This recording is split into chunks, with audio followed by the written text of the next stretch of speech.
We keep the way. Before Rome, before councils, there was Jerusalem. There was truth. They kept the law. Yeah. They kept the law. Yeah, they kept the law, the prophet Messiah. Facts. Same faith, then we taking it higher. We the remnant, we don't conspire. Nah. We just walk what the word require. Word. Commandments of God, faith in Yeshua. Not man-made laws, they threw on you. Nah. History speak, yeah, we bring it to ya. Facts. First century faith, we moving through. Yeah. James, the just, yeah, he led that throne. Torah life, yeah, he set that tone. Knees one down like stone, that's known. Righteous walk, yeah, he held that zone. 15 bishops all in line. Same doctrine, no new design. Hebrew roots, that's by design. Not that Roman redesign. 21 days zealous still. 1,000 walking in his wheel. Law and Messiah, that's the deal. Not just talk, this walk is real. Law, prophets. Messiah. Law. If he didn't change it, why would I? Truth don't die, it multiply. Facts. They kept the law, the prophet Messiah. Facts. Same faith, then we taking it higher. Rise. We the remnant, we don't conspire. We just walk what the word requires. Commandments of God, faith in Yeshua. Not man-made law. Faith through on you. Nah. History speak, yeah, we bring it to you. Facts. First century faith, we moving through. Yeah. Higgins Zippers wrote it down. Church was pure. Before the shit, before the law. Fact. Before they told you law ain't sure. Nah. Before corruption found a cure. Melito was sardis, kept that feast on time. Not Rome's day, but God's design. Quarto decim in that line. Stayed aligned with scripture sign. Paul said, I believe it all. Law and prophets standing tall. They twist his words, but missed the call. Torah faith still stands through Paul. They changed the time. They changed the law, but we return to what we saw. First century, faith restored, spirit, true, and living word. James stood firm in Jerusalem. Torah lived, not just assumed. Paul still walked what was written. No divide, no contradiction. 15 bishops held the line. No new faith, just same design. History speaks, we can't ignore what they kept. We restore. No. What they kept, we restore. What they kept, we restore.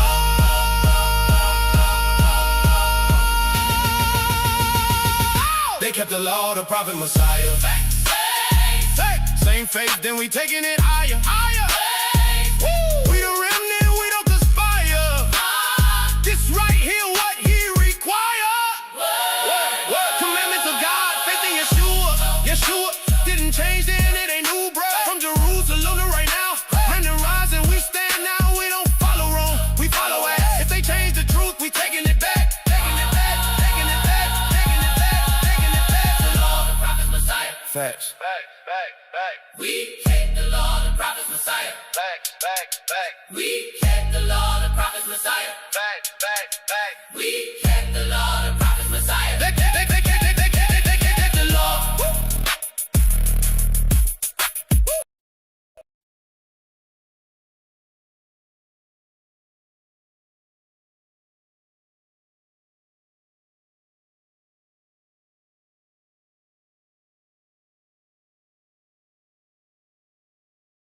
Nice, I like that. How'd y'all like it on YouTube, man? Welcome to YouTube, man. Y'all like my new YouTube intro? I think it's pretty good. We gotta get the video better, but I think the song's pretty good. I ain't gonna hold you. I think the song's pretty good. Yeah, that was cool, Nas. You gotta put that on Spotify or something. Yeah, I might drop it. You know what I'm saying? I might have to drop one time. You must. That was nice. I enjoyed it.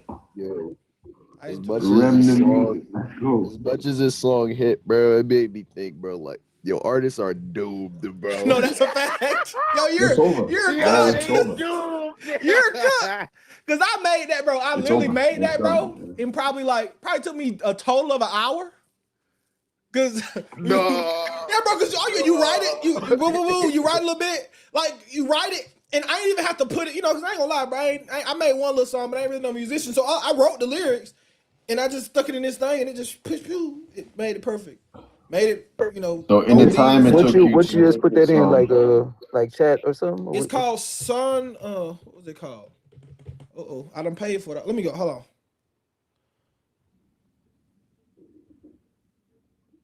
So in the time it took him to make the song on his computer, It's called Suno. the artist just SUNO. oh yeah, I remember this. Suno? Yeah, SUNO. And it did all it. You just did the words and I put just a beat to it and all that. I just put the words in there and I told it like, I want the choir singing this part and I want to do, I just kind of told it the parts and it did everything else. Oh, that's fire. That's crazy. That's crazy. That's crazy right there, man. It's fire, bro. I ain't gonna lie. I was like, dang, I'll praise myself out. That's nice. Can't beat that one. That was good. Meanwhile, the artists are still going to the studio. Exactly, right? He was on the way. They was still on the way to the studio. It was already done. I can make an album tonight if I wanted to. If I sat out and really, I can make an album tonight. I might do it though. I might drop a Orthodox and Catholic diss track. Drop an EP.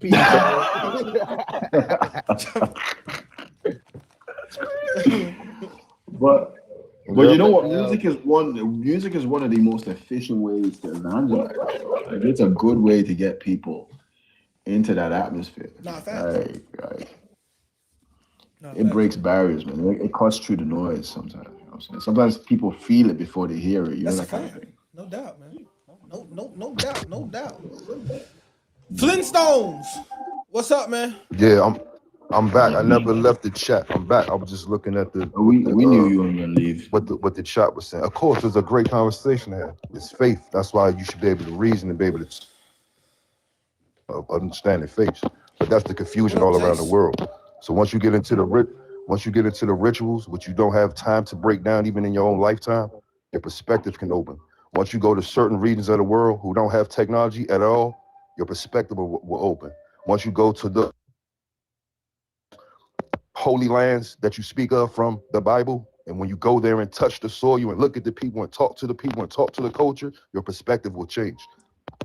So all I was saying, as far as King James, from what I know, is a Nicene Creed was a council of kingmen who placed together the King James Bible. God didn't orchestrate that. I got it. Yeah, one. I'm not debating the King James, with you. Listen, it's not a debate. I'm gonna educate you though. I'm gonna educate you. The King James Bible was released in 1611. The year 1611. The Council of Nicaea was in the year 325 AD. So you're about 1,300 years off as far as the Council of Nicaea putting together the King James Bible. The canon of the Scripture wasn't even put together at Nicaea. The official canon of the Scripture doesn't come until, I don't know, roughly 450, 451. Yeah. So a little off there on your timeline, brother. But you're not wrong that King James did put together a translation of the Bible. All he did was put the scholars in the same room. Two, I don't know if anyone here is even primary King James. I don't know. I'm not primary King James. I don't think King James is the best translation. King James doesn't fall into any one category of two what I would call good his translations, right? You can have what's called the majority text. So the majority text means the most manuscripts. Whatever the most manuscripts say, that's what they put into the Bible. Me personally, I'm a critical text guy. Critical text means we take pretty much 3 manuscripts and we fill them in when necessary with other ones. We take the Codex Sinaiticus, Codex Vaticanus, and Codex Alexandrinus. All right, those are the only 3 manuscripts that pretty much a critical text Bible. Like this one I have beside me is a Liberty Standard Bible, right? This is a critical text Bible. The NASB is a critical text Bible. The BSB is most Bibles that you have today are critical text Bibles. Now, the King James Version is based on something called the Textus Receptus. The Textus Receptus is like a majority text Bible that the scholars then decided to go critical when they wanted to, right? If they didn't like the way something sounded, they would go and say, well, we see it better in the critical. So that's why we don't really, me personally at least, I like the King James for its poetic, sometimes the language hits harder in the King James, I'm not gonna lie. But with the exception of that, if I'm studying out a sermon or if I'm studying out a lesson, I'm not gonna pick up the King James and say this is the one. It has problems. But yeah. Yeah, I have a question about the the prompt, if you wouldn't mind, man. What's your question about the prompt? Well, first off, well, of course, just putting it out there. I mean, I am a I'm a believer of the faith as well. Okay. But my only stance that I would see what the prompt would be, I mean, like we see multiple times. Not saying that Jesus told us to necessarily forget about it, because he definitely didn't tell us to forget about the Old Testament. But what we see him do is we see him talk directly. He never addresses it, and what I mean by that is every time that he wants to bring up something from the Old Testament. He doesn't say in the Old Testament. He will just say, you have heard X, and then he will directly give another commandment, essentially putting his word directly above the Old Covenant, Yeah, I disagree with showing that. that he had authority over it. Right. What I would say is here, one, Jesus will at times say it is written. Right? You say, he does say it is heard. But like, for example, in Matthew 4:7, it says, Jesus said to them, it is written, thou shalt not tempt the Lord thy God. The whole time when he's talking to Satan and he's rebuking Satan, he continues to say, it is written, it is written, it is written, it is written over and over and over again. Right. Now, what you're referring to, yes, I do observe past with bread. What you're referring to is kind of in Matthew chapter 5, where he says, you have heard it said. But in Matthew chapter 5, right, obviously, if we go up, let's go up a little bit from Matthew chapter 5, and let's start from the beginning. And then we'll read Can I down ask to you verse one 11. question, bro? Yeah, what's your question? Can I ask you one question? Well, what you got? I'm gonna ask you again. Who authorized the kings of the day to put together any God's books? Who authorized and said, okay, King James, what I need you to do? I don't know. Find the guy in the comments who authorized it. This is Matthew chapter 5, verses 19. It says, so then, whoever breaks the least of these commandments and teaches others likewise will be called least in the kingdom of heaven. But whoever practices and teaches them will be called great in the kingdom of heaven. What commandments is the Messiah talking about here in Matthew chapter 5, brother?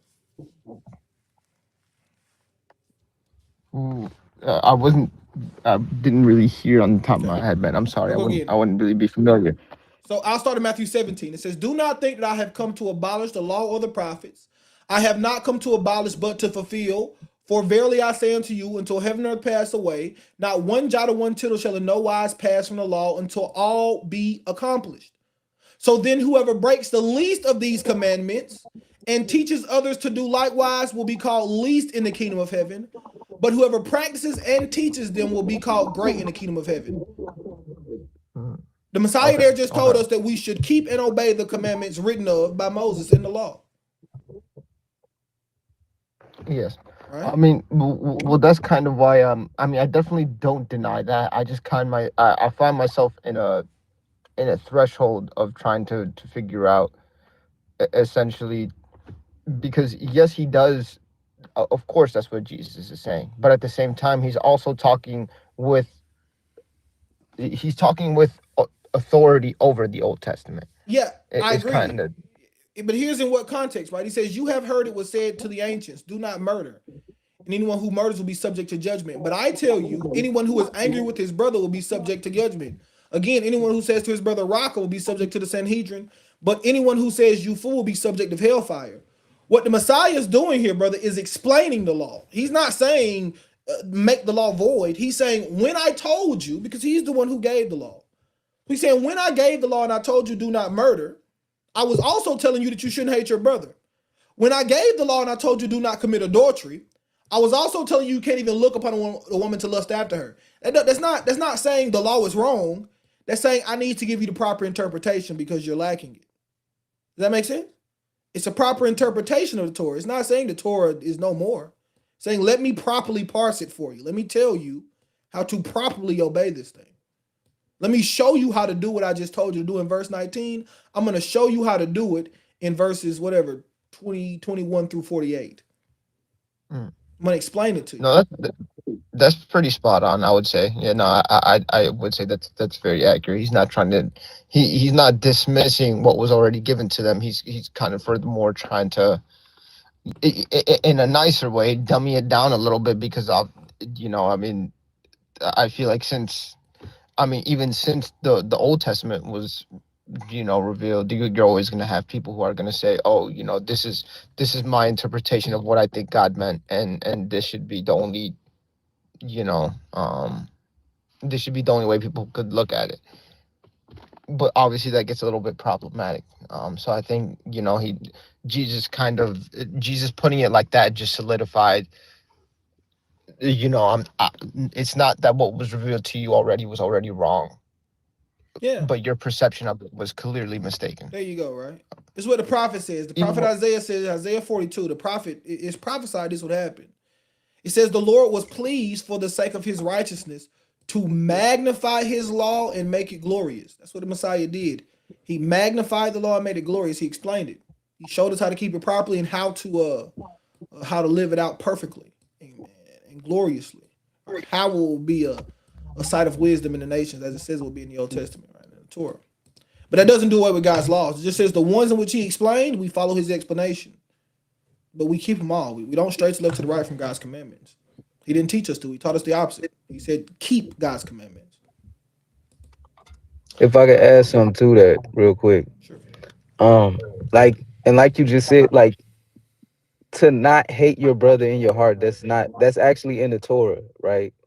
Like, to not be angry at your brother without a cause, that's not hating your brother in your heart. That's Leviticus 19 and 17, I believe.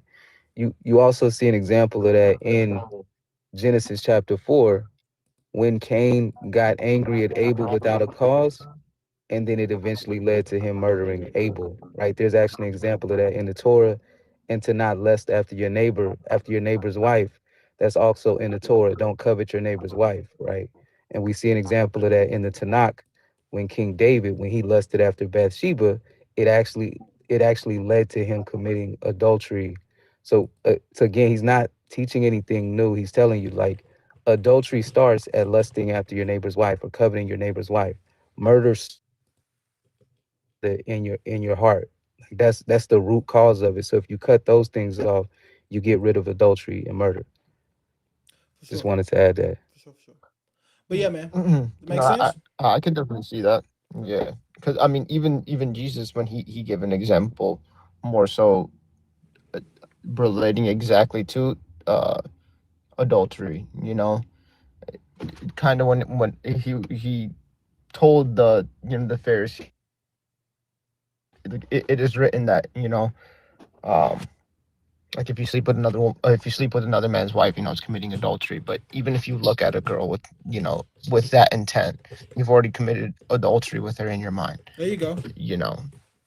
Exactly. So I definitely do see the I see the dots being connected. You know, I wasn't, of course I understood he wasn't, by no way, shape, or form is he saying but he was, the moral, or the main thing that I was taken from it was not that he was changing it in any way, but more so that Jesus had the authority to put his word over it to an extent. I mean, if he gave the law, it would only make sense. It is his word. He doesn't have, that's my point, right? You're not necessarily wrong, but the way we parse it needs to be a little differently, because he has no need to put himself over it in that sense, because you just said it, right? He gave it.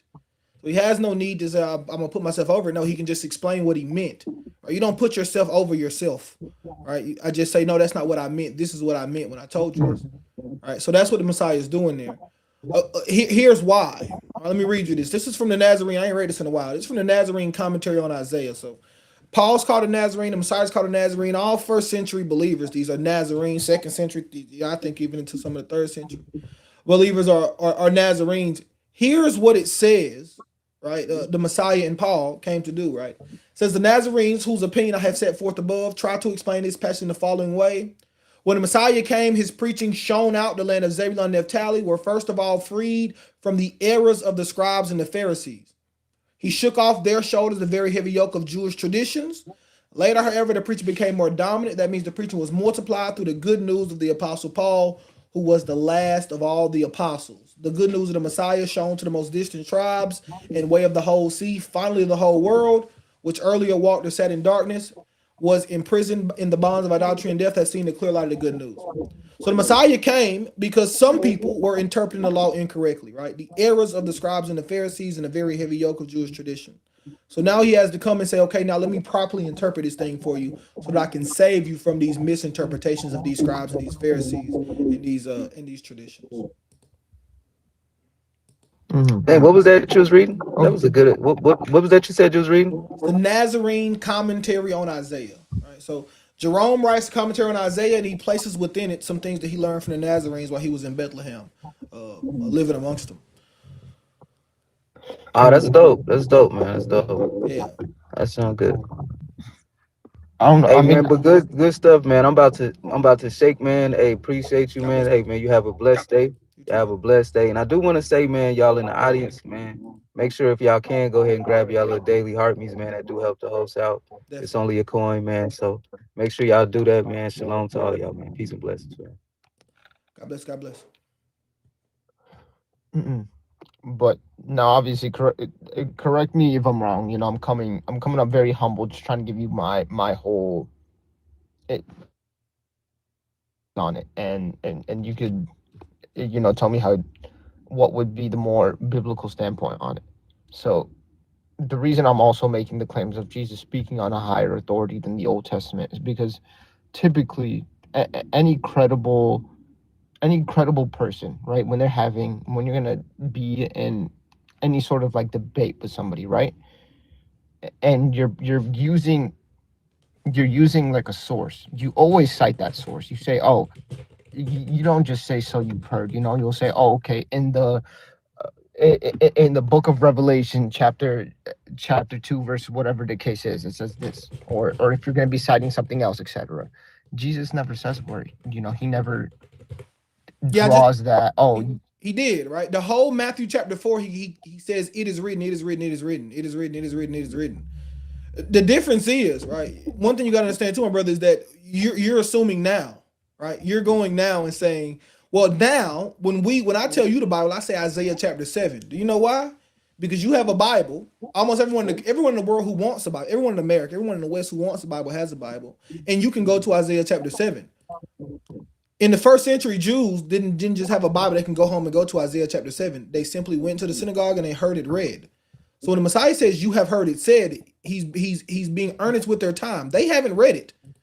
They have only heard it said. That's how they've heard it. They've never read these things, and they won't for another. For example, man, the first Bible that's ever produced, they say it cost around, in today's money, $500,000. Codex Sinaiticus. It's worth around, it would have cost about $500,000 in today's money to make that first Bible. That's 300 years after the Messiah. So he's not wrong when he says you have heard it said. They didn't go home and read Isaiah. They went to the synagogue on Shabbat and they heard what they said. Okay, that does make sense. That, especially considering paper wasn't even their primary source for you know, like, if they were to you know, like, historically try to, you know, like, put, what's the word for it, like, for historical evidence essentially, and for anything being written, paper wasn't their primary source at that time. Essentially, it was mostly being what was it? It would either be, I mean, I guess you could say at that point they were still probably putting some of it in like walls and stuff like that. But as far as like the primary source, I think they were writing on like tablets, no? Well, I mean, they had some scrolls, they had some tablets that were just extremely expensive. And most people, you're not gonna have an Isaiah scroll at your house in the first century. You know, it's not gonna exist. No, definitely not. I think that's a fair statement. What exactly? So you're saying, what is your viewpoint on it? You hold to the Old Testament as much as you hold to the New Testament, essentially? I hold to the Bible, yeah. Just hold to the Bible, the whole Bible. New Testament and Old Testament is invented by a guy named Marcion. Testament just means covenant, right? So there is a New Covenant, Old Covenant, sure. But as far as this New Testament, Old Testament thing, that is a Marcion creation. Nobody thought that way, right? When Paul was reasoning with the Jews in the synagogue about Christ, he reasoned from the Torah and the Tanakh. He didn't reason from the Gospel of Matthew. He reasoned from the Torah and the Tanakh about who Christ was, what he came to do, and how we should live.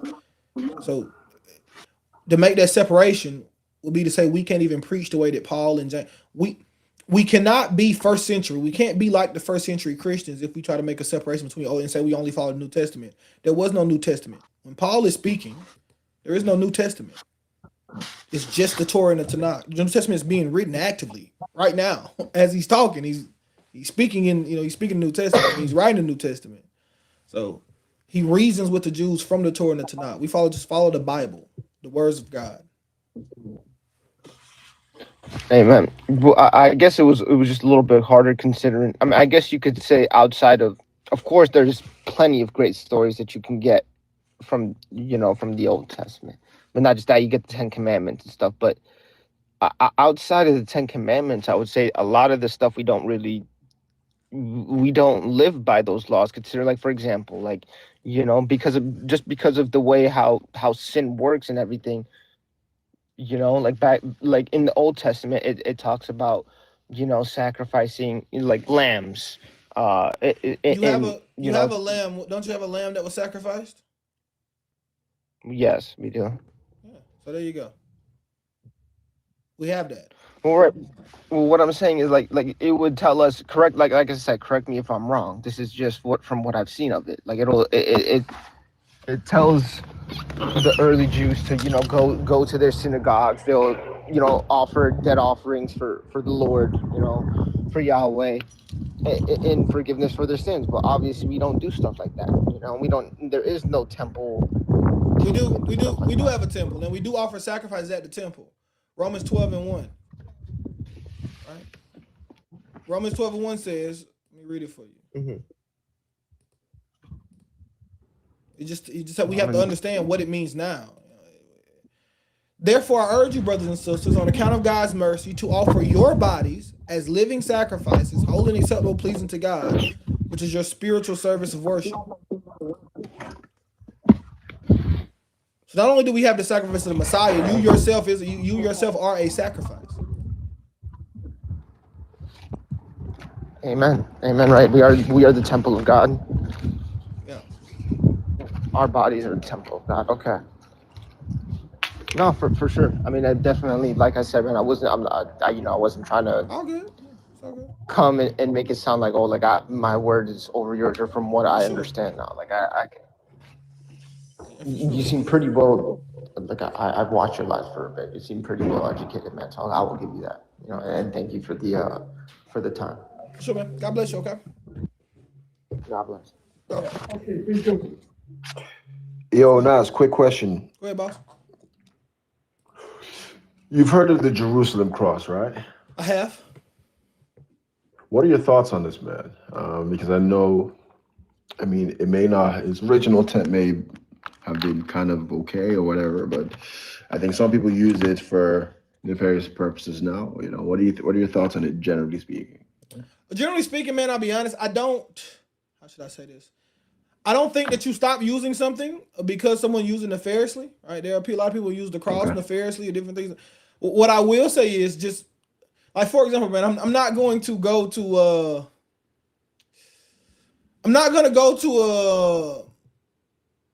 let me see how I say this. I don't care. I'll just say the way I want to say it. I'm not going to go to a Mexican neighborhood waving the Jerusalem cross because they're going to assume I'm trying to deport them or something. So you just have to be mindful of your surroundings and in what context you're using it. Or I'm not going to go around the white nationalist, right, and have a Jerusalem cross because he don't think I think like him. So I'll just say you have to be mindful of the moments in which you use different things. Almost all symbols, just have to be mindful of the moment, right? Sometimes on my backgrounds on YouTube, right, it'll put like a Star of David. I don't like the Star of David. I think it's Renfram, different things, but that's another discussion another day. I don't use it. I don't like it, right? But when it's on the YouTube backgrounds made by AI, I don't really care, right? But I'm not gonna go right close to a synagogue and have on the Jerusalem cross because then they're gonna start thinking I'm something like. Something like them. So it's just to me at least, it's where am I and what's the situation? Perfect. Thank you. Yep.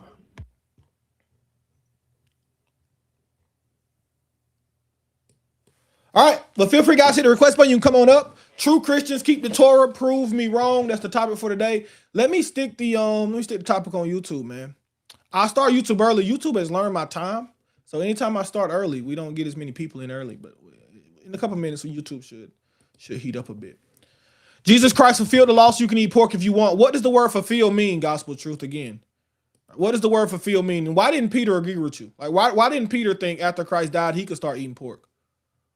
How did he miss that and you didn't? Like, you wiser than Peter? You have more understanding about Christ than Peter did? Why do you all want to eat pork so bad? I'm telling you, bro. It's the worst thing you could eat, man. Oh my gosh.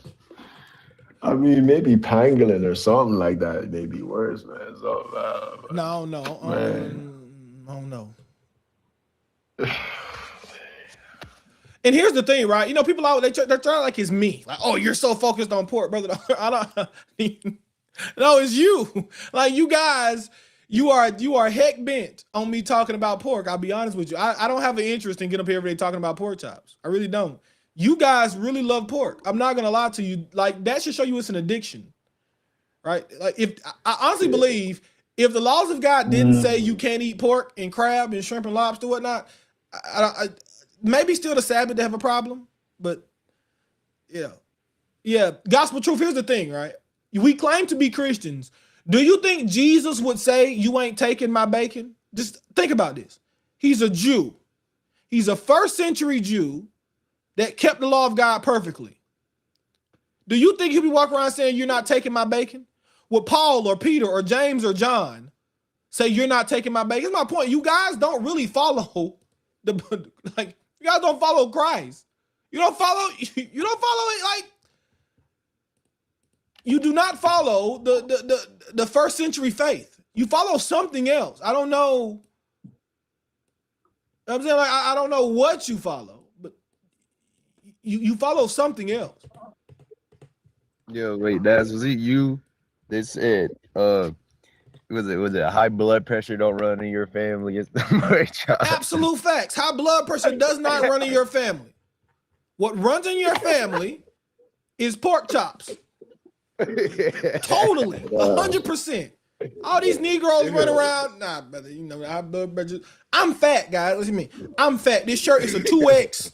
And it's a little, you know, it's still a little snug. I'm a big guy. You know what I don't got? High blood pressure.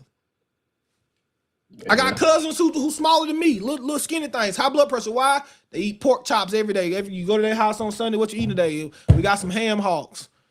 Who eat pigtails? Why are y'all eating pigtails? Why are you doing this? For what? Listen, guys, we're not slaves anymore. We free now. We free. We don't have to eat this stuff. You ain't gotta go eat pig booty hole. Okay? Stop doing that. That's nasty. Masters made us freeze now.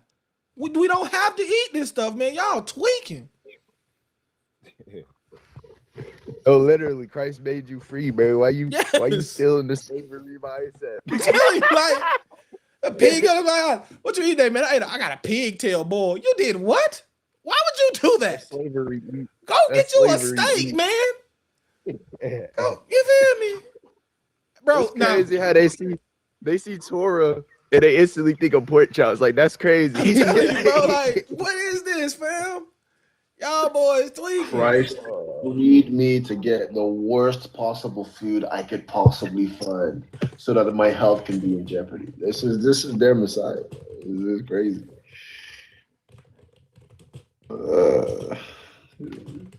It's crazy, bro. I've never understood. I can't understand it. The Old Testament says unclean things defile clean things. So why did Christ touch so many unclean things?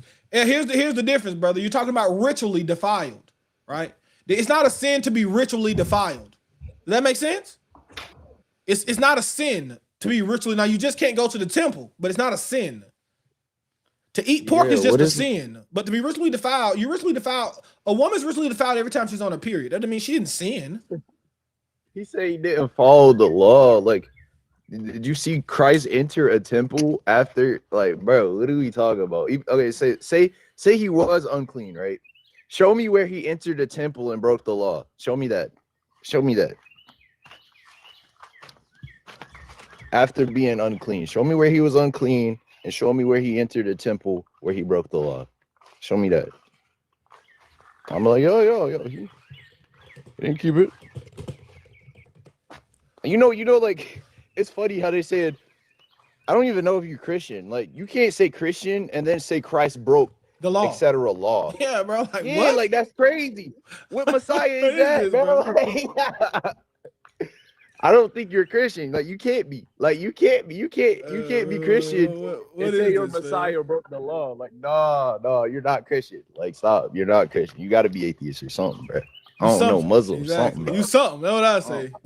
You something. I don't know what you is, bro. That's what I'm saying, bro. I'm getting to the point, honestly, bro. And I'm very like, I'm extremely ecumenical. You know what I'm saying? Like, I try to like not tell people that are not believers of Christ. Some of you people, you follow a different religion, though. I promise you. Like, the religion you follow is not the religion of Jesus. It's not the religion of the apostles of Christ. Y'all don't follow. I don't know what y'all. Literally, I'm gonna be honest with you. Some of you get to the point. I don't know what you follow. Sometimes, like I say, a person is just confused. Some of you, you're beyond. I don't know what you are. You're not confused anymore. Like you're. Isn't the common like Christian consensus? Well, you know, mainstream Christianity is Christ did the law, so I don't have to. Then you are going to say he broke it.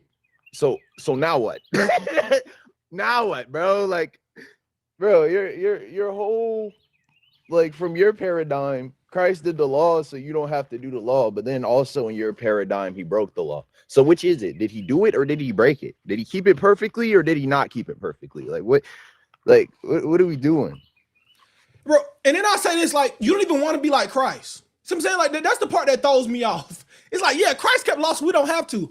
Why do you follow him? I don't like, why do you follow somebody you don't want to live like? Like, I don't really want to live like Jesus. I don't like the way he lived. It's not good for me. I don't think anything's good about it. Quite frankly, I'm happy we don't have to do it anymore.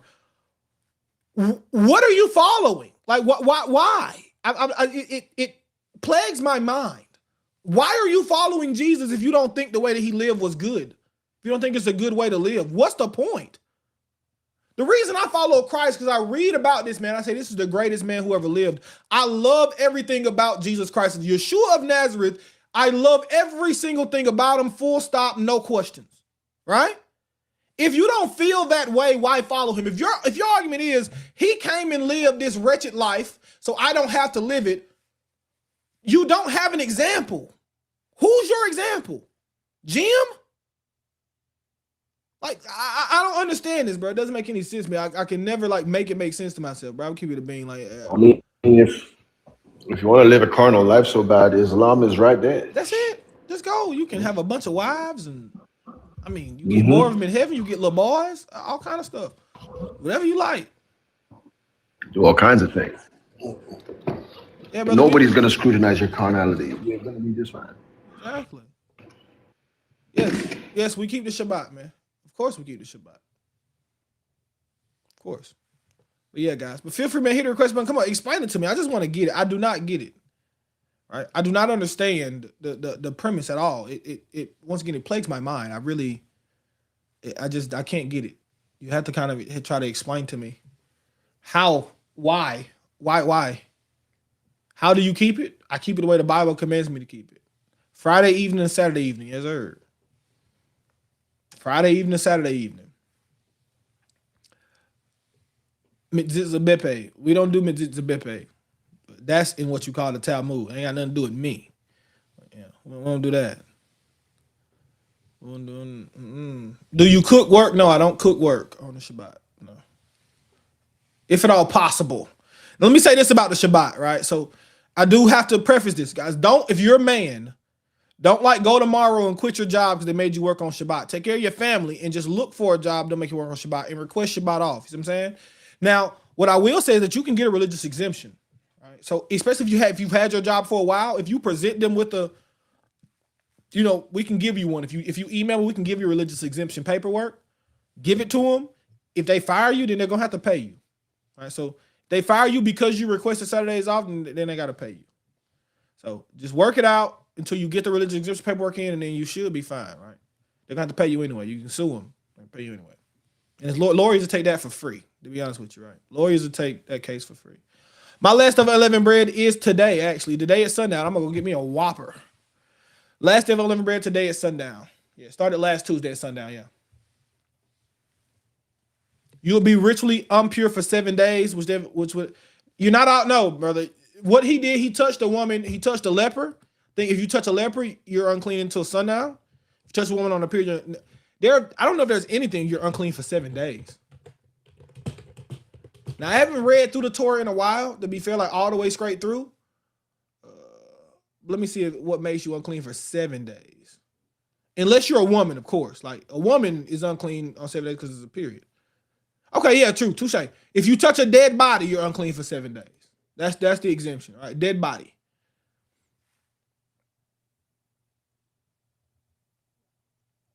dead body. It's more than 7, right, Mr. G? It's over 7. My point is like 7 or over.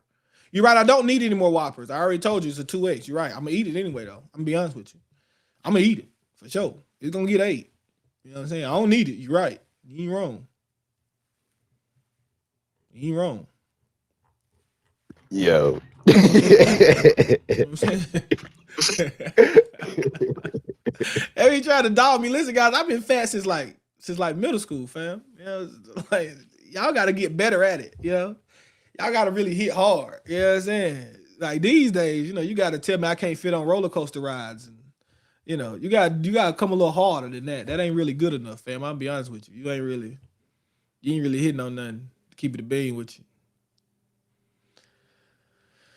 I cook on the stove, but you can't use a gas stove. I guess it just depends on what you mean by cook. You know, I can see your point there. I'm not one, you know, if you can make a point of it, I'm not one to try to make the Sabbath a burden, man. Right? So if somebody said they use the Instapot on Shabbat, I'm not going to bother you. If you say I use the toaster oven on Shabbat, I'm not going to bother you. The microwave on Shabbat, I'm not going to bother you. You know what I'm saying?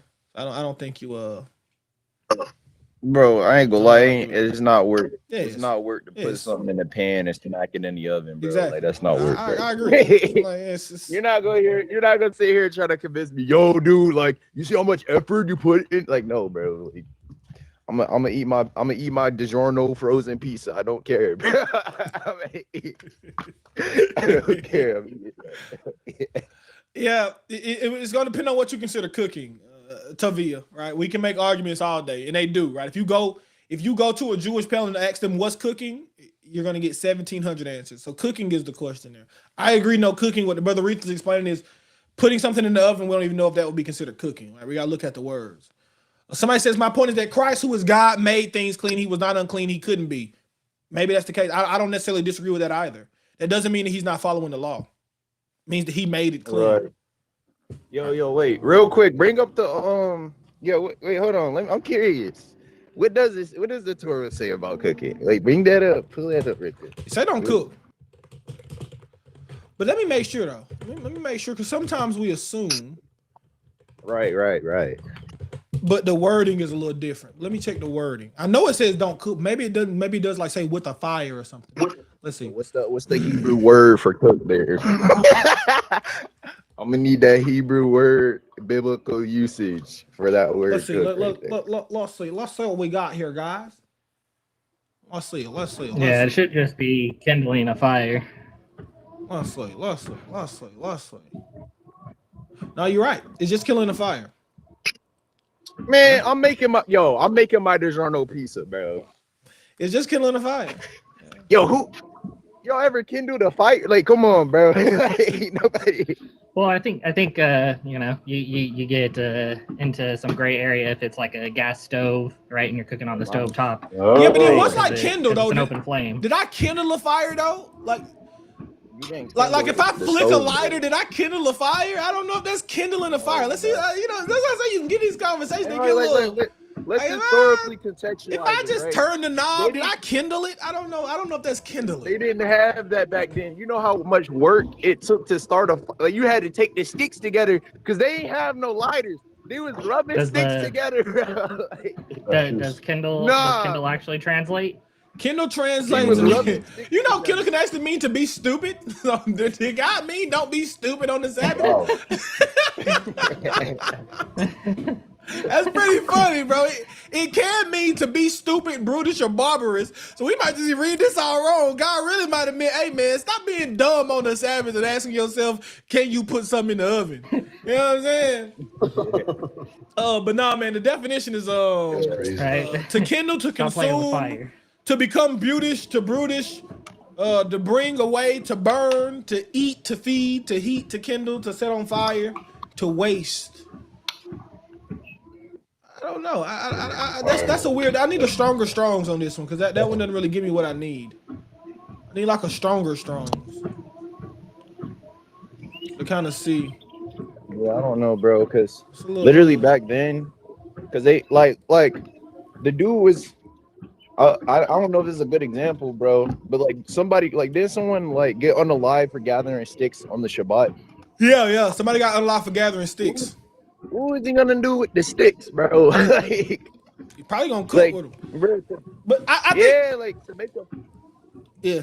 To make a fire, they literally had to rub sticks together rapidly. Yeah. They didn't have what we had today. Yeah. They had to put a lot of work, and then the fire could go out. You Yep. had to make sure you fed the fire. Like, no, Yep. bro, like we're not doing all It's a different that. beast.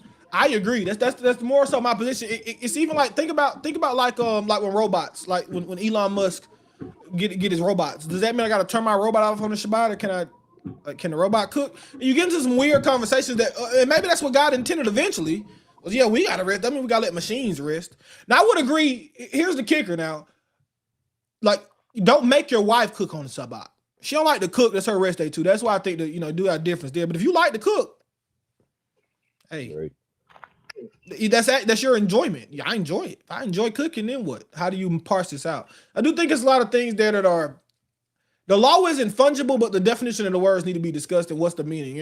You argue from a almost a constitutional position, original intent. You know what I'm saying? Original intent. What was the intent of it?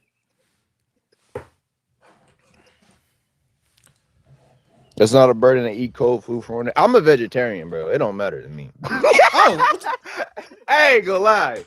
I don't even need to cook nothing. nothing. You like a bird anyway. Bro. You know what I'm saying? Like I can just, you know what I'm saying, eat my freaking seeds and all that, bro. Like it don't matter to me, bro. I ain't gonna, you know what I'm saying? It ain't. It really not. Most of the time, take out an apple and eat it. Yeah, I ain't gonna hold you, bro. I just order like on Friday. I just order a buttload of food, and that's it. I got a bunch of food for tomorrow. It's over. If I'm gonna get pizza, some wings, and whatever else I want, and then that's it. We're good to go. You know what I'm saying? Easy like Sunday morning. You can't keep law. That's why Jesus came. Yeah, you're right. Jesus came so we could keep the law. That's why he came. That's what he said. Jesus came so that you're right. We can't keep law without Jesus, guys. You cannot keep law without Christ. But with Christ, what the Bible say, what that Philippians say, even though it's out of context, I'm gonna take it out of context like y'all for today. Let's read Philippians 4:13. I'm gonna take it out of context like y'all do, just for today. I normally don't do this, but just for you. Just for you.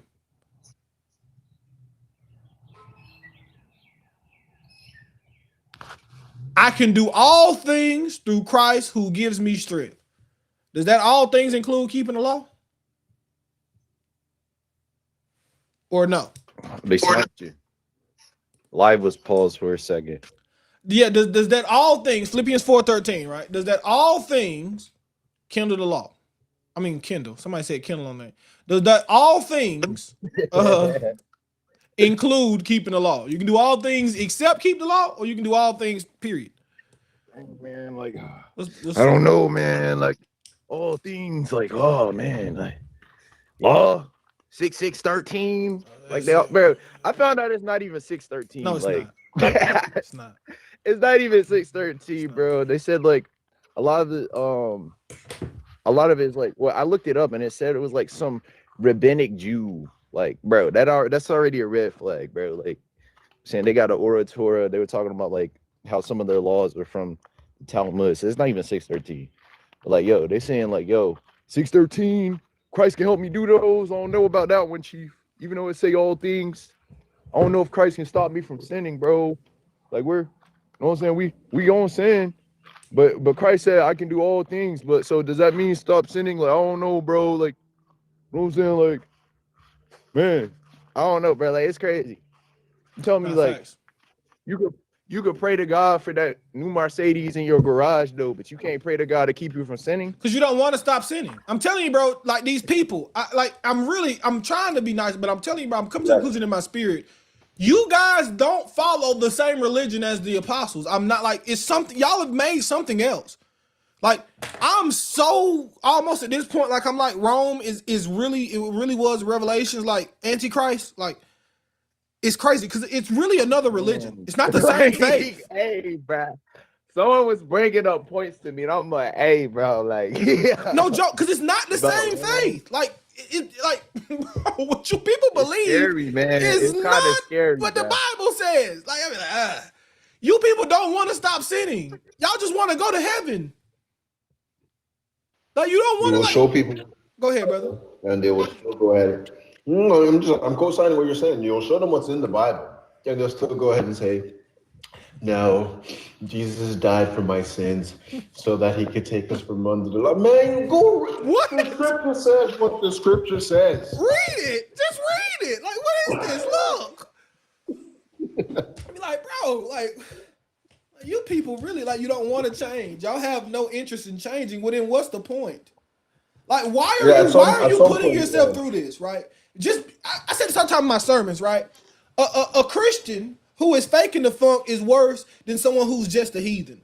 At least he's honest to himself. He's honest to the people around him. He's living his truth.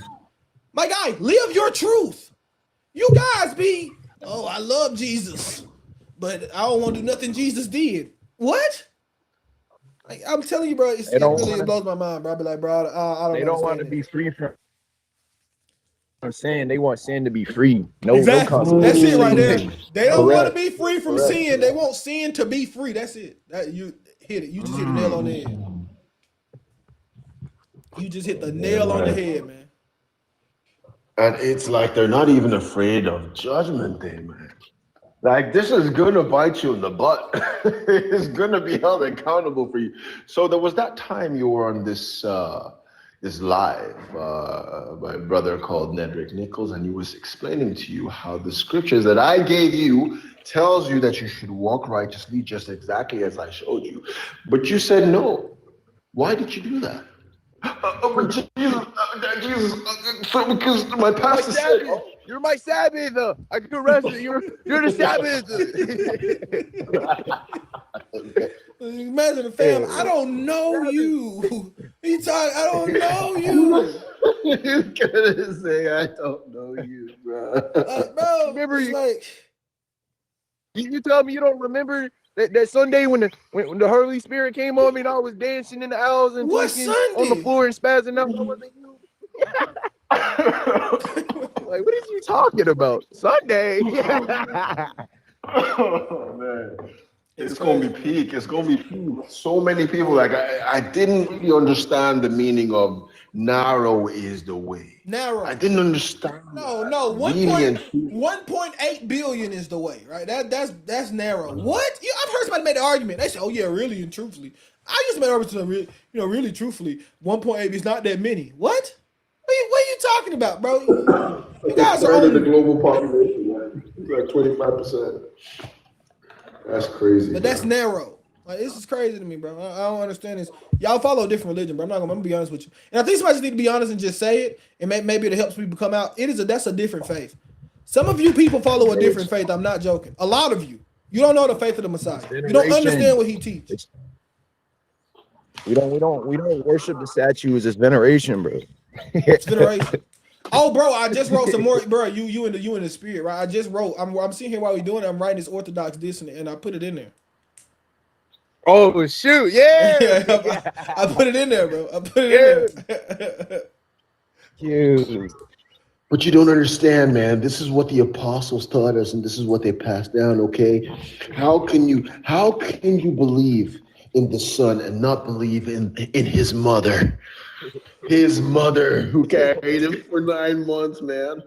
Bro, the fact they believe that Mary ascended to heaven with Christ is so crazy, bro. That is crazy. What's crazy is that they believe that this is actually what the apostles taught their disciples to do. You, bro. When we have zero record of this, man, so much documentation. I won't say so much, but a lot of documentation happened in the immediate aftermath of Jesus' passing and resurrection and the disciples going out into the world. And for some reason, for like a whole century, like a century and a half, there's just no evidence of them teaching anything about Mary. None. Nothing in the Bible. None. Just nothing outside. It's like Paul just forgot. But suddenly this was part of the tradition. Mary was so important. Paul just forgot. I don't know. He just guess he had some mental cognitive issues. I forgot about Mary.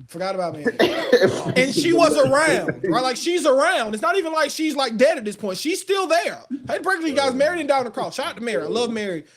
Most righteous woman who ever lived. She didn't die on the cross.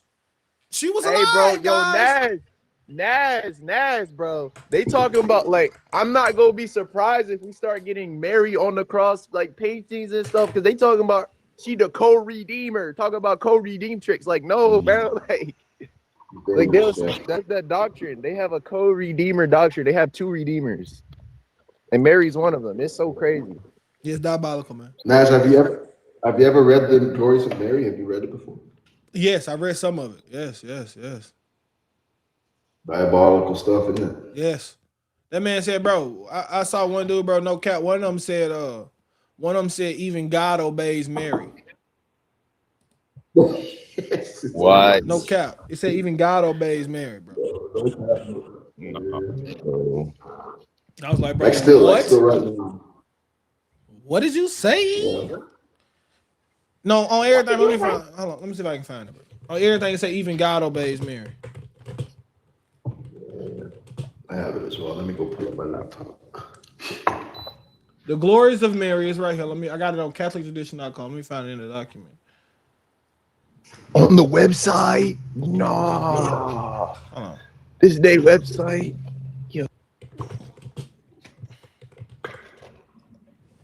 Here you go, right here, right? It says it's in chapter 6.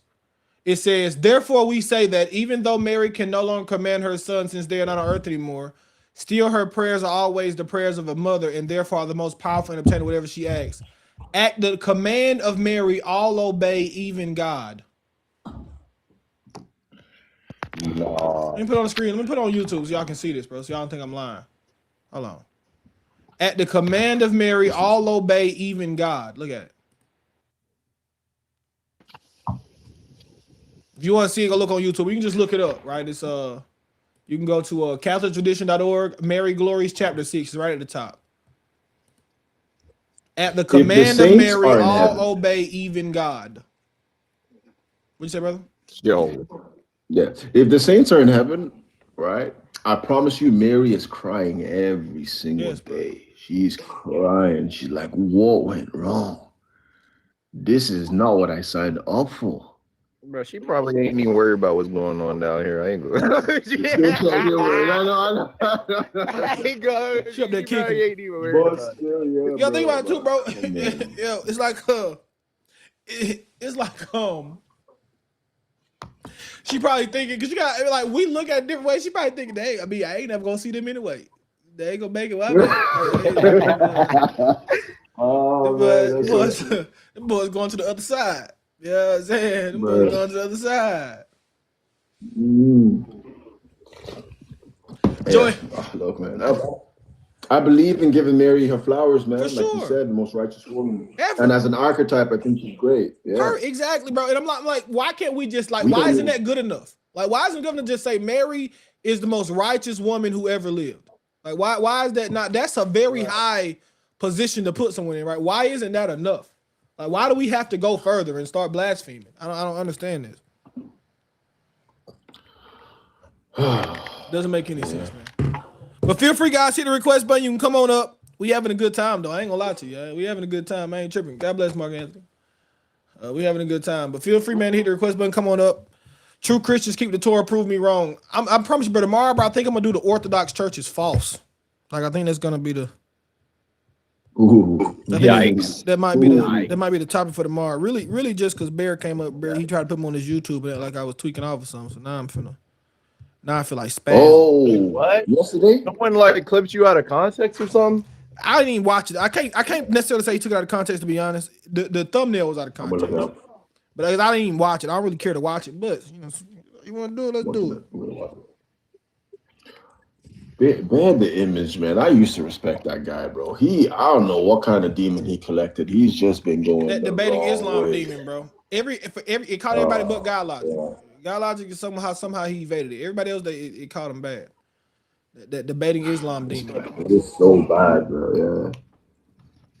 Hey, wait. Doesn't the Bible talk about spirits of debate? Yes, exactly.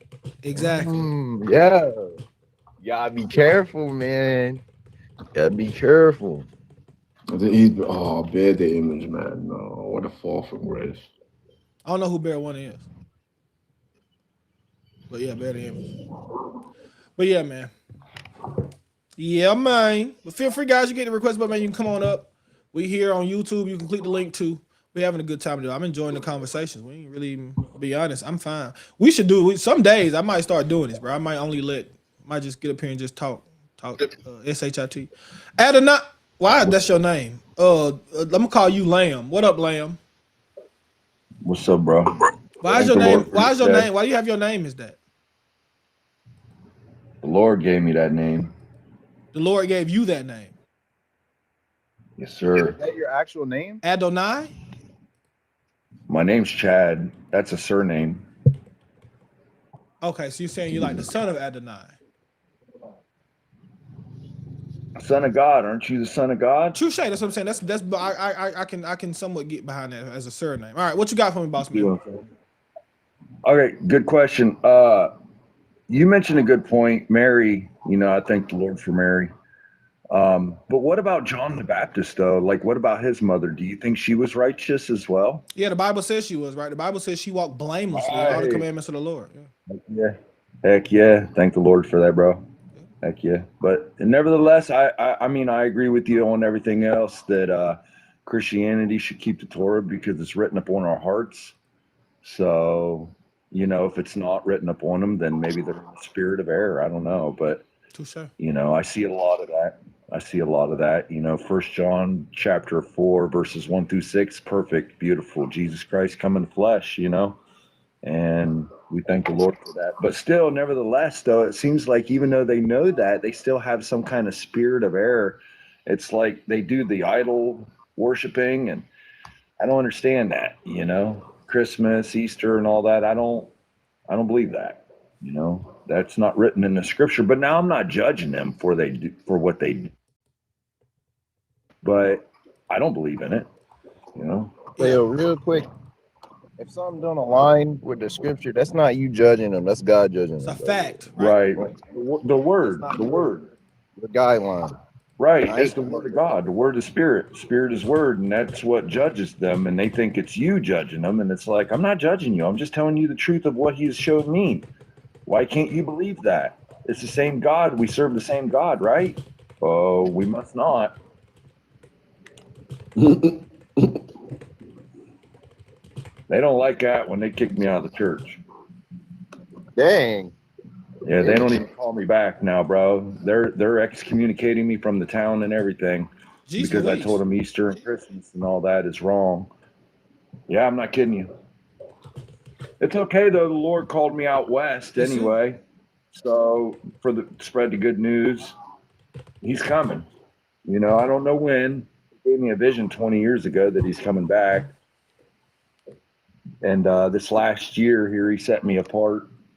And that's when He gave me the surname. You can look it up in the book of Isaiah, brother. Look, and not only that, but it also correlates with Revelation chapter 3, verse 12. He gave me also the revelation on Revelation 3:8. I'm sorry. So Revelation 3:12, Revelation 3:8. And He came to me, bro, when He told me go out west. He came to me about 2 weeks ago in a vision. The Lord hopped into my room in a hotel room and was like, I told you I would come in and sup with you. And then ding, He hopped out of it and I woke up. And that's Revelation chapter 3, verses like 20 or something like that. So nevertheless, man, count it all as joy. I'm glad they're kicking me out of town because where one has to decrease, He's going to increase. All right. Yeah, you heard it too. All right, man. But God bless you, bro. I appreciate you coming up, okay? Thanks, brother. God bless you, brothers, in Jesus' name. God bless you, man. Yeah, I noticed it too, bro. I ain't gonna hold you. I was like, yeah, maybe Praise not. God. I don't know. Hey, praise man. God. Praise God. Stop and pray. It's time for the meeting. Feel free, guys, hit the request button. Who just came in from yesterday? Are you still here? Remember that dude from yesterday, guys? Were y'all here? I'm sure y'all two are here. He came in for a second. He left again. I think he left. Yeah, I don't know if I can deal with him again today. That was diabolical. Odomai, what's going on, brother? God bless you, man. Odomai, God bless you. Brandon Alexander, good to see you in, man. But yeah, guys, true Christians keep the Torah, prove me wrong. If we have to get back, guys, to very primitive Christianity, right? I think I'm gonna coin that term. Primitive. We got a couple now, right? We got pronomian, we got Nazarene. Now we need to coin this term primitive Christianity, primitive belief in the Messiah. What did the first century believers look like? What'd you say, brother? I said caveman Christ. Exactly. Caveman Christ. Primitive. What does it look like? What would the belief, what would the walk of the first century believers look like? Right? What Paul, Peter, James, and John, how they live life, what does it look like? Right? And I think we need to think about this, and we need to teach this version of Christianity. Not 325 Christianity, not 1400s Reformation Christianity. What does first century Christianity look like? And that's what you should be following, right? You should try to get as close to the Messiah as possible. Because we sit around and we think that the faith was still the same in 325. I hate to break it to you, bro, it wasn't. Right? Just look at the Catholic Church. Compare the Catholic Church 300 years ago to the Catholic Church now, and see how much has changed. Why would we think the faith stayed the same from 25 AD to 325 AD? 300 years. Why do we think it stayed the same? Why do we give that credence? Why? The answer is it didn't. It didn't stay the same. It was already changing. It's already being changed by bad actors, I'll say. Right? What did they say? Nothing in common with the detestable Jews, right? Nothing in common with the detestable Jews. Only that literally. That, to me, bro, the Quarto-Deciman controversy disproves apostolic succession at its close, at its base. At the base, we see someone who we know is an apostle of John. All right? He's an apostle of the apostle John, disciple of the apostle John. He says John taught him to keep the Passover on the 14th of Nisan. So that's what John taught him. The church today does something totally different. That ends any argument of apostolic succession right there. You broke your apostolic succession because you didn't listen to what the apostle said. We have written evidence. The apostle John says, keep the Passover on the 14th of Nisan. And literally, Constantine says, the brother Reef just quoted, no, we won't. We'll have nothing in common with the detestable Jews. And then the church orders everyone to stop keeping the Passover as the Messiah and the Messiah commanded and John told us, and to start keeping the Passover in the manner in which Rome keeps it. Literally, this happened. Historically documented. But yet you still try to claim some type of apostolic succession. How? In what world do you have apostolic succession? Explain it to me. In what world do you have apostolic succession? The answer is you don't. You don't have apostolic. You're lying. You're lying. All right. You shall not Judaize on the Sabbath. Exactly. Council of Laodicea. And you know something else about those councils that we always say when we do our lessons? Check out some of the lessons we do on YouTube, man. I'm going to do more. I got like 2 prepared. I'm working on a 3rd one now as we're on here. Do you know one of the main things I say is the reason why in the East, Laodicea is in the East, right? Like the reason why Laodicea was necessary was because there were still Christians who were keeping the Sabbath, right? You don't have a council to dispel something that doesn't happen. This proves that Christians are still keeping the Sabbath deep into the 3rd century, right? Because they have to have a whole council to say, hey, if y'all keep keeping the Sabbath, we're going to anathematize you. Now, to be fair, I got to always be fair, it is not what they call an ecumenical council. Right? It's a council, it's a synod, but it's not an ecumenical council. But either way, right? Happens in Asia Minor, Pergia, to be exact. And it shows us that they were still keeping the Sabbath. Same thing with St. John of Damascus, right? John of Damascus writes 8 sermons. He writes 8 full sermons to say, guys, can you please stop going to these Sabbath lessons and please stop celebrating the feast days? Why are y'all doing these things? He writes 8 lessons, 8 sermons. You don't take the time out of your life to write 8 sermons if it's not a problem, if it's not going on. Shows you again, Christians in the 3rd century. I think when is John of Damascus? Might be even in the 4th century. I think he is. Let me check. Might be the 5th century. Let me see. Let's see. Oh, wow. I'm way off. Yeah, I'm tweaking, guys. Oh, no, I'm talking about the same one. It's not the right one. It's Chrysostom, not Damascus. It's Chrysostom. What's up, brother host? How you doing? God bless you, man. How are you? Good, man. I'm good. Now you know I had to come up and say so. Come on up, man. Come on up. Yes, sir. I was gonna ask you, what do you think about Saint Ignatius in the letter to the Magnesians, chapter 8 through 10? Yeah, I reject his letter to the Magnesians. I only accept the Syriac epistles of Ignatius. I don't think the Greek letters are true. Gotcha. And then what's your epistemological basis on why you reject it? Is it just because you just hold to the Syriac rendition of Yeah. it? So it's two reasons. Well, one reason is that he's from Antioch. Antioch, they would have wrote in Syrian. Yeah. They would have wrote in Syriac. They wouldn't have written in Greek primarily. Right? He's in Antioch. Number two is that I look at his contemporaries. So his contemporaries that we know for a fact are his contemporaries, right? We have a guy named Hegapus, right? That Eusebius writes about.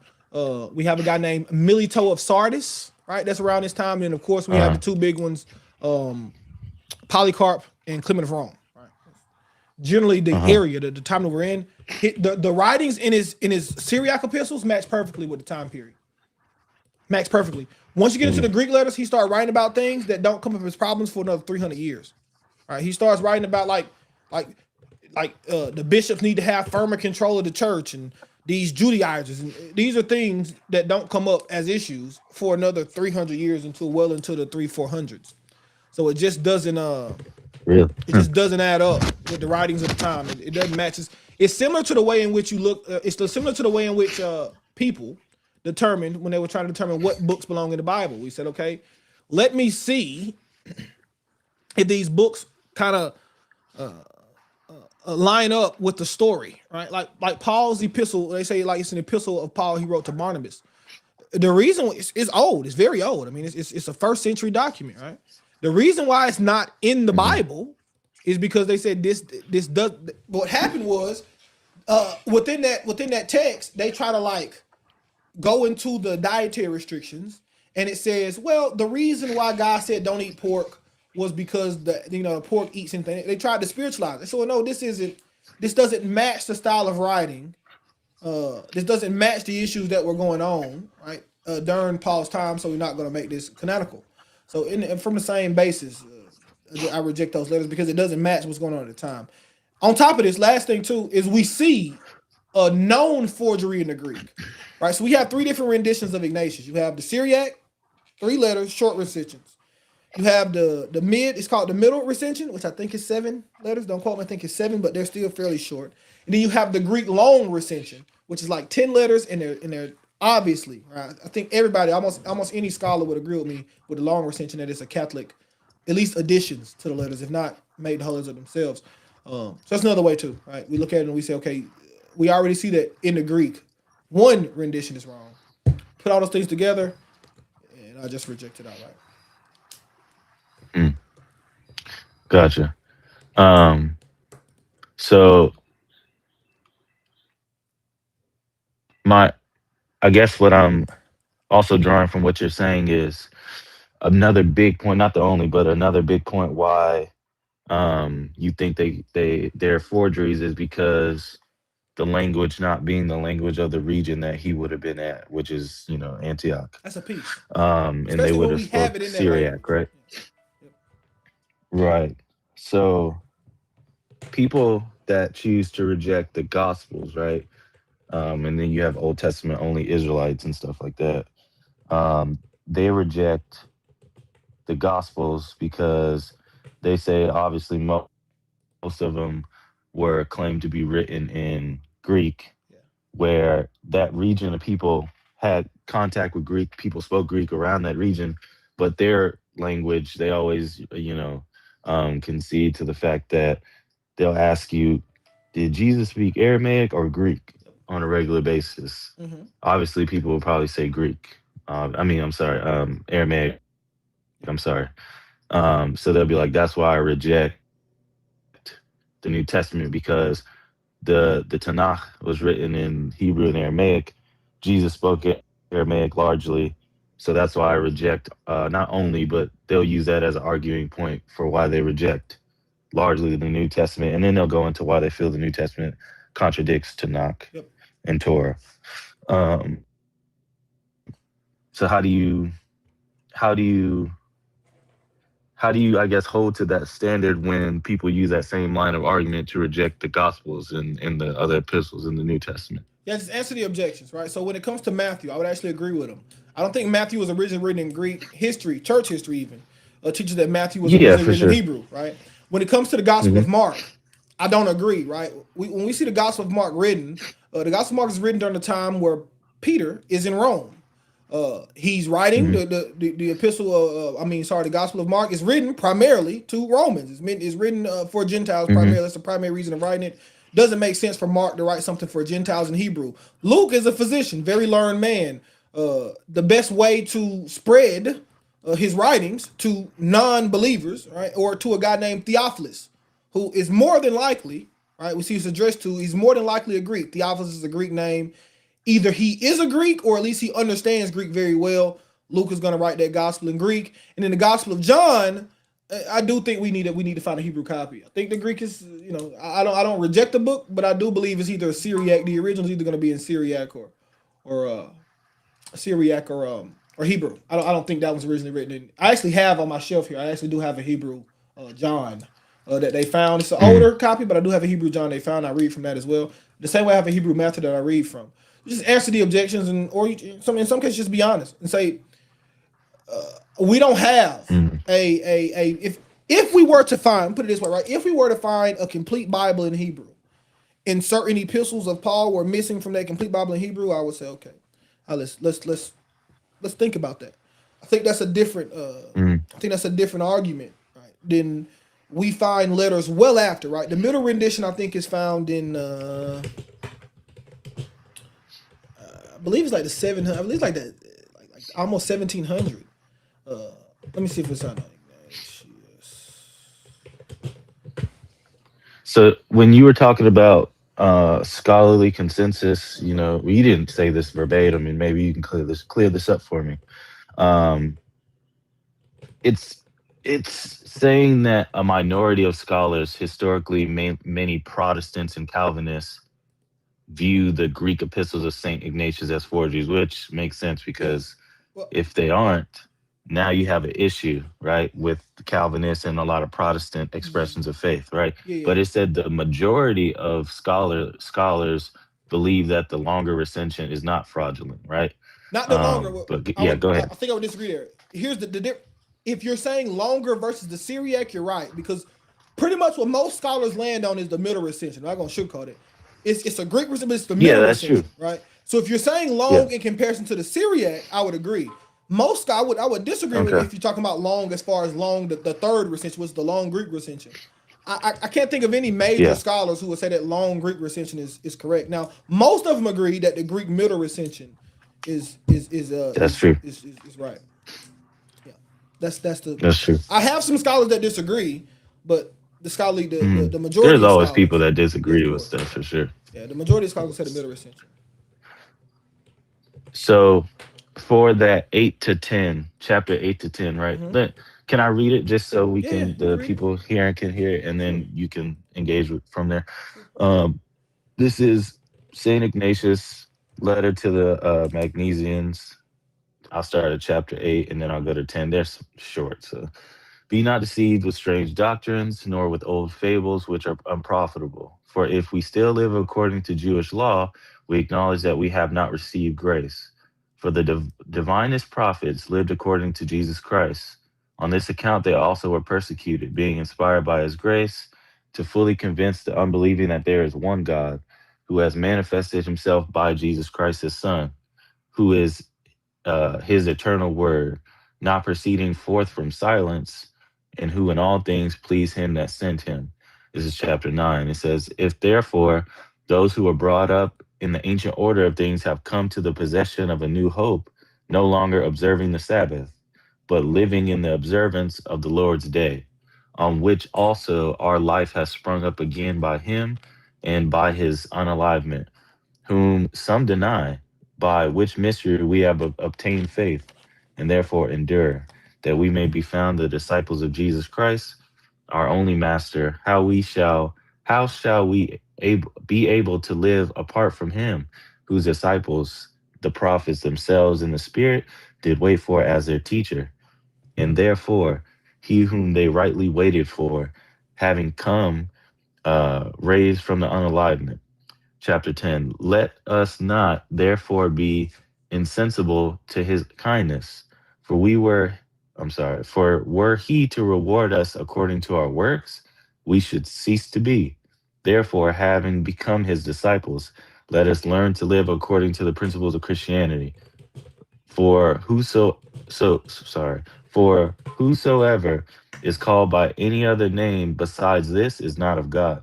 Lay aside, therefore, the evil, the old, the sour leaven, and be changed into the new leaven, which is Jesus Christ. Be salted in him, lest any one among you should be corrupted. Yep. Since by your Savior you shall be convicted, it is absurd to profess Jesus Christ and to Judaize. For Christianity did not embrace Judaism. Y'all saving right there, right? It's almost done. He just condemned Paul. It's almost done. I'm saying he's condemned Paul, he's condemned Peter, he's condemned Christ himself, right? Paul repetitively says he kept the Sabbath in the book of Acts. So here Ignatius will be condemning Paul to say, well, Paul should not have been keeping the Sabbath. He doesn't have Christ. Paul says in Romans 2:6 that God will repay each man according to his deeds or according to his works. He just said that God won't repair everyone according to their works. That's my point. This isn't even coherent with the scriptures. Even coherent with the Bible. Even in the 3rd century, right? Augustine is writing back and forth with Jerome, and he's saying that he's disagreeing with what you just read in Ignatius. He's saying Paul and all the 1st century Jews did keep the Sabbath, and they were perfectly fine to keep the Sabbath. Ignatius says, no, if they keep the Sabbath, then they have fell from Christ. So, you know what I'm saying? This isn't coherent at all with this isn't coherent with history. This isn't coherent with the writings of the Apostle Paul. And it isn't coherent, with 1st century Christianity. It would mean that every single apostle was without Christ because every single apostle kept the Shabbat. After the death, I don't think he's saying if you've kept. That's what he said verbatim. Go back and read it. That's what he said verbatim. Yeah, I got you. He's saying no longer observing the Sabbath, right? No longer observing living the Sabbath. in observance of the Lord's day. He says, if we still follow the example of the Jews, we have fallen from Christ, and the example that he gives is the Sabbath. So that would mean that Paul had failed from Christ when he observed the Sabbath throughout the book of Acts. Are you talking about chapter 9? Start at the beginning. You said it's the Magnesians, right? The letter to the Magnesians, yeah. Let's pull it up. 9. Let's pull it up. I want to pull it up. Brother looking sharp today, bro. I appreciate it, man. God bless you. Yes, sir. Right. So you said we started chapter 7, right? Mm-hmm. No, 8. I'm sorry. 8, yeah. Be not deceived with strange doctrines nor fables which are unprofitable. For if we still live according to Jewish law, we acknowledge that we have not received grace. Right? You would agree. Now the example that he gives there. Let's keep going. For the divinest prophets lived according to Christ Jesus. On this account, they were also persecuted, being inspired by His grace and fully convinced, unbelieving that there is one God who manifested Himself in Jesus Christ, His Son, who is the eternal Word, not proceeding from silence, in whom all things that sent Him. If therefore we who are brought up in the ancient order of things have come to the possession of a new hope, no longer observing the Sabbath, but living in ordinance in observance of the Lord's day, on which also our life has sprung up again by Him and His death, whom some deny, and by which mystery we have obtained faith. Therefore, in Deuteronomy we find disciples of Jesus Christ. The example that he gives from chapter 8, when he says, "Do not be deceived and don't follow if you live according to this Jewish law," is the Sabbath. Paul kept the Sabbath. So that would mean we would have to, he said, we acknowledge that we have not received grace. That would mean Paul had not received grace because he kept the Sabbath. Because that's a Jewish law. So I think here's the distinction that maybe we can engage from this point, right? Because I think it's the difference between that transitional period where they were keeping Shabbat as just their culture, and then also too, it's a transitional period. They're slowly getting more revealed to them as time goes on, and the Holy Spirit is guiding them into more and more understanding, right? As time progresses and moves throughout the ecclesia of the church.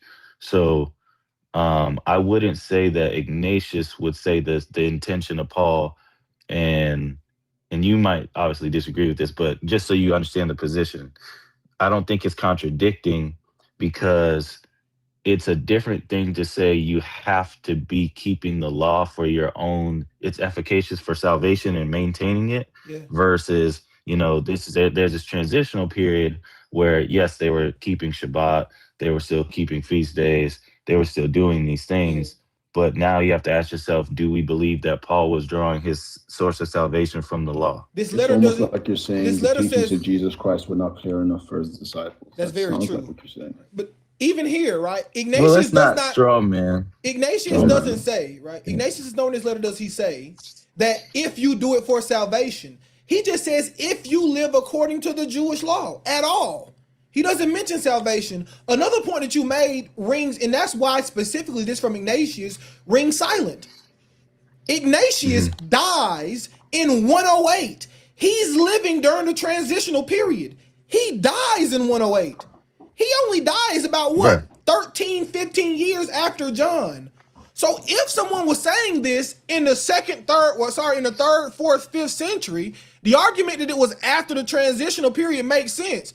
That's why I say it doesn't make sense for him to write this, because even if you believe in some sense of transitional period, which I don't believe the faith of the apostles should transition, we should just do what the apostles did. We shouldn't try to make something else up, because then we're not following the faith of the apostles. We're following the faith of some guy who made it up later. Even if that was the case, though, he lives during this transitional period. He is one of these transitional guys. He would be doing the same thing. It wouldn't be anything different. He is living during the time of Paul. He is living during the time of Peter. He's living during the time of John. He's living during the time of the apostles. So for him, that's my point, is for him to say this doesn't make any sense, because no one thought this way during the time of Paul. No one was saying, hey guys, if you still keep the Sabbath, if you still keep the feast days, if you still eat clean, then you have not received grace in the first century. That's my point. It doesn't make any sense for this to be actually his writing. It's you would have to identify to me anyone else in the first century who writes something even similar to this, even a little bit similar to this. It doesn't exist. Colossians 2:16. Read Colossians 2. Yeah, with Colossians 2, brother, we just got to read the whole thing and it makes a lot more sense. Right? We stop at Colossians 2:16. Paul explains himself in Colossians. Let's go to Colossians 2. We'll read Colossians 2:16, because Paul says he kept the commandments. Paul says he kept the feast days. So Paul, if he means that you shouldn't keep the feast days, he is writing an apologetic against himself. Literally. Yeah, that's not the position. That's what I'm saying. Let's If keep we reading. still man what I'm saying. I got you. I'm just Yeah, gonna read I got it, you. right? So Hold on. You said so we Colossians can, 2:16. I just go want to ahead, read go it, ahead. and then we'll discuss Yeah, it from go there. ahead, go ahead. I just want to show everybody what it says. Okay. All right, it says, therefore let no one judge you by what you eat or drink, or with regard to a feast or a new moon or Sabbath. These things are a shadow of things to come, but the body that cast it belongs to Christ. Do not let anyone who delights in false humility and the worship of angels disqualify you with speculation about what he has seen. Such a person is puffed up without bias by his unspiritual mind. Key. Paul says the law is spiritual. He said this person is unspiritual. Let's keep going. He says false humility and worship of angels. Not worship of God, worship of angels, messengers. Let's keep going. Whom the whole body supporting it together by his joints ligaments grows God. Here's the key. If you have died with Christ to the spiritual forces of the world, why, as though you still belong to the world, do you submit to its regulations? Do not handle, do not taste, do not touch. These things will all perish with use, because they are based on human commands and teachings. Such restrictions indeed have an appearance of wisdom with their self-prescribed worship, their false humility, and their harsh treatment of the body, but they are of no value against the indulgence of the flesh. Paul tells you he's referring to human commands and teachings, not the commandments of God. We just got to finish reading. We can't stop at 16. Gotcha. Are you referring this to be the tradition of the elders, the Pharisees? Yes. Okay, so this is explicitly only speaking of that, because I asked you that, right? Because remember when they asked Christ the Pharisees, and they said, well, Moses allowed us to basically give our wife a bill of divorce, right? But that's given in Torah. So Christ said Moses allowed for that because of y'all's messed up heart, basically y'all's hardened heart. But from the beginning, it said that they would become one flesh, and let no man separate what God has joined together. Yeah. So that he's telling you, yes, there had been a lot in for a time that we found in Torah, but that was never the original design, right? So Moses himself in the law allowed for something according to law, Now, right? when you But read that, does that mean that was that was God's law, meaning this is God's original design? No. Yeah, I will show you the difference Jesus here. just makes that clear. When you read that law, it's case law. When you read the law about divorce in the Torah, it doesn't say God said to Moses. When it comes to the Sabbath, Right. let's read what it says. And then we'll go back. Then we're going to read what it says about the feast days. Here's what it says verbatim. Verbatim. I'm going to read it verbatim. And God spoke all these words. I am the Lord your God who brought you out of the land of Egypt, out of the house of slavery. This ain't Moses talking. This is God saying, hey, this is me. I said this. That's where he goes down on and say, remember the Sabbath day, keeping the holy. 6 days shall you labor and do all your work, but the 7th day is Sabbath of the Lord your God. When the feast days, it's Leviticus chapter 23. Here's how it reads. Then the Lord, then Yahweh said to Moses, speak to the Israelites and say to them, these are my appointed feasts, the feast of Yahweh that you are to proclaim as a sacred assembly. For 6 days work may be done, but the 7th day is a Sabbath, complete rest, the day of sacred assembly. You must not do any work. These are Yahweh's appointed feast. So this isn't a situation where Moses is giving case law. This is Yahweh himself giving a command. This is God's law. This is Christ speaking. This isn't Moses judging and giving case law. This is Christ speaking. He wouldn't say Moses gave you this. He would have to say, I told you this, but now I'm changing my mind. I said this was the right thing to do. Once again, I told you to kill a man in front of his mama because he broke the Sabbath, but Hollis, I changed my mind. I don't want to serve that God that would kill one person for doing something and then say, never mind, I really wasn't even serious. I was just joking. I know this man got hit upside the head with rocks in front of his mama until he was dead. I was just playing though. That's not a righteous God. That's a wicked God. I wouldn't serve that God. Gotcha. So remember the original question was, do you think that the bill of divorce that Moses gave, which is in the law, you said that was case law? Are you inferring that essentially that wasn't a law for, human error? I'm saying Moses, that wasn't the will of God. Saying Moses is tasked with judging the people. Moses is well within his rights to give his judgments when he does not have a command from the Lord. Similar to what Paul does when he's speaking. When he says that you should not the virgin should marry. Paul stops to say what? Concerning virgins, I have no commandment from the Lord. But he definitely gives his opinion in his epistles. Right. Sure. Right. Same thing with Moses here. Moses is judging the people. Now, Christ upholds divorce. Let's put the perfect comment. Christ upholds divorce. Divorce is still there. The conditions for divorce, what counts as uncleanliness is what changes. Now, the uncleanness is only adultery. That's the uncleanness that you be divorced for. We have case law versus God saying this is the case. So in some cases, there's definitely Moses grace for sure. Right? Moses gives judgment and say this is what we should do. But in the case of the Sabbath, in the case of the feast days, in the case of the dietary restrictions, the verse is very clear. It says Yahweh spoke. God spoke. So either God changed his mind or we should still do these things. And Paul can't be saying these things were human commands because it says Yahweh said this. So either Paul is saying Yahweh is a human here, or we got a problem. Yeah. I went to Colossians 2:16 because we were talking about, you said if a part of Ignatius is authentic, right? Yeah. And let's just say it was. You could argue that Ignatius didn't understand these things, maybe about these things, right? Or you could say, I don't think he actually wrote this. Either or, right? I think what the conflation that I'm trying to present to you is there's a difference between just if you keep the Sabbath. I think what you're presenting is then Ignatius, if this is really what he's saying, is saying that all the apostles are basically rejecting the faith of Christ, right? Just for participating in Shabbat. Yeah. So that's not what I think he's saying. And I looked this up and I would like to see what you think, right? Because he's talking specifically about Judaizing, which it says Judaizers were early Christian, mostly Jewish believers who argued that Gentile converts must follow Mosaic law. Where do you get that definition from? Where do you get that definition of Judaizers from? Oh, it's just an overview, but I could get like a Webster's. I don't want a Webster's. I'm saying I want a biblical definition of what a Judaizer is. I think that's another problem. we kind of have a we can't just I got use the you. word Judaizer But that's what any I way was that we saying. want. I'll get that. Yeah. I got you. But that's the understanding that everybody has came to the consensus of, right? I don't care about consensus. That I it's care about the basically Bible. The most churches, if you go downtown, most of the mainstream Protestant churches have come to the conclusion gay marriage is okay. I could care less about the conclusion, the consensus. I don't care. that's not true. That's very true. Which church you talking about? Where are you going, It's bro? called mainline. If you Google it, mainline Protestantism. So you look at the Episcopal Church, Yeah. the Methodist Church, all these churches. Yeah, you talking about high churches and all that stuff? They allow the LGBTQ element of P funny stuff to go on. That's their consensus. The consensus of the Roman, Catholic Church is transubstantiation. You don't think that's right? So I don't think consensus. Yeah, I get. Yeah. Most Christians on the face of No, the I'm earth not talking about Catholic. Yeah. You don't accept the consensus because it would disagree with you.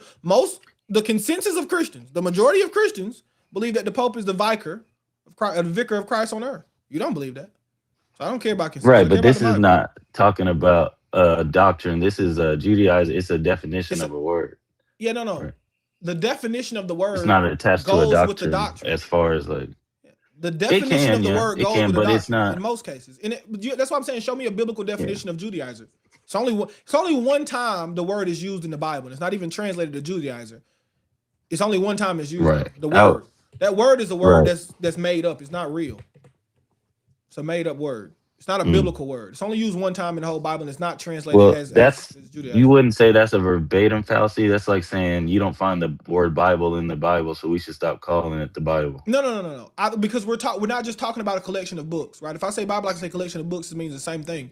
Judaizer, by you just try to give me a definition of Judaizer, right? If we go try to get a definition of Judaizer, not like a dictionary. Yeah, there's only one place in which the word is used, right? There's only one place. We figured out yesterday. There's only one place where it's used, and it's in the case of and it's actually it proves my point. It's where Paul confronts Peter because Peter got up and removed himself from the table when he was eating with Gentiles when the Jews came in. There's no law of God, and it says that he's Judaizing them. Right? How can you compel the Gentiles to live like Jews? That word is Judaizing. Only time the word is used. Right? What he was doing there was following the Mishnah, the halakha. It wasn't that he was trying to convince the Gentiles to live according to the laws of God. He was trying to convince the Gentiles to live according to the tradition of the elders. The one time the word is used in the Bible, it proves my point. So I would ask to show me a word, show me time in the Bible where it's used any other way. Because I actually have a use of the word. It doesn't have any other So hold uses. on, you just said, and tell me if I heard you wrong. You said basically the only time the word Judaizer is used, it's in reference to when Peter is like not wanting to eat with the Gentiles, even though the Holy Spirit is falling upon them, and Paul corrects them, and basically it's like saying, why are you trying to basically be a hypocrite and trying to get them to live like Jews, and basically being hypocritical, right? Yep. And to you said that's not talking about the ordinances or the Jewish law. This is in reference to halakha, right? Yeah, there's no law that says. Is that what you said? Yeah, there's no law that says a Jew can't eat with a Gentile. It's only halakha. When does halakha when is it established? Starts on the time of Ezra. Like historically. Yeah, it starts on the time of Ezra, and it continues on down. So it starts on the time of Ezra. Even the definition says to adopt Jewish. The definition says to adopt Jewish customs. Doesn't say anything about the ritual law of the Jews. Doesn't say anything about the Torah. So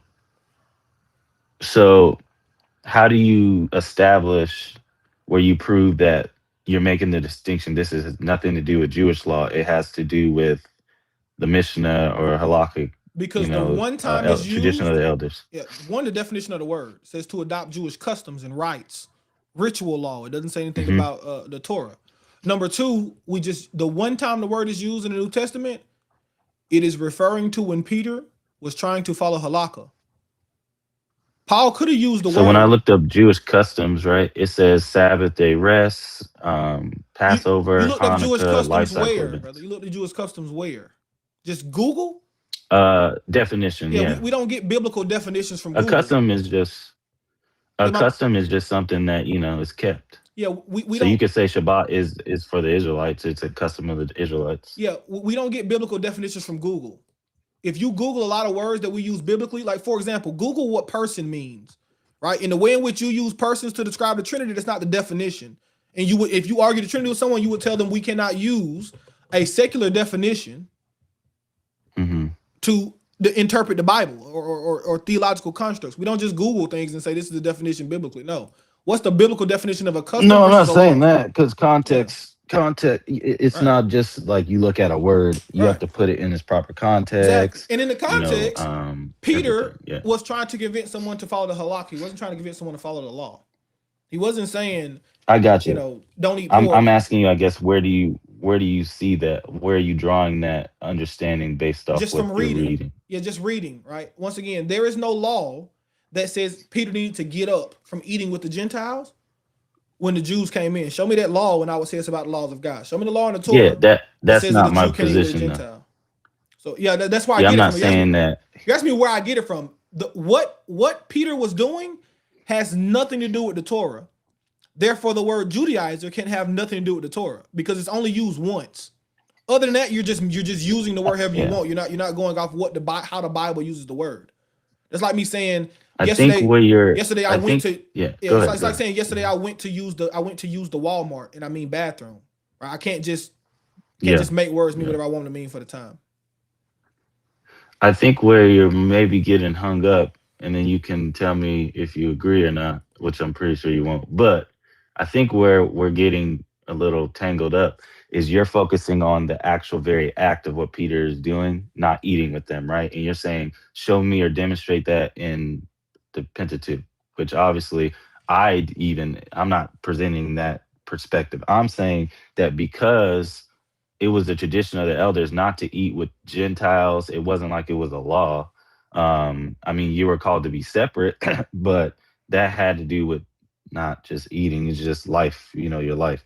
But I'm not focusing on saying or pointing to the fact that he's choosing not to eat with them as he's observing a Jewish law by doing that action, because they're not doing all the other things that are associated with Jewish law. That means they are Gentiles. They're not proselytes. As far as they're not wearing tzitzit, they're not doing all these ordinances. They have not been circumcised. You have to prove anything that you just said. You have to prove all of that. They're not doing Yeah, anything. you go further into Acts 15, and then we see that, the circumcision Jerusalem council comes up. So they're not circumcised, obviously, because if you go into Acts 15, it shows that. Yeah, you didn't just name circumcision. You said they're not doing anything according to the law. So they're not wearing tzitzit. Yeah, but that's the start. That's the start to make a proselyte. Circumcision isn't the start, brother. Circumcision is the second to the last step of a proselyte. It's not the start. It's the second to the last. Well, that's the first. That's a sign of the covenant, right? Timothy was considered a Jew, but Timothy wasn't circumcised. No one from the time in which the Israelites left the land of Egypt to the time they arrived in the land of Egypt was circumcised. What you're saying isn't biblically correct. No.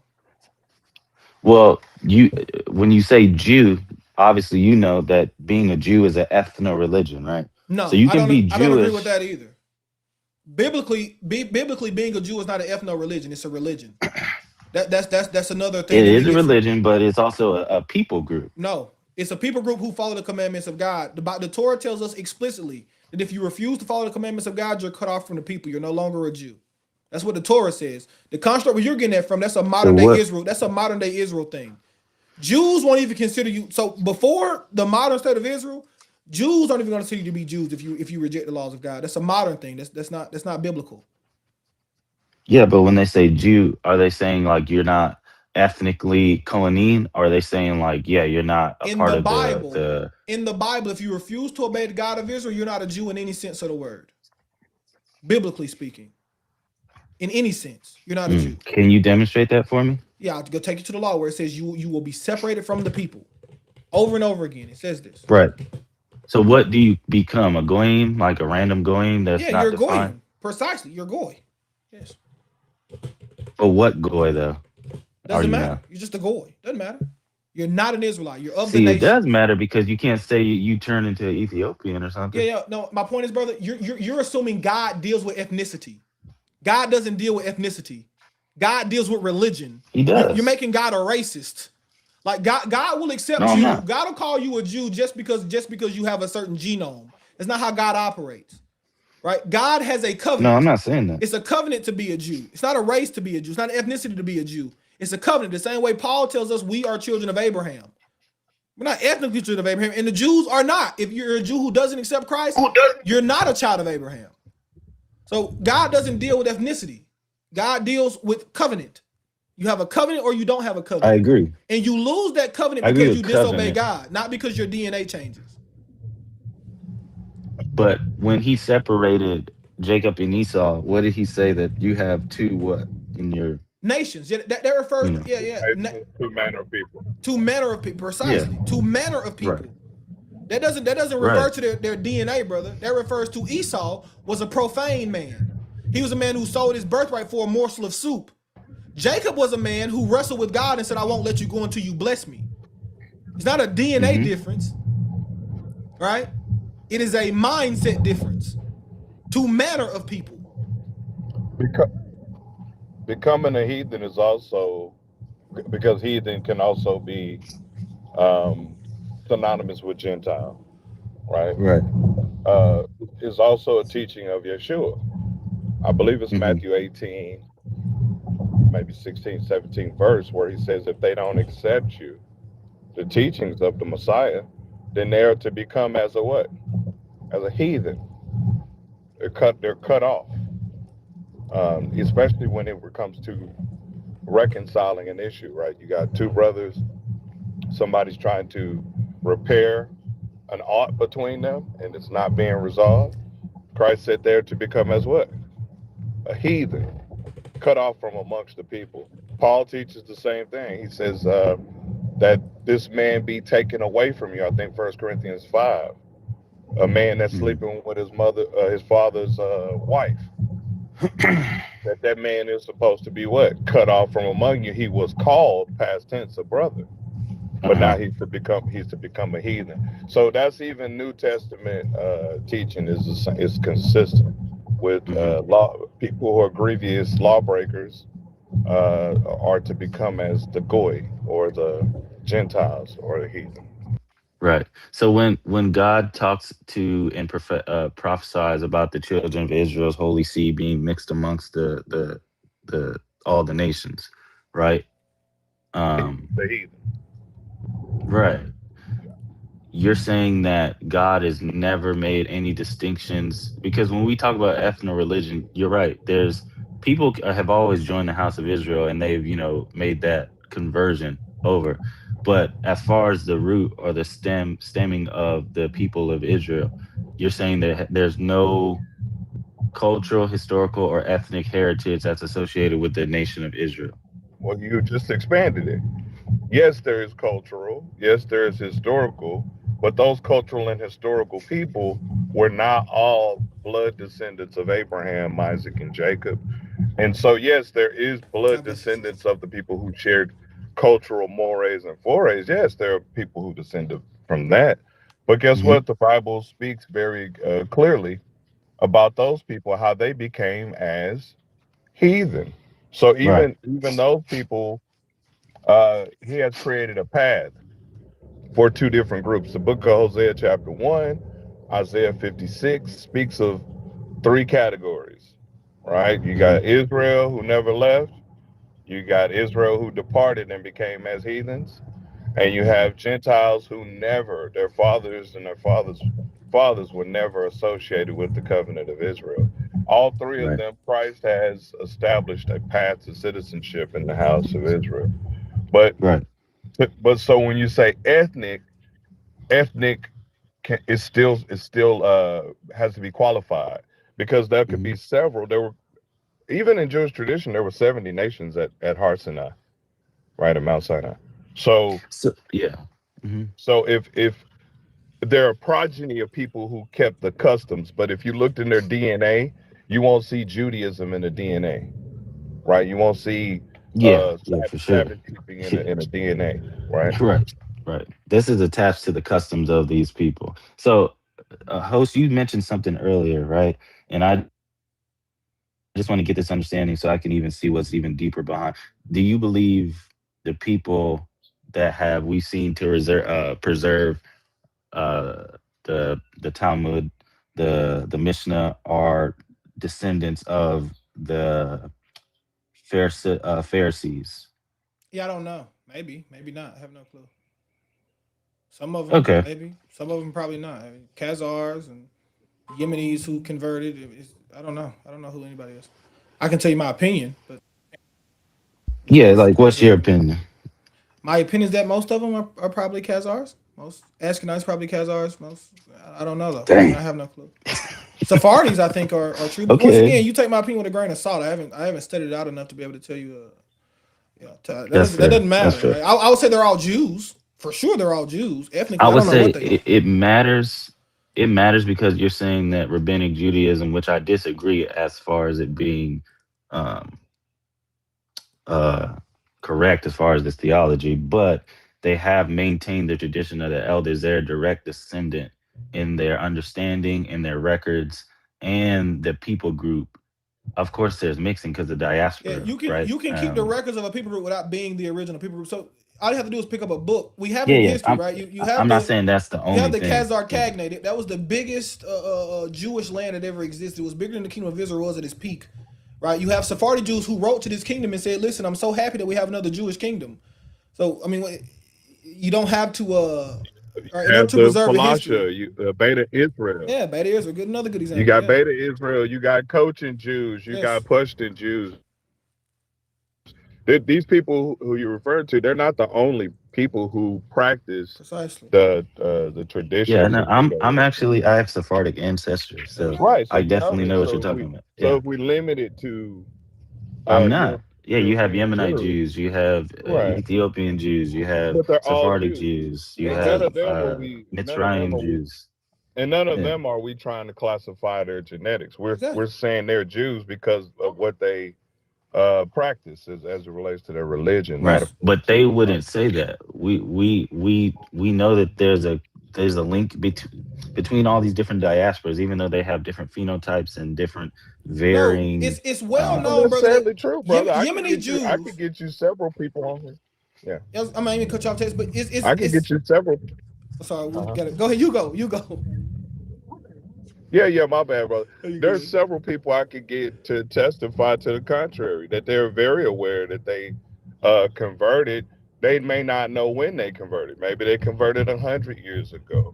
Maybe they converted 1,000 years ago. But there are several people who transparently know that they are Jews ancestrally, but that happened because of the advent of their conversion at some time in recent history or ancient history. The whole group of Yemeni Jews, the whole group of Yemeni Jews, they know they're not ethnic Jews, and every ethnic Jew knows they don't come from the original tribes. We have the history of when the whole kingdom converted. Yet no one tells a Yemeni Jew, no Jew will tell a Yemeni Jew you're not a Jew.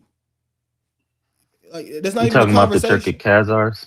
No, I mean the Yemeni Jews, not Turkeys. It's like all Yemeni Jews. Oh, okay. They know when they converted to in Judaism. Yemen, brother. Yeah, you know Yemen. where Yemen is, right? It's like the bottom of the Arabian Peninsula, right? Yeah. They're all converts. At some point, very long time ago, but they're all converts. It's not a secret. It's well known, but they're still they're Jews. So you said it doesn't matter. Yeah. So I would assume, and correct me if I'm wrong, that you believe, because you mentioned the Khazarian Empire, right? And largely, you didn't name them, but that's what I'm about to ask you to clarify. The Ashkenazim, right? Do you think that they're largely made up of Khazarian ancestry? Yeah. What does that have to do with? Yeah. So you know that that's a conspiracy theory that's been debunked overwhelmingly over and over. Yeah, you can say it's debunked, and that's okay. What's that have to do with our conversation? Let's say they are the ethnic Jews. I don't care. What's that have to do with the conversation? Let's say they are. They're still Jews. They're Jews. We're not dismissing them as Jews. We're saying they're Jews. But perhaps but they're not just Jews religiously. They're not Khazarian by ethnicity. Their own scholars say different, by the way. I don't care what they are in any way. I can get you a primary source. Listen, bro. We're getting on topic, bro. I don't care.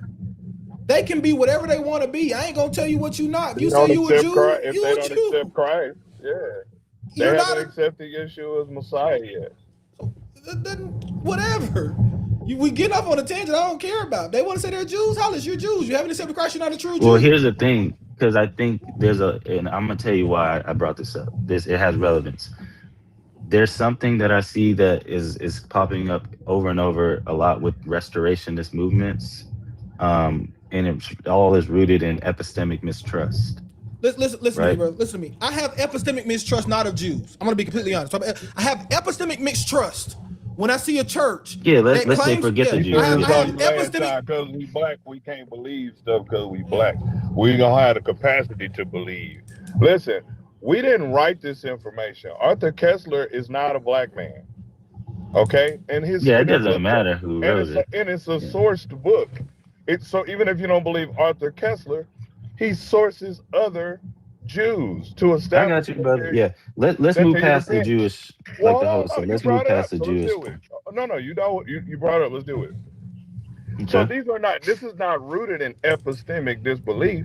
This is their own scholars. These are people who I talk to personally. Now, of course, people who try to dismiss people on ethnic background, that's not us.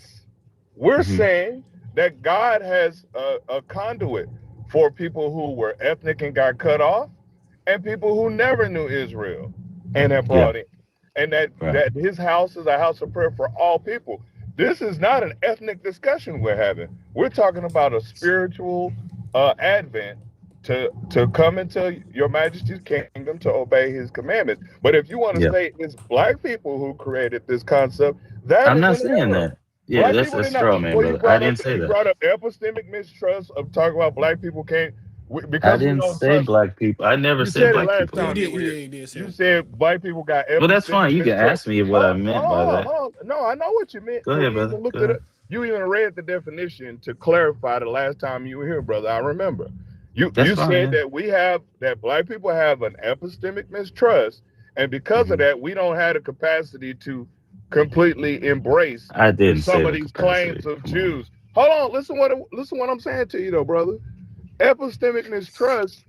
We didn't write these books saying that these people are Europeans. They wrote them.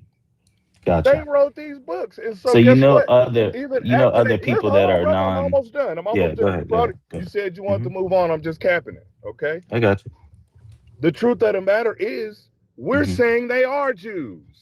Yeah. We're saying that they did convert, and that made them Jews at that time. But guess what? In our faith, if you have not yet accepted that Yeshua is the Messiah, that is prerequisite for us to have fellowship.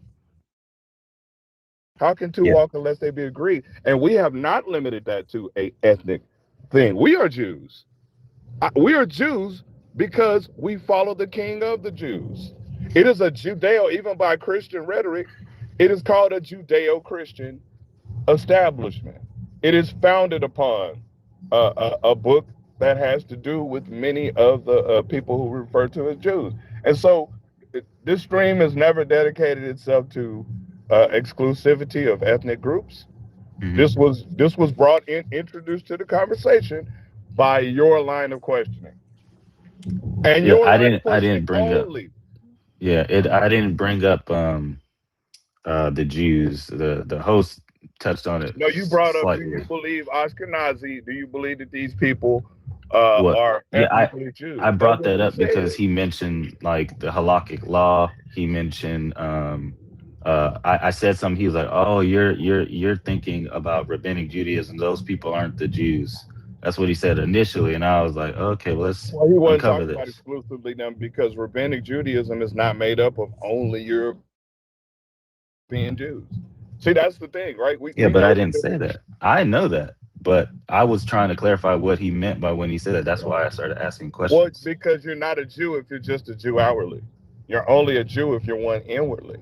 Yeah, we believe that. They don't believe that, right? Well, that's okay. We don't share the same belief, right? Right, that's fine. So what I was going to say, just to clear up the epistemic mistrust, I never said this is an exclusive thing that only us African Americans. Last time you said it was, you did that last time. Maybe this time. I said no. I never said that last time. I did, brother. I did say us as black folks deal with this. Not every single one of us, but a lot of us do. That does not mean that only exclusively we deal with it, because there's a lot of European, Asians, everybody deals with this, right? Non Depending on the sequitur line. to our faith, though, because we don't exclude racial demographics from the faith of Yeshua. So it's a non sequitur to even our discussion, our subject matter.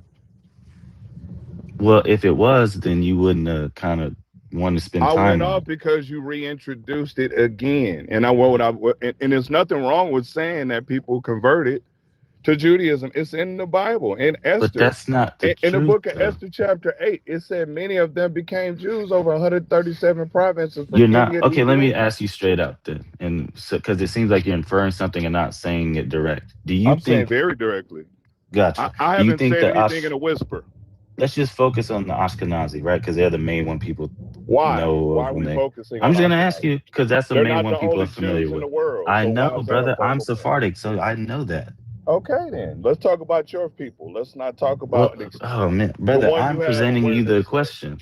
I'm Okay, presenting good. you the question, right? So let's just ask about the Ashkenazi. Do you personally think, right, that they are largely majority don't have any connection ethnically to, let's just say, the Pharisees who were Israelites? I'm saying that their history does not explicitly prove or validate an Hmm. ethnos. It does prove that they have a progeny to people who did practice those things. And that Gotcha. in itself means that they are Jews. Look, I'm not here to dismiss somebody's ethnic background of Jews. I'm here to validate people's access. I'm here to tell Christians that they're Jews whether they know it or not. Because you're trying to access a Jewish covenant. You're trying to access a Jewish Messiah. You want to be part of a kingdom that's promised to Jews. Salvation that you want. Christ himself said salvation is of the Jews. Gotcha. So I'm here to, that's what Yeah. we're here to tell Mhm. people is that if you believe in Christ, you are connecting yourself to the house of Israel. And that's why it's important for you to know what sure. is detailed in that covenant so that you know that what you've grafted yourself to. Gotcha. So my question to you is, um, I think you keep flip-flopping between the religion and I'm asking about the ethnic ancestry. We don't want to talk about You the were ethnic ancestry, bro. We want to talk about the religion. This ain't the ethnic ancestry panel. That ain't what I do here. I don't care. Listen, they're Jews, brother. I don't know The Ashkenazi people what are was the Jews. point They of saying full-blooded Jews. flip-flopping? Like, What was the point of saying flip-flopping? I have already addressed that these you people said you don't are believe they Jews. go back to the ethnic, but they're Jews by, Yeah, like so their that's what we're practice. saying we're teaching here today, is that being a Jew has never been exclusive to a bloodline. I didn't say that. You're right. I didn't say that you had to exclusively fruit be a part snacks. of a bloodline. That's what that's what a proselyte is, right? You come from a different nation, but you can join the house of Israel. But Right. that house of Israel is defined at first by its Yeah. bloodline. So we agree that, Right. that these people may not have the heritage of I don't DNA, agree but with they that have though. the heritage of culture, and I think that's undeniable. They clearly have a cultural heritage of practicing Judaism. But I Who believe they doubts have that? a bloodline connection to the people. That's what I'm Okay, saying. bro, that's We cool. disagree on Well, that. Fine, that's fine, okay. bro. You can agree. But You worship. what I'm trying to get to is where you drawing that epistemology or justifying why you don't believe they have a bloodline Why don't I connection have to to. I believe it? don't.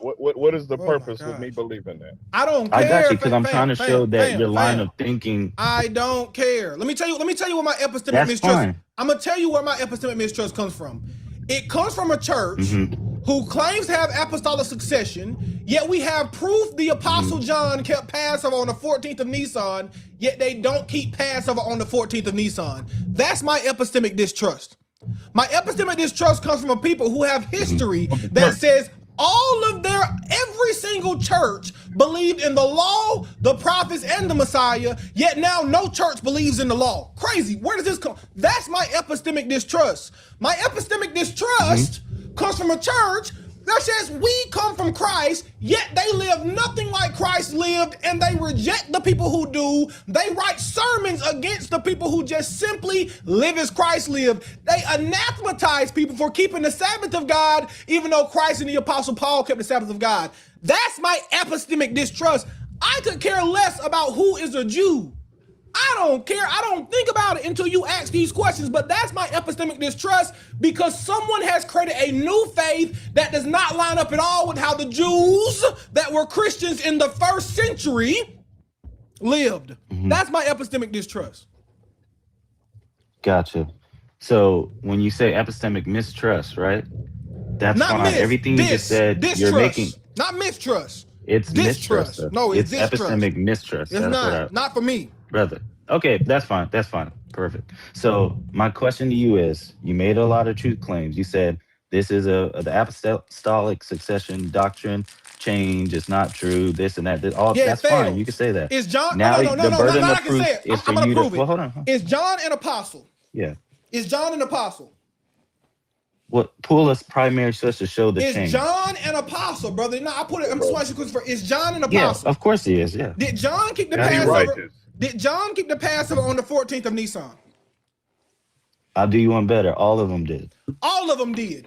How can you have apostolic succession when you don't live as they live? You're not following their teachings. Explain it to me.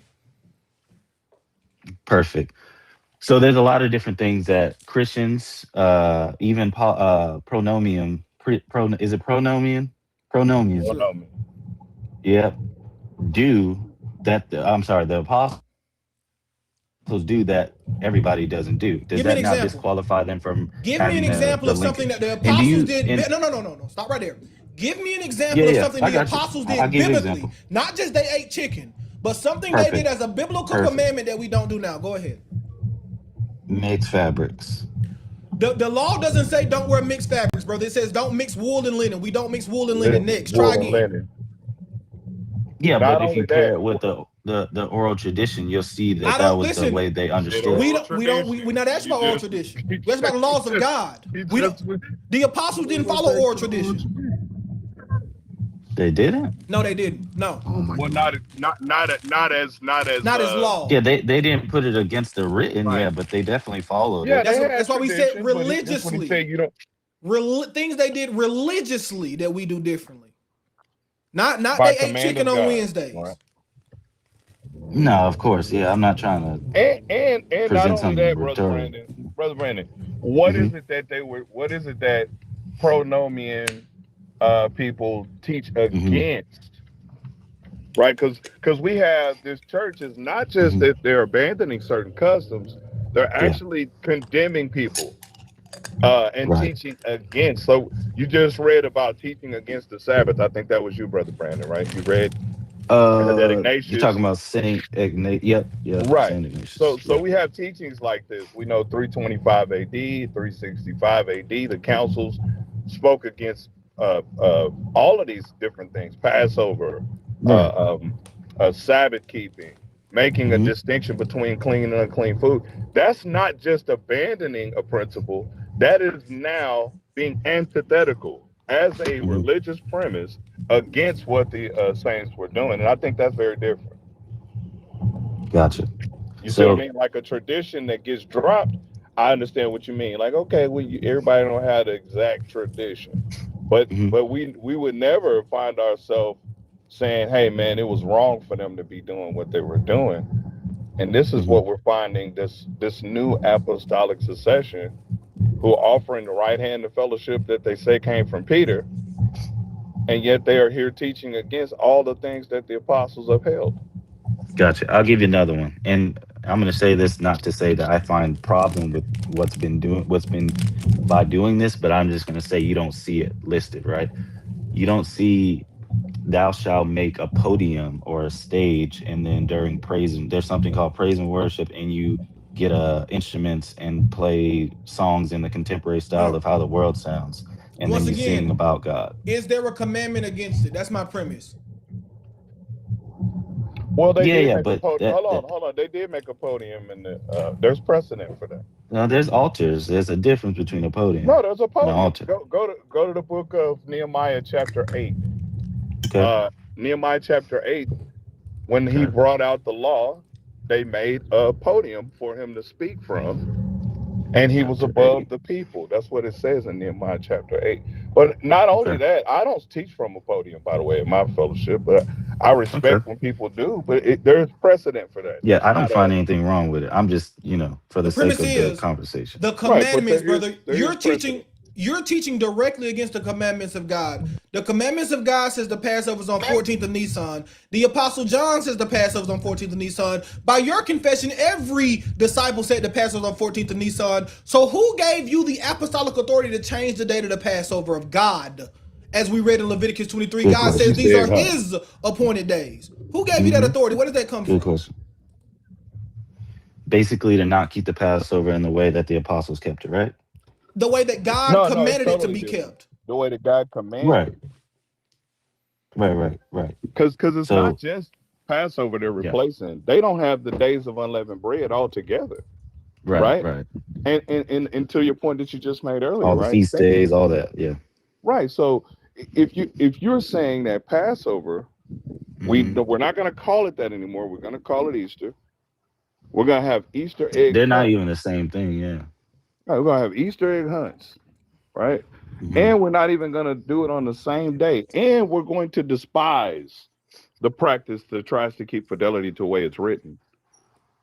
That means you are replacing it. That is supersessionism. Gotcha.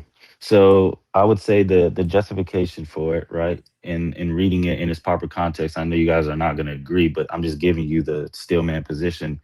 Obviously, the whole New Testament attests to the fulfillment of all these feast days, all these ordinances that were associated with not only the Israelites, the Levitical priesthood.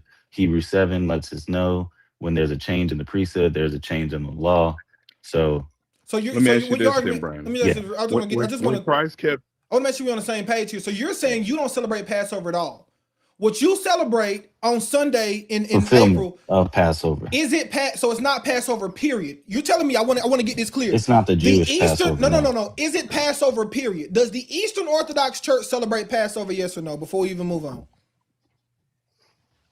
If you just we said it's don't not want to Passover. straw man it, Does it's the the Eastern fulfillment of Passover. So the Eastern Orthodox Church does But it's not at the same time. Okay, the Eastern. At the I just same want a time, straight it's answer, not brother. Does the Eastern Orthodox Church Yeah, celebrate but it's- Passover?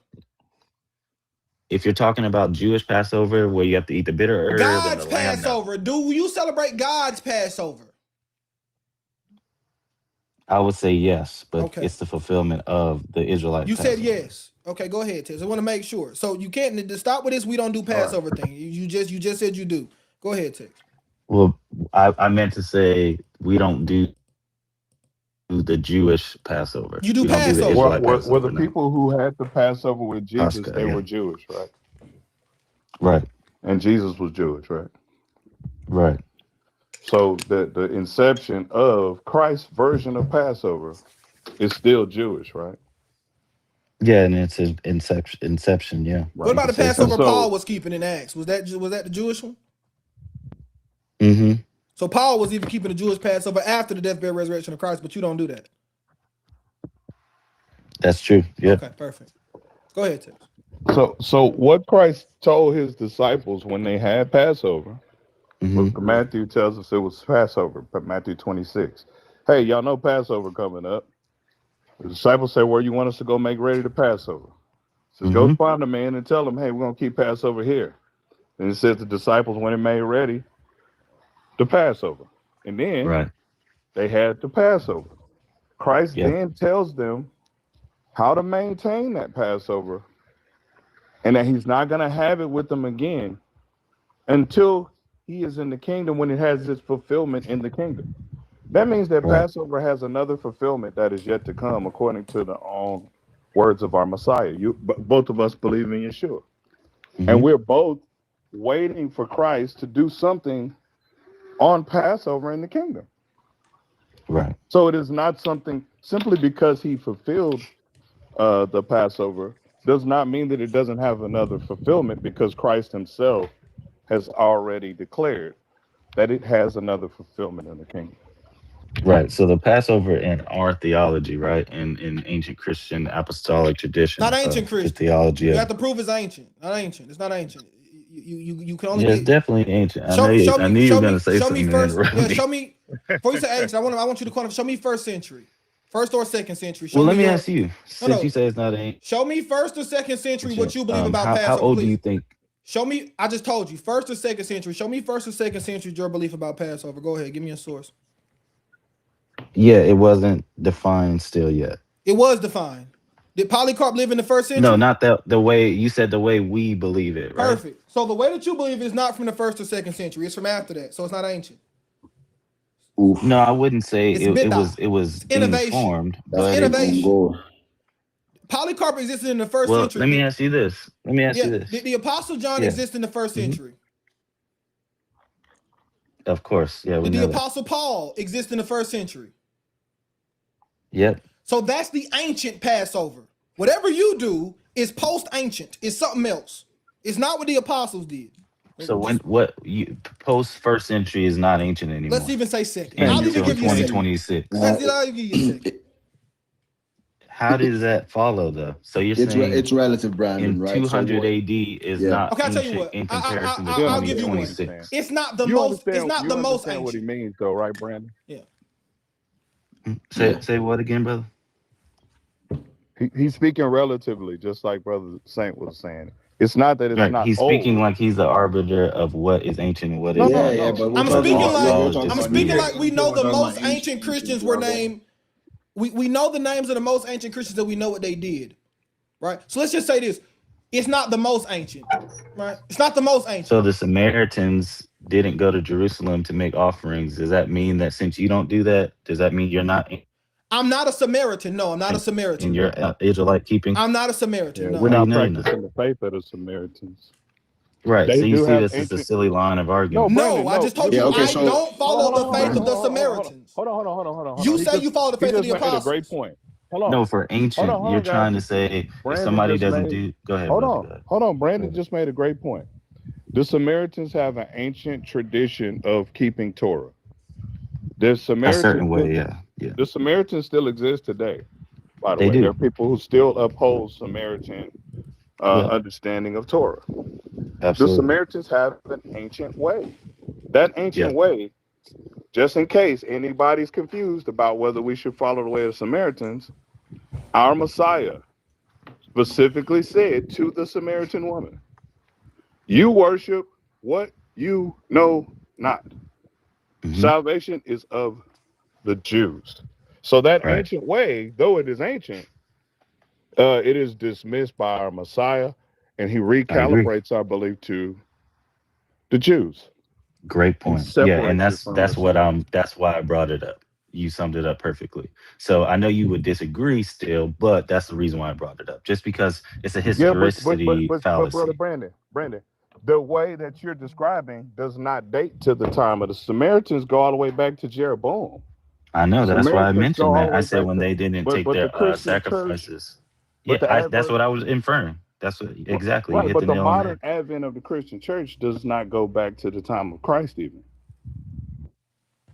That's the point. Right? The modern Christian the church Eastern does not Orthodox- go back to Eastern the time of Orthodox Christ. does not go back to the first century, right? So why do all scholars disagree with you? You just agreed Because with us. even Hold on. Protestant- Let's well, just let me- finish. let me- I just want to ask you again. We finna end it. Do you keep the Passover in the same way the Christians in the first century kept the Passover? No, we don't. No, so you So it's not don't follow the Orthodox. same faith as the first century Christians. Wham, that's easy. It's Over. not Orthodox. No, at it's all. not as black and white, and I can It's tell just you that why, black and unless white, you're brother. just If not you- interested. Yeah, I'm interested in you giving me historical attestation as to how you follow the first century Yeah, I faith. can, but So you go have ahead. to let me speak, I though, don't brother. want to let you speak. Give me the document. Give me the document that says what you say. I can, but you're gonna have to let me speak to give you a document. Go ahead, say it. Our Or refer to epistemic mistrust Go ahead. won't allow us to understand what you're saying because we are black and we don't have Oh the Lord, capacity come to on, brother. trust historical I'm black too. information. Come on, man. Go ahead. We don't have the capacity to believe things because we black. Give me You the think document. that's what I Epistemic think? mistrust. Just give I me the can document. give you multiple documents. Give me one. I can give you documents, Go brother. ahead. Thank you. I got you. So I just gave you the first one that we've been talking about that sparked this whole thing. St. Ignatius' epistle to the Magnesians. Now, if you let me finish, you said now what you have to do, which makes sense, is for you to keep your belief. You have to discredit the validity of chapter 8, 9, and 10. What are we're talking about the Hold on. No, I'm done. Listen, brother, we're talking about the Passover. Quantify your beliefs about he said Jewish law. Quantify your beliefs about the Passover. I can do mine with Polycarp. Quantify yours. That's what I want you to do. Quantify your belief about the Passover. I'm doing it, brother, but you keep cutting me off, brother. Because you're going to give me an answer or we're not going to move on. I'm tired of running around in circles with you. You got me up here talking about Ashkenazi Jews and this and that. Please just show me your belief about the Passover from the apostles of Christ. That's all I want to see. If you don't have it, just say you don't have it. Gotcha. Are you gonna let me speak or no? No, unless you're going to give me your belief about the Passover, I'm not going to let you speak. I just want to see your belief about the Passover. I asked you a very simple question, brother.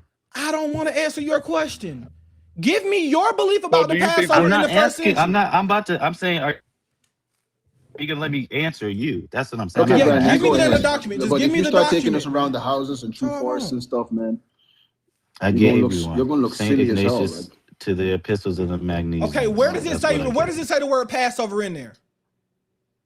Jewish law, Judaizing. It doesn't have to explicitly say Passover. Yeah, get down. That includes Judaism. Get down. The answer is you don't have it.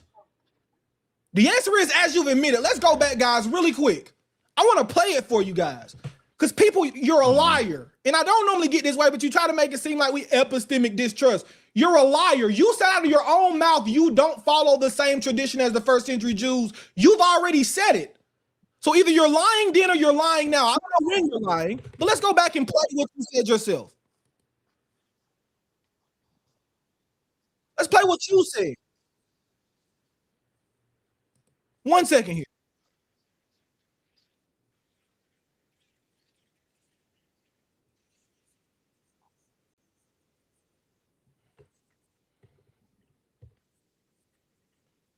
First of all, let's make sure you said this.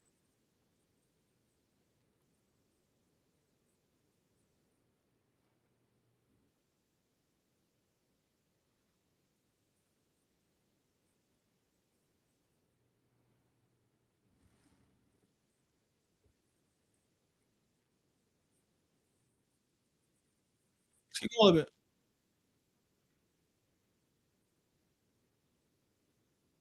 Watch him. He's about to say it.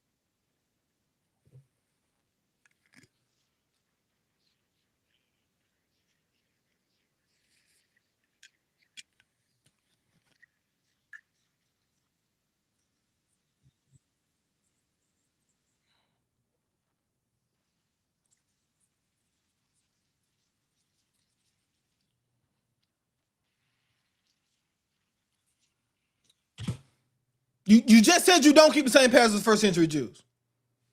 The first century Christian keeps the same Passover. You said it already. And more, I can find it. You said it like 7 or 8 times. You kept repeating it. But then you say, yes, you do, because your church has no epistemic foundation.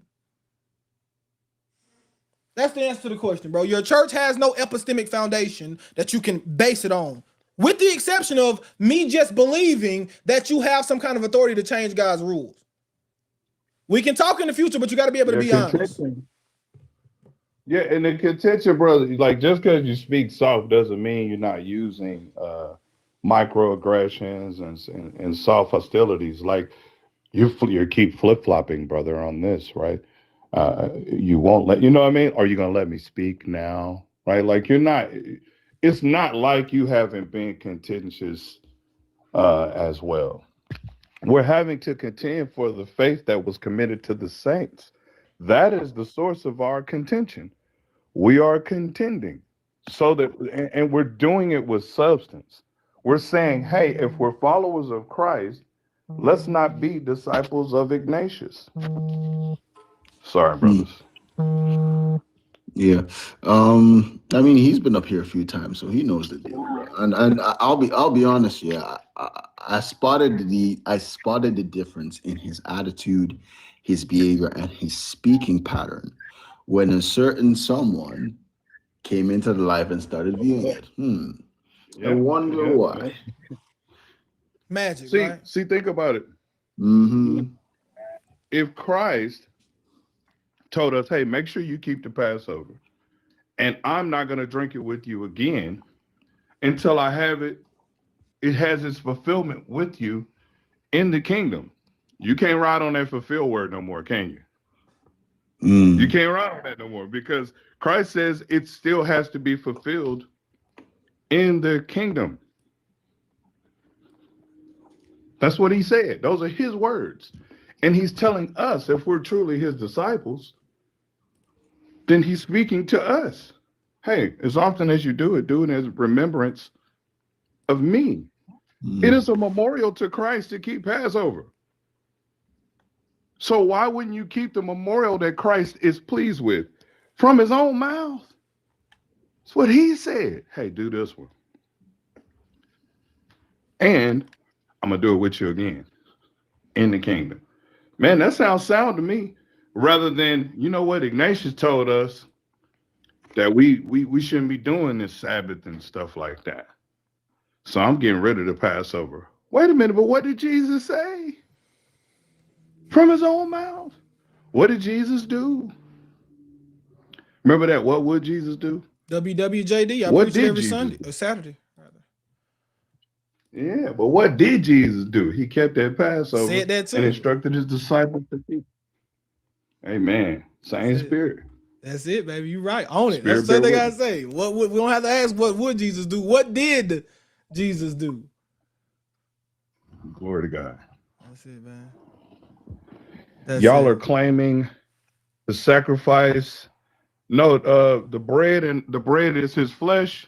That's the And the lamb. wine is his blood. Even in Judaism, by the way, for those that didn't know, all Jews didn't eat lamb at Passover. It was customary, especially if you did the 30-day Passover, which is if you missed the first one. It was customary to take the afikomen, which is the hidden piece of matzah, right? That's wrapped in the linen, and to eat it in place of the lamb. Y'all can look this up. So even what Christ did, what he did with his disciples, even though it's powerful for us, it is not alien to Judaism that came before that night to eat the bread in place of the lamb. So I knew.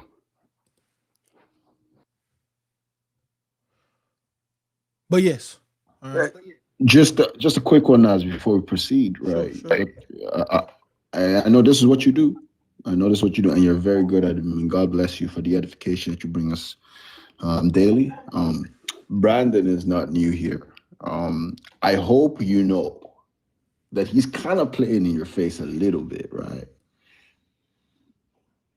Just a little bit, right? Like he's got that, soft tone. He seems to be reasoning together, but he's not really taking it in. It seems like he's here fishing for an opening with which he can use to debunk and to dispute our entire position. But Saint, look at Nazarene's tie real quick. Look at his tie. Do you see a stain on it? No stain. It's clean. It ain't a stain on it, man. Clean. So he failed. Whatever his ambition was or motive, it failed. Nothing can be done against the truth, brother. Amen. When you stand on truth, what a confidence you can have, a boldness that you can even speak with. When you standing on something you think Ignatius is saying, that is sand. That is not stable ground. If you come up here trying to say something against the Sabbath, which is the most repeated commandment in the entire Bible, you're building your house on sand. If you're building off of a claim that you have direct apostolic succession from Peter or Mark, and there's no record of that, you have built your reputation on sand. And that's why it doesn't work. It fails every time. My prayer is for Brother Brandon and anybody else who has this position to pray, meditate on it, accept the true teachings of Jesus Christ. I would much rather we agree with what the word says than to have to disagree with what you think versus what the word says, what you feel versus what the word says, what you heard versus what the word says. So we can all get together. The scripture says, "Let every man be a liar." So God can be the truth. That's it. So if God we're be the wrong, truth. okay, guess what? We're here because we were wrong. That's why we're here, because we were wrong, and our wrong got corrected by what God commanded us, what God said. History reproved us. Science reproved us.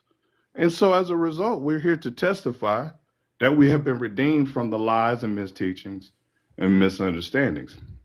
And so it can happen for you too. You don't have to stay in that delusion just because you're part of that church. You don't have to stay. You can come out of it.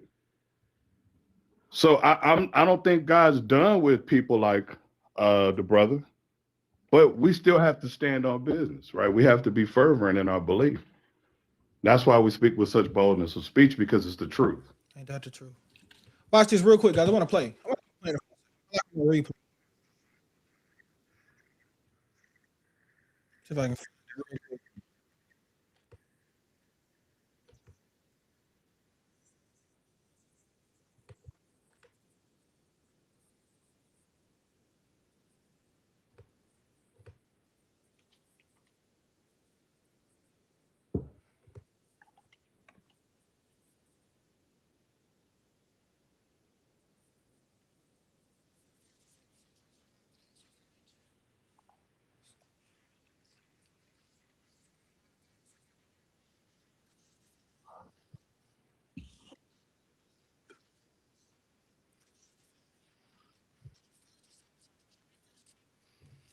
Hold on.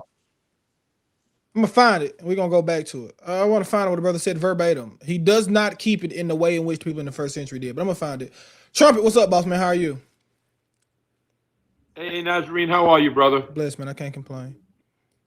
Let me ask you, I've always wondered, I come by your lives all the time. Is that a pork chop in the background? Is that what that is? It's supposed to be a pork chop. It's AI, so some people think it's a steak. Some people think it's a pork chop. I can say it's human meat. Whatever it's used for at the time, it can be. You know what I'm saying? And then you got the Christmas tree back there? Yeah, that's just to rile people up. I know. Most of the time, I'll be completely honest, people say I talk about pork a lot. I promise I almost never bring up pork. Normally someone comes in the comments and says, I can eat pork if I want, when I was talking about like the Sabbath or something. Normally how that happens. Like we just, but yeah, it's supposed to be pork.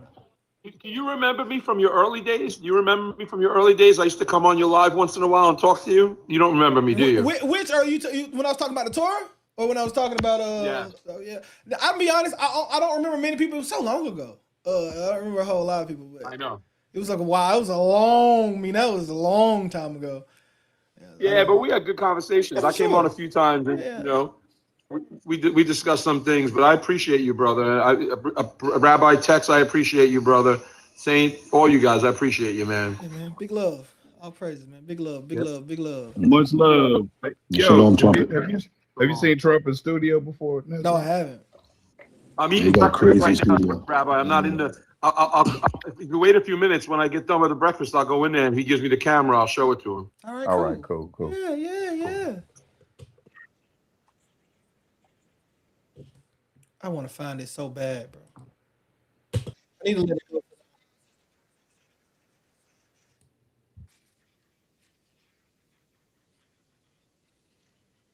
I'm just gonna find it later. I gotta find it. I'm gonna clip that. I'm gonna be honest with you. I'm gonna clip this conversation up. I'll be honest with you.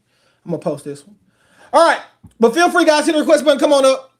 If you disagree with the prompt, true Christians keep the Torah. Prove me wrong. We here. YouTube. The link should be on YouTube, guys. So if you're on YouTube, the link's on YouTube too. So you can feel free to click link on YouTube if you want to come up. Let's see what kind of comments we got. You got something to say, Saint? No. Sorry. You know what I missed out on? Is there was a discussion about the Noahide laws or something that y'all discussed the other day. What was the sum of that, if you don't mind revisiting? I think it was Bear came up. Oh yeah, so yeah, that was discussing it. Quite frankly, I think that conversation ended with something similar to did God intend for animals to die? You know, and in my position is I have no clue whether God intended for animals to be everlasting or not. I don't know. The Bible doesn't tell me. Right? I know humans were meant to live forever, right? But I have no clue. You know, I have no clue if he meant for animals to live from. We don't know. Because the argument would be like, and what was the basis of that question? Like, what is it? What was it attempting to validate? So it would be like the law change. So the argument from Bear was that because God said in Genesis you can only eat animals, you can only eat plants, and then he went in Genesis what 2, you can only eat plants. Genesis 9, he says, Genesis. Let me ask this real quick, brother. I post 4 drops. So when I say I'm gonna clip it, I'm gonna post a 4 drop from beginning to end of the conversation. I don't clip conversations, brother. I'm gonna put the whole thing from the time you got up to the time you went down. You can go watch it. It's no problem. We're gonna put your whole thing. We're gonna see everything that you said. Don't worry. I want to see everything you said. I don't want to run. I want people to see an honest Eastern Orthodox position and see that it has no grounding to stand on. It has no legs. That's my preference. All right, anyways, the point is that God changed from Genesis 2 to Genesis 7, right? That God never intended for animals to die. The only reason that animals died was because of sin. He takes it from like Colossians. I was talking about Colossians, right? I mean Galatians 3. We always made the argument that the sacrificial law came because of transgression. So he heard that and came up and said, well, since you say that any change in law occurs because of transgression, well, it's not my position. My position is that the Levitical system, the Levitical sacrificial law, the sacrifices for sins, comes because of transgression, not necessarily any change. I don't believe it changes. Took this to say, well, the only reason that we were able to eat meat was because humans sinned. All right? I don't think this is the case. So that's kind of where the argument sprung from, and then it kind of went through the whole thing there. Okay. I thought it was much deeper, man. Because they ran and they was speaking to a certain degree of substance, but yeah, I don't. What they're trying to do, in my opinion, is find another way in. Christ warned us about trying to find another way into the kingdom, another way into the covenant. If it doesn't come through the way that Christ has prescribed, then you're considered a thief or robber. You're breaking in, if you will, trying to find these creative ways to get around what God has commanded you. And that type of shrewdness is not clever. It's just dishonest, and it has the resonance of Satan, right? Which Satan tries to find these clever devices. Did God say that you could eat from all these trees? He's been using this same trickery, since the garden. You get all the way to the time of Christ. He's trying to find clever ways to get around the law. Hey, it is written, So he's trying to use the scripture against Jesus, man. Right? So I'm not saying that the brother is Satan, but the methodology is definitely has a familiar odor, right? Trying to use these things in clever ways to say we don't have to really obey God. We just have to squeeze in this other loophole. Maybe we'll try the Noah loophole, which is not prescribed, or we'll find Adam's covenant, which is not prescribed, and we'll find those different conduits into the kingdom. Dex, can I actually ask you a question about that? Shalom. Oh, shalom. So this is how I look at it when they tried to go to Noah or before, okay? So why when God took on flesh to walk amongst us to fulfill the law, which means to show us how to truly follow it, right? That should be what we go back to, what we reference. I don't understand because so I was just thinking about this the other day. So when he rebukes the way divorce is being done, right? And he tells them, this was allowed because of your hearts were hardened, but the commandment that two shall become one was always there, right? So why would you go to a time before Christ came anyway? Because that should be our end all be all, no? Because it's ambiguous, such, right? The further I go back in time, the less information I have, and now I can impose a lot of presuppositions, emotions, and ideas into the text that are not visible. So if we go, by the time you get to Moses, things become very descriptive, very clear. But that's what they're wanting to avoid is the era of Moses and beyond. So if they can go back before Moses, well, it's not written. just like the brother was saying, I have no idea if God wanted that to be or not, because guess what? It's not written.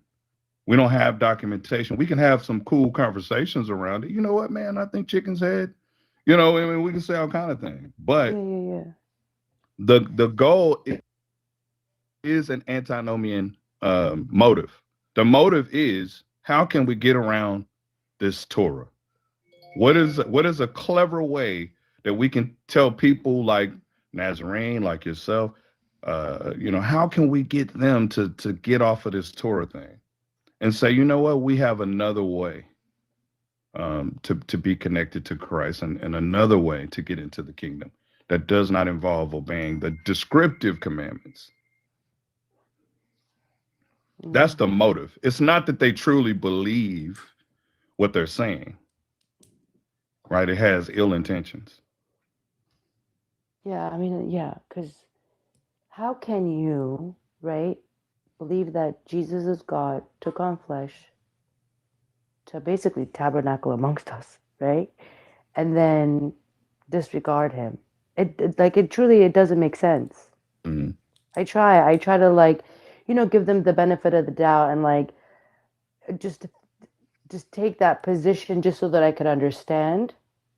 But I would too, if we hadn't had the discussions that we had. I probably would say, okay, well, let's walk through this, because all of us have had some form of misunderstanding, right? So, okay, let's walk through it and figure out what's going on. But once you hear the motive, you can never unhear it, right? Because they made it very clear what their purpose and intent is, and it's to dismiss what we're teaching and to promote other avenues using some antinomian perspective. So it's not even really about what they truly believe. If they have to say something that they don't believe, they will. Nazarene's pointed that out several times. Look at how far these people are willing to go. Yep. They hate the law so much that they'll go so far to say Jesus broke the law. Yep. No, I've heard it. It's disheartening. And then also another thing, like I heard somebody that I truly respect yesterday using Matthew 5:18 to explain why we should no longer uphold like the Torah. And he read the full verse, and I'll just read it right now. For truly I say to you, until heaven and earth pass away, not an iota, not a dot will pass from the law until all is fulfilled. So if you're a true follower of Christ, do you really believe that everything has been fulfilled? Because Many you'd of be them believing in a second coming. No? Yeah, they believe that, sister. They believe that. They They have believed preference. everything changed on the cross, and that after the cross and the resurrection, everything in the Old Testament is null and void. No, but what 70 about the AD. prophecies? No, so what about the prophecies that haven't been fulfilled that we know will be fulfilled in his second coming? Like how does Like it what, seem in the Sajida? cross? Like who is that comes Like from what? Basra with his garment soaked in blood? I have treaded a wine press myself, says the Lord. Says Yahweh. Ask him that, yeah.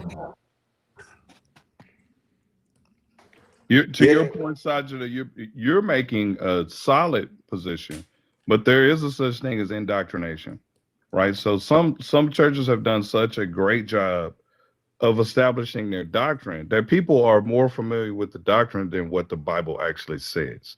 So when they get exposed to what the Bible says, cognitive dissonance takes place, right?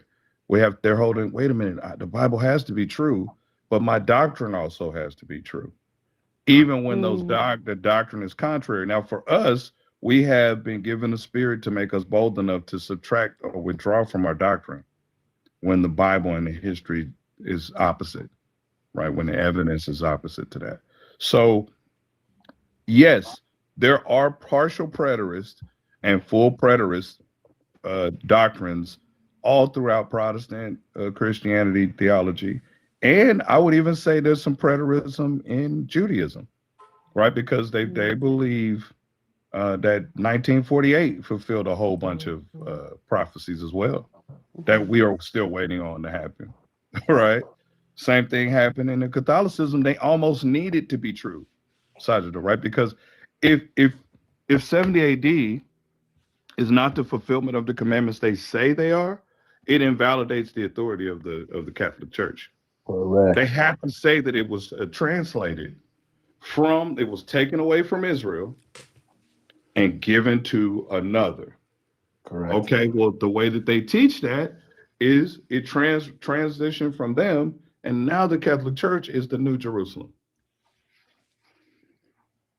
The Vatican is the new holy city, right?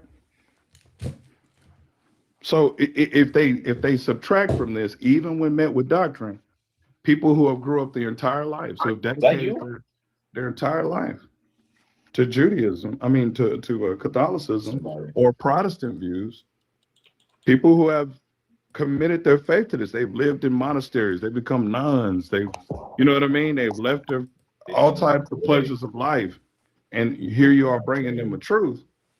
It's very consequential to their norms. To the gas station as soon as possible. He's gonna take my money. Brother, you're not on mute. I had to drop him. I couldn't mute him. Come back up if you want to, brother. Yeah. All right. Well, I just find it it's extremely inconsistent, you know, and it contradicts. They will, but they will tell you to their face. Sorry, Karen. They will tell you to your face that all the prophecies have been fulfilled. How? When in the Bible, like, let's just keep it in the Breha Bishah, the New Testament. We're told he's coming back in the same way we saw him go into heaven, or the same way they saw him go into heaven. Yeah, they'll just say that that's just. What about Revelation? Yeah. Like, I don't get it. Like, that's why I'm saying it's inconsistent. It doesn't Pope follow. is Jesus on earth, Sajda. That is the doctrine. Pope is vicariously Jesus on earth. I would rather die than believe Jesus something is like here. that, I'll be In their honest. paradigm, Jesus is here. Nah, that's You crazy see. work to me. So why are you waiting on him to come, right? I That's mean, he's actually here. heartbreaking. Yeah, that's what they believe, Sajda. That's really sad. This is the kingdom of God right now. We're in it. Oof, I can't. That's One so verse. sad. Sorry. One verse that I. Sorry, go ahead, Karen. You've been trying to chime in. My bad, sis. Go ahead. No, I just one verse I try to use as to an argument against these traditions of the church is pointing out, and this is a point that I came to when I understood that 90% of what I was taught from the pulpit growing up is not scriptural.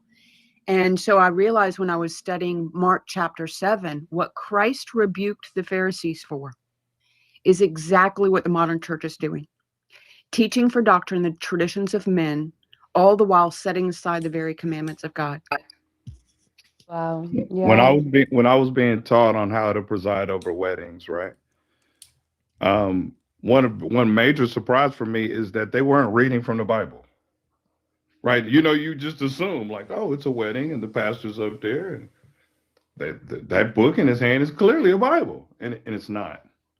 Right? So a lot of things is just church culture, church theology, and most of us got bit by some form of indoctrination, very similar to Islam. Your scenario you can identify, right? Because some things you were taught, it's not necessarily even in the Quran, right? Yes. I was so indoctrinated in the way I had to deconstruct my mind.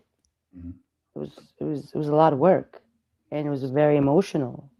It's heartbreaking to I separate resonate. from something that you committed your life, but that's the sacrifice of God, is a broken heart, contrite spirit. That the humbling that is necessary for true conversion is so beautiful on the other side, but when you're in the middle of it, Oof, it's not turmoil. easy. It's not Yeah. easy at all, because you're facing hard truths. Yeah, grandma had to be a saint. You know what I mean? Like my grandfather. No, you can't tell me my grandfather was teaching me wrong information. He was at the church faithfully, right? He was faithfully getting church culture. He wasn't faithfully getting the faith that was committed to the saints. And so if we truly love our ancestors, the people who came before us, we have a responsibility to restore honor to their name. How? By being better vessels of Christ. It said the children, to restore the children. So we're restoring the children of those people who made errors. Our fathers committed lawlessness. Even if you go back to the time of the Bible, our fathers committed wickedness. They had did what was not right in the eyes of the Lord. So now he says, I'm speaking to you children. Don't follow the error of your fathers. Don't do that. Return to me, and I'll return to you. That Ezekiel 20, I put that on everybody's heart. Read that Ezekiel 20 from top to bottom when you get the chance. It is amazing. The people coming to Ezekiel to figure out, why are we going through this? Why are things so bad for us? And God is in Ezekiel's ear the entire chapter saying, son of man, Yeah. are you going to correct them? Are you going to show them? Tigro, where you been, man? I thought you were in jail or something, bro. That's right. He made his debut last night on I just, Bruh, the return I of wanted to Gentile. say, speaking of Ezekiel, wasn't it Ezekiel where God said, "No longer will this proverb be uttered among my people, Yeah. that our fathers ate sour grapes and our teeth have been set on edge." Yeah. But I still want to know, you in jail? Or what No, happened? no. Your fiance locked you in a room? What happened? No, there's stuff going on over here, dealing with. I'll stay out of this. Yeah. God bless you, brother. We don't keep you in our prayers, brother. We do miss you. Shalom. Thank you. Yeah, Shalom, this shalom, community, shalom, shalom. this community needs it over here. There's God's moving.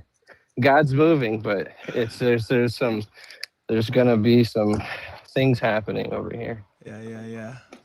May I ask a question? Let me see real quick for you guys. Trevor. I want to see who this guy is right here. Somers, what's up, man? Who are you? It's Tracy. Oh my gosh. All right, never mind. Go ahead, Shalom, Trumpet. Tracy. Let's give Tracy. I gotta get a little break in before I go, Tracy. Go ahead, Trumpet. I know you guys for a little while. I got a chance to talk with a lot of you, but I'm just curious where everybody stands on this. And please don't throw me out as a heretic if you don't agree with it. Don't do it. Don't do it. Don't do it. No, I might. I'm curious where when it comes to logos, spoken of in John 1:1, right? When the word was chosen by the translators to use, and even if John, let's for argument's sake, John didn't write his gospel in Aramaic or Hebrew. Let's just say he wrote it in Greek, right? When he chose logos as the word to describe the word, do you believe he chose it to describe Yeshua as the Son of God, or God himself, God himself, or did he choose it to say that Yahweh had a plan, a divine plan for the world that was Yeshua? What if the chapter actually answers your question, right? The chapter, if you just keep reading it, context is already there. Well, the problem I have with that text is the translators that translated the King James Bible came from a Trinitarian mindset. No matter what we say, they looked at the word and they translated the word from a Trinitarian mindset. And we know that comes from, Tertullian through the what I call the fake church fathers, all the way to Constantine. Trumpet. What does verse 14 say? The word became flesh and made his dwelling among us. I'm okay with that. And the word became flesh is saying that God's plan became flesh. Even before this, look at verse 10 then. Let me start at 9. I'm gonna read 9. It says, true light, the true light who gives light to everyone was coming into the world. He was in the world. That's Jesus, right, Trumpet? And though go ahead. I'm sorry, that's Jesus though, right, Trumpet? Before we read the next verse, that's Jesus, right? The true light. The true light, I believe, is Yahweh. I believe Jesus, Yeshua, is the manifestation of true light coming into the world. Whatever it is coming into the world, and that means it was not in the world at first, right? Well, and he thought that was in the mind of God was not in the world at first.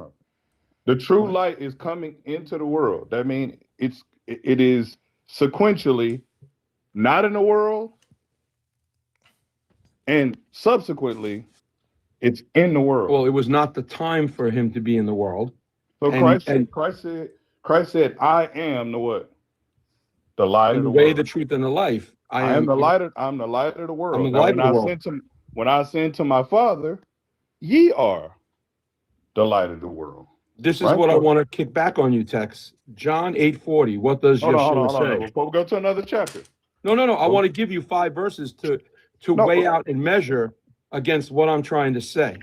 I know, I understand. I'm just saying I cut in on the reading just to establish this one thing. And then we'll go there. Just don't lose your thought.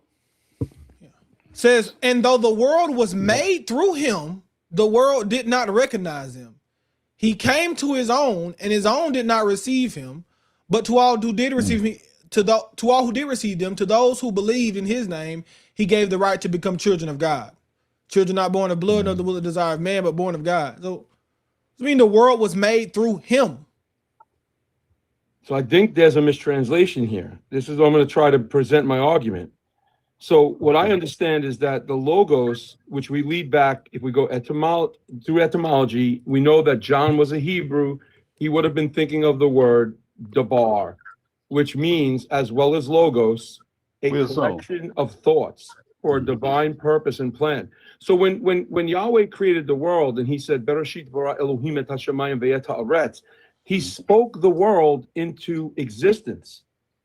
It was his thoughts that were to create the world, and then those collective thoughts came out of the architect's mouth when he spoke it, and then created the world. And we know there's 10 separate, let there be light. We can go through them, but the truth of the matter is, whenever God spoke, it came into existence. Yeah, but So this is speculation on your part, Trumpet. You're importing the Hebrew debar. Let me present the whole argument, Saint. Let me present the whole argument. To be fair, I just want to deal with that. I just want to deal with that first part. And please don't lose your thought, Trumpet. I got something for you after this. You're saying in Genesis chapter 1, when God said, "Let there be light," right? Correct. He also says in Genesis chapter 1, "Let us make man after our image and after our likeness." Do you think he's talking to himself? I think he's talking to the angels. I think he's talking to Yeshua's the not sons there. of God that were with him. But Yeshua's not there. But wait, you know the order of creation is God created the earth, or he created the angels before he created the earth. Is Yeshua there? That's what I'm asking. No, he can't be. So the angels predate Yeshua. Of course they do. Because my argument is this: if he's a man, Of course. What do you mean? Of course. if he's listen to the whole discourse of the argument before you just speak in, because you're going to be biased from the Christian church that has told No, I'm not actually. Yeah, see, I Trumpet, spent a lot of time on this I would be careful saying anyone here is biased from the Christian church. We studied the text. So none of us here are just listening to somebody tell us something and we just believe it, right?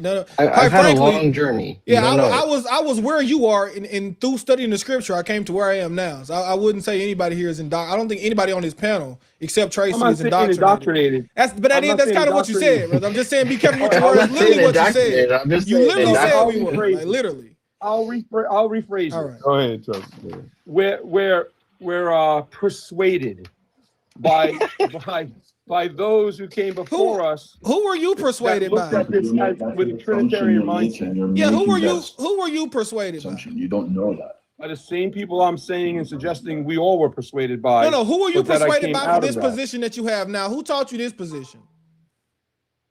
My teacher, my rabbi. So you've been persuaded by a rabbi. Didn't Christ say call no? I ain't gonna go there, but you've been persuaded by a rabbi. No, he said call no man father. He didn't say call no man rabbi too. But But I just want to point it out here, right? You have been the same way we've been indoctrinated. You've been indoctrinated. Just making sure this guy who you indoctrinated. Okay, convinced. Whatever you want to say. Whatever happened to us happened to you. Just making sure this guy does believe that Jesus is the Messiah. Just want to make sure.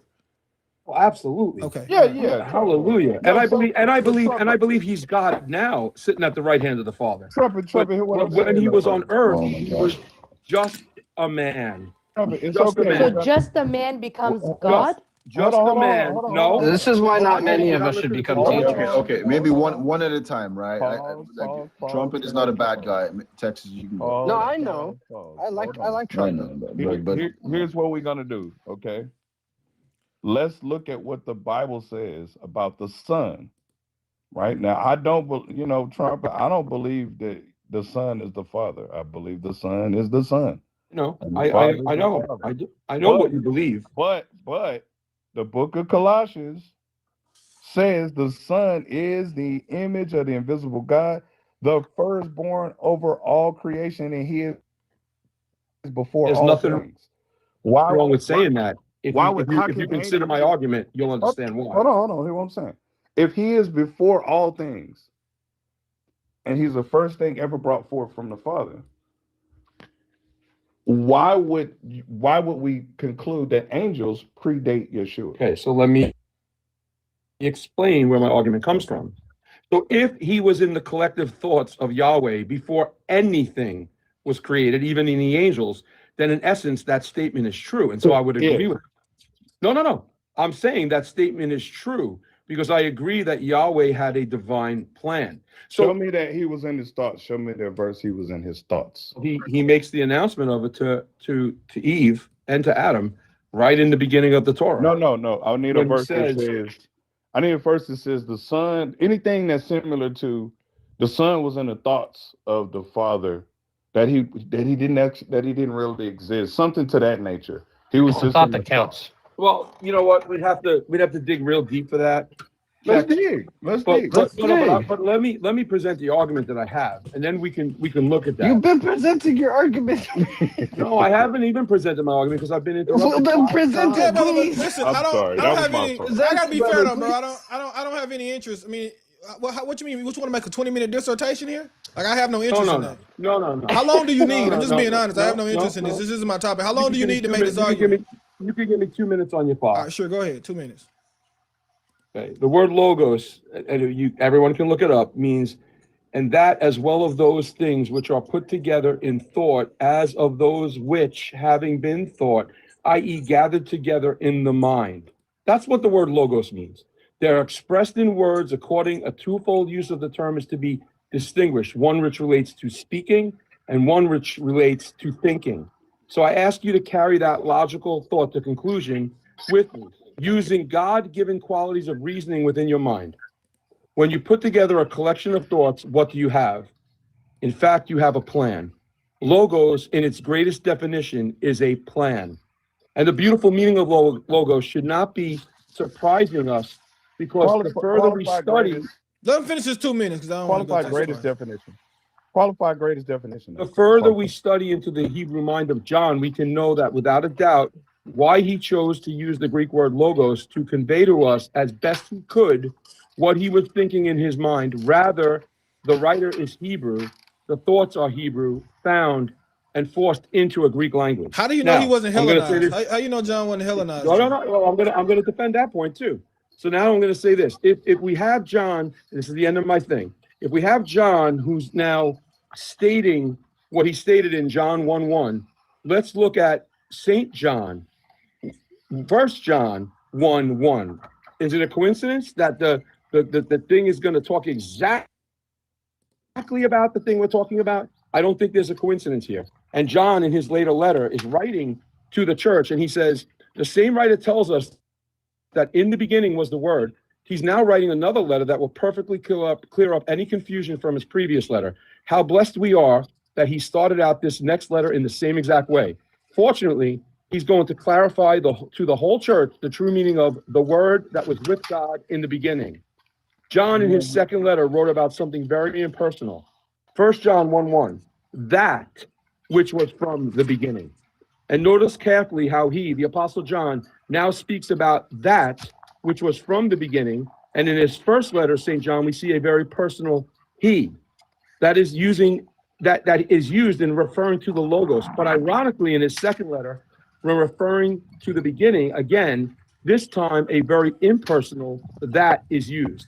This is exactly how St. John 1:3 should have been read, as well as in the same laws of translation had been used by biased Trinitarian translators. And all I'm going to say is this. If you guys don't believe that the people who translated the King James Bible into English... No, we know they made mistakes. We don't read... Well, not made mistakes. Are we going all the way to the King James? Hold on. I gotta be fair though. Who reads the King James? And what did you just read? Do you even... I ain't gonna get into it. You just read something. It ain't even you just read that. Let me ask you a question, Nazarene. Let me ask you a question, Nazarene. Nazarene. What's up? Philo of Alexander is a Jew, right? He is.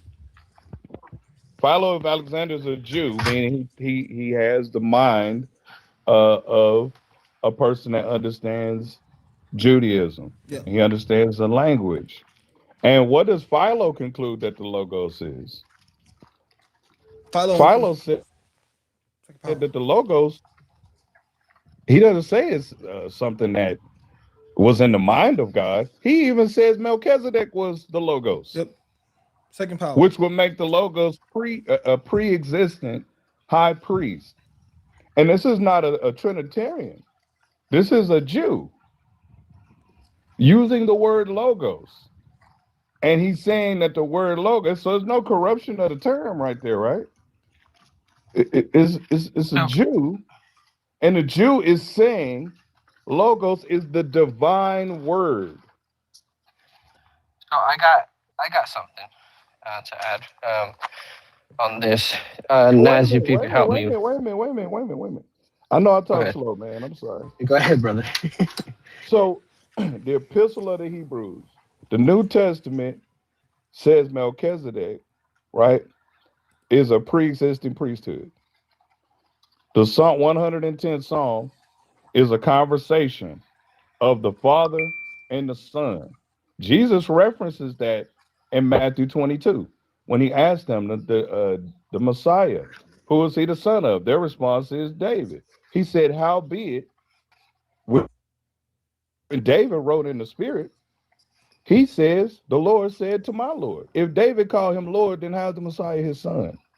We go to the 110th Psalm. It's a conversation between the Father and the Son after the order of Melchizedek. We fast forward to Hebrews 7. Tex, you study Hebrew, right?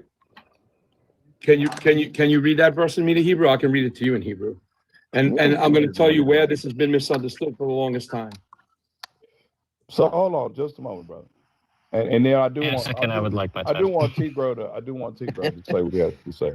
But I just demonstrated a person who is not a Trinitarian saying that the Logos is Melchizedek. So that already dismissed that everybody exclusively who was a Jew thought of Logos as being God's thoughts. You can't take one man's opinion, Philo, and say that all Jews believe. He didn't say all. I didn't. I just dismissed that all Jews didn't believe Logos meant what you said. That's all I said. I didn't say all Jews believe. I'm saying I just proved that a Jew said that Logos was Melchizedek. That dismisses all Hebraic thought was just so abject to Logos being a person. Go ahead, T-Bro. Yeah, he's trying to show you that this concept is not exclusively Trinitarian. Naz, if you could help me, if you could go. Anyway, sorry. Go ahead, T-Bro. If you could help me, Naz, if you could go to Acts 3:15 and the ESV in particular, because it stays a little closer to the Greek. You want to talk about Greek? So let's look at the Greek. So with go ahead and read Acts 3:15, brother. And you killed the author of life, whom God raised from the dead. To this we are witnesses. So I typically, when I bring this up, I ask the person I'm talking to, who is the author of life? Who is the architect of life? And usually the answer is, well, Yahweh or Hashem, right? It's God the Father. He's the architect, right? He's the author of life. But this says that they killed the author of life, right? And when you look at the word that is used for author, now not in every translation is it translated as author, because that's why I asked for the ESV. In the King James, like you pointed out, Trumpet, there's mistranslations. In the King James, he says the Prince of Life. But the Greek word for prince is archon. The word used in this verse is archigos. And that actually harkens back to Genesis. Archigos is the author, the progenitor, the beginning of life. And so when he says we killed the author of life, I don't think that's a minor thing. And this connects it back to John 1:1. John 1:1 starts with arche, in the beginning. Yeah, he would just say it's the So, author Guy, of life. I'm gonna. Well, let me answer him, Tex. I'm gonna say that every translation that comes after King James, which ESV obviously is a more modern translation, and I don't know which codex they pull from, it's probably Sinaiticus, but every one of these translations, even going back to the Septuagint, wasn't accurate. Even the Masoretic text wasn't accurate. There are errors in all translations. Absolutely. But that doesn't exclude me from believing truth, right? That just makes me challenge things that I read, and then also look back on what was written, and if it was written with bias, if it was written to spread the agenda of the church. Yeah, Trumpet. I believe in textual criticism. I don't think that's a problem to have a critical analysis of the text, especially when we see implicit bias. I think the problem is to formulate an entire different theology.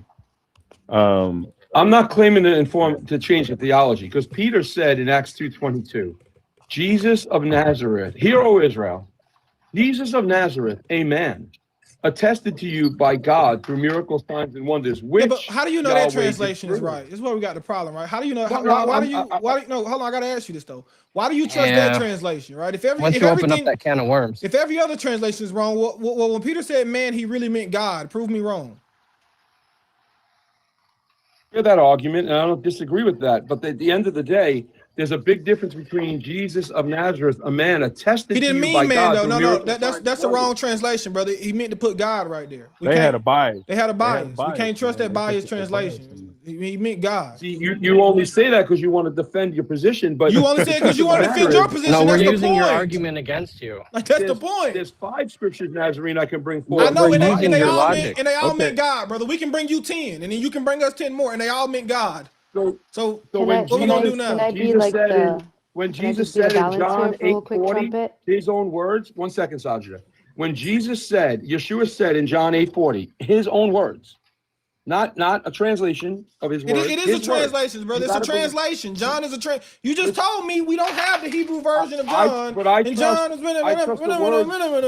trust the words of Messiah. You're picking what my point is, brother. You're picking what you're trusting. You make a decision because you like the verse. I'm willing to trust this verse. When you don't like the verse, then the verse is wrong. It's impossible to have a conversation that way. Literally. No, I look at it as measuring it all out. Before the coming of Abraham, I am. Do you trust? I don't think so, brother. Hold on. Do you I don't trust think you measure it all out. It's your opinion. That's fine. But hold I on, told you guys are going to It's my consider me a heretic observation. for saying what I'm going to say. I don't think you're heretic because you said it. I got a Before the problem. I just want, and then I'm gonna let Texas go. And I want Sajda to say what she got to say. She's trying for a second after Texas get done.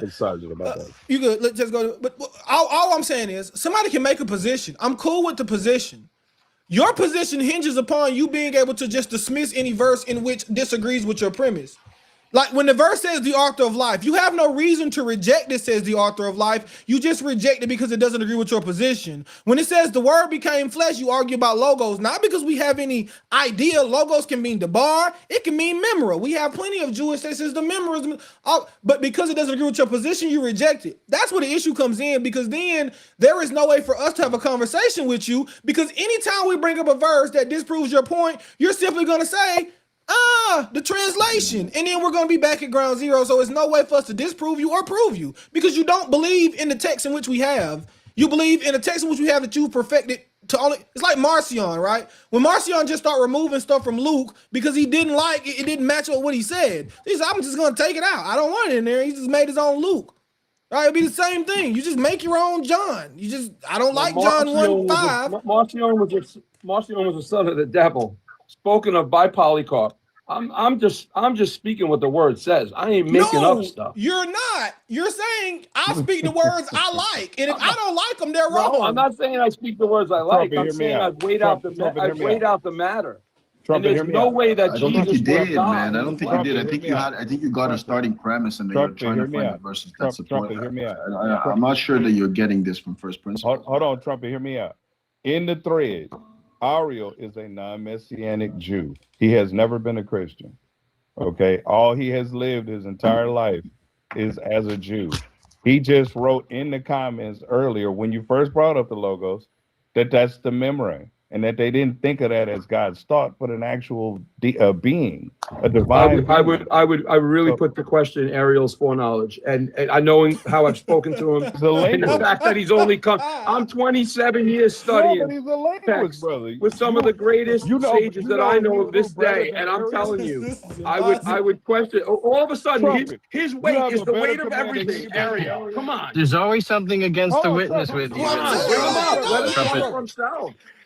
Bring him up. Let him talk for himself. I would like to see Ariel's foreknowledge in Hebrew against mine. I understand what you're saying, brother. Age does matter. I'm not going to age matters and study matters. And I didn't say it doesn't, Trumpet. You know I believe that. What I'm saying is this. Are you saying that you have a better command of the Hebrew language than Ariel does? Is that what you're saying? Yes, I am. Wow. Okay. I think Trumpet and Ariel need to go open up a live. 14 years I studied in Tel Aviv. Tell me I don't have a better point. Ariel, I just want to ask a question. Ariel, are you here, bro? How old is Ariel? How old are you? Let's talk. I'll drop down. I don't know if he wants to come out. I just want to know, is he older than 14? If he's older than 14, he's big. I mean, like Ariel, he's been Hebrew his whole life. Like let's bring him up and let me go ahead. And I'm not talking about. Let me say what I was going to say. Wait. Yeah, Sandra. Go ahead, Sandra. Go ahead, Sandra. Everybody just calm down. I mean, I'm calm. Take it easy. No, not you. Everybody except for Nazarene in Texas. I lived in Israel, but you know. This is what I want to say, right? So, whenever there's like contention, I like to take it back to the foundation, which is the Torah. Okay? So, Trumpet, anytime you want to have a sit down, because I'm not going to do it on Brother Nazarene's live, I can literally show you John 1 and the Torah. So this claim that you make that this idea comes later is false. Okay, John 1 isn't introducing a new idea. I'm still speaking. It isn't introducing a new idea. It's revealing the identity of the word already active within the Torah. So in Genesis, right, we all know God creates through his word. His word appears, speaks, and acts. So what John is simply doing here, what he's doing is he's telling us that the word is Yeshua.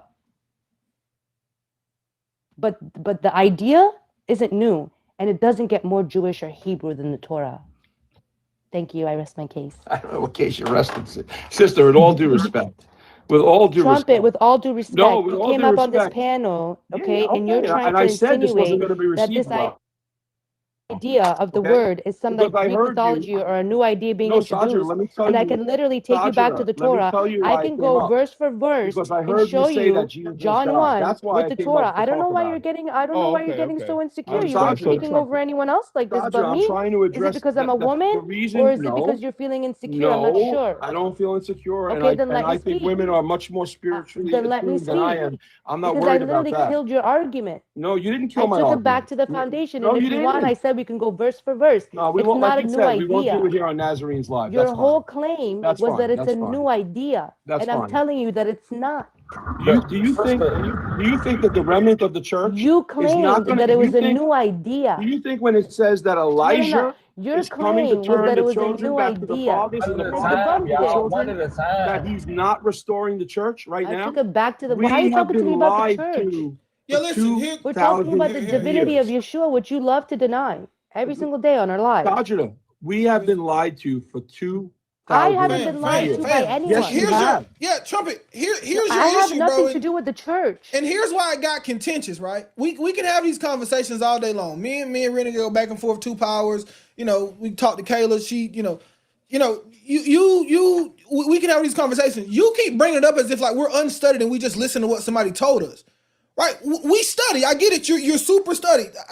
The Pharisees. No, I'm not saying I'm super. You have literally. Give me a second, bro. I gotta let you finish. But you have literally said that's literally the point you made, right? When it came to Ariel, I did this for 14 years. I was in Israel studying this. Listen, to be completely honest with you, I know people who have studied the Bible for 80 years. They're special. They don't even believe in Jesus. I could care less what they think. So someone telling me how long you studied, if I noticed that studying came with wisdom, I respect the wisdom that comes with the age. Don't get me wrong. You know, the brother Tech say something, I'm gonna be quiet, sit back, let the brother Tech handle his business, because his studying age came with wisdom. I'm not saying yours doesn't. My point is, just because you have it doesn't mean anything. And also, coming up to tell us that we're indoctrinated by the Catholic Church or something, as if we don't spend, like, over the last month, I've probably spent 40 hours at least debunking the same thing. So, like, be careful of the arguments that you make, because now I have no interest in listening to you. I'll be honest. The reason why I have no interest is because you came up and you made an enemy of a brother, because you're trying to tell me I'm some simpleton that simply just listens to what I've been told, and I'm not this whatsoever. And that's where everybody on the panel's getting a little hostile, because you're treating us as if we're simpletons, like you know something we don't. I don't know whether you know something or not, and I don't care.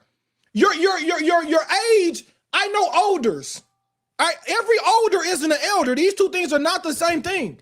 So, you become a bit condescending, and no one takes well to be you condescending down to people as if we're some kind of simpletons that can't understand the text, right? No one's going to receive that very well. I listen to Unitarians talk. I can sit on their panels for hours and we can go back and forth. Two powers. I'm not two powers. We can listen all day long.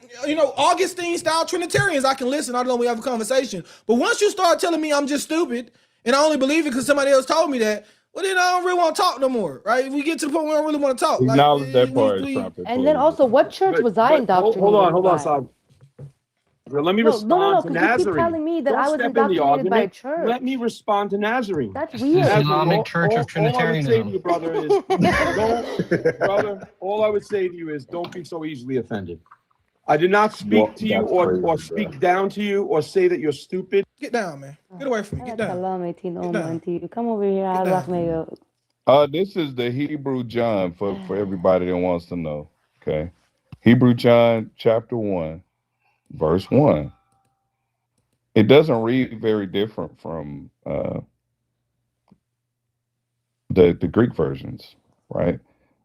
It says that in the beginning was the Son of Eloah. And the Son of Eloah was with God, and El was with his son. And then when you get down to the bottom here, it still says that the Word was made flesh. There is no separation here, and I've had very peaceable conversations with Trumpet, but he knew that this was controversial, and I just wanted you to at least acknowledge that the tone was dismissive. What version did you just read, brother? This is the Hebrew version of John. It comes from the VAT EBR 100. Okay, because that what you just read, it makes a lot of sense. Mm-hmm. You can go to Hebrew.gospels.com. I do like manuscript reviews, so there's more than one manuscript of this, right? We have the several, and you don't have to subscribe to any of them, but there's the Breslau 233, there's St. Petersburg 207, there is the Vatican EBR 100, there's the NLI, Hebrew 751. None of these in any way say that it was just the thought and idea of God. In the version of Colossians that we read, that say He is before all things, there is no version that says his thoughts, the thoughts of the Most High, is what it's referring to. It is very explicitly telling us that Yeshua, even the testimony of John says, I must decrease so he can increase, because he that was born after me was preferred above me because he was before me. We know that Christ said, before the coming of Abraham, I am. That's why they're saying, how are you saying you knew Abraham and you're not even 50 years old? He said, before Abraham was, I am. These are words of Jesus Christ. Mm-hmm. So did Jesus not really meet Abraham? Was it just the thoughts of God that met Abraham? It's very difficult for me to embrace that interpretation of it. You know what I mean? I don't understand what it means. The thoughts of God met Abraham. They ate. They actually had bread and wine. Melchizedek and Abraham had bread and wine.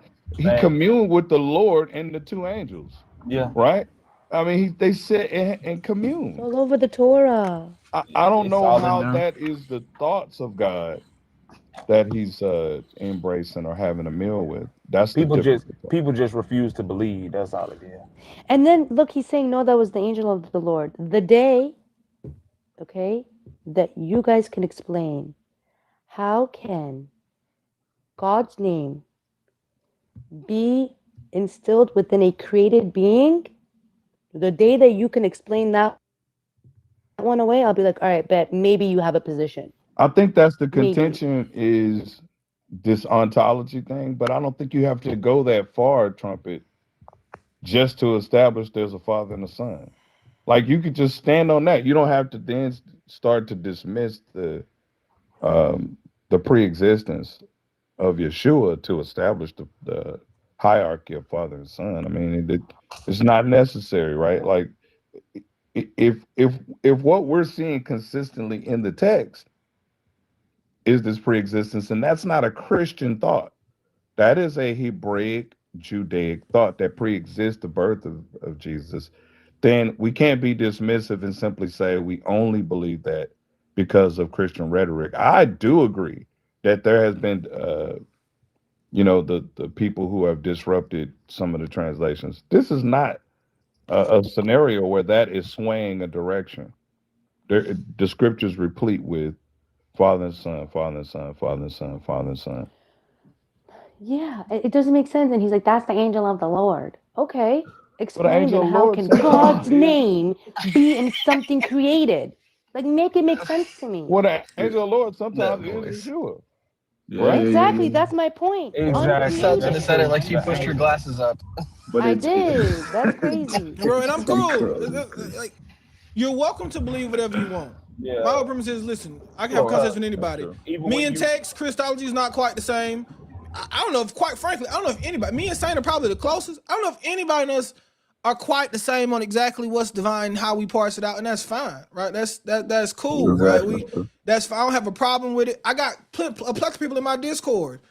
Love and respect the brothers, pure, straight up Unitarians. Don't believe Christ in divinity whatsoever. Shout out to the brother. I don't know if you're watching on YouTube right now.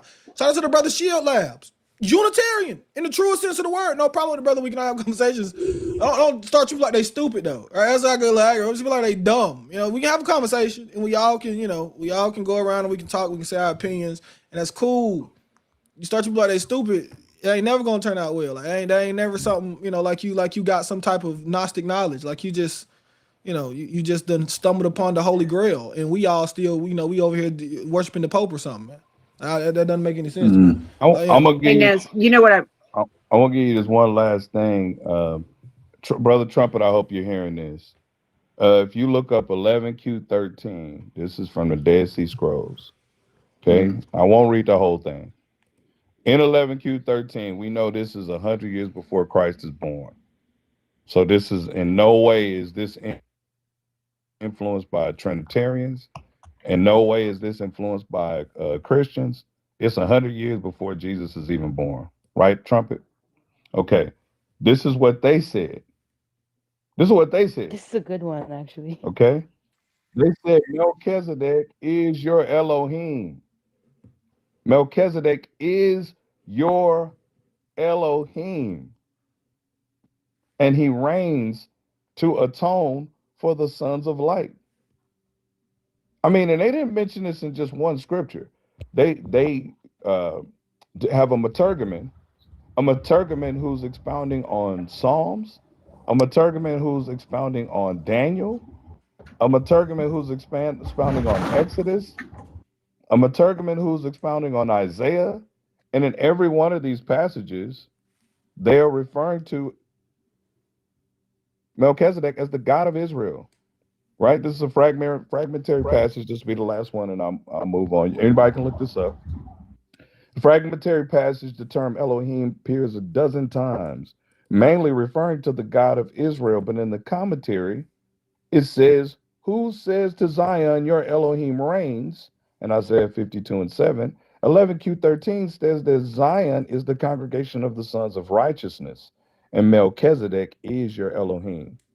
who will deliver the sons of righteousness from Belial. This is not a Trinitarian Christian corruption. This is Judaic thought. Well, before you go, Chris, I won't let Karen go. She's And been when you waiting for a say while. that, Hold on, brother. wait 1 second. Karen, go ahead. Sister. Oh, go ahead. Go You're ahead. fine. Then you go ahead right after her, okay? No, keep going.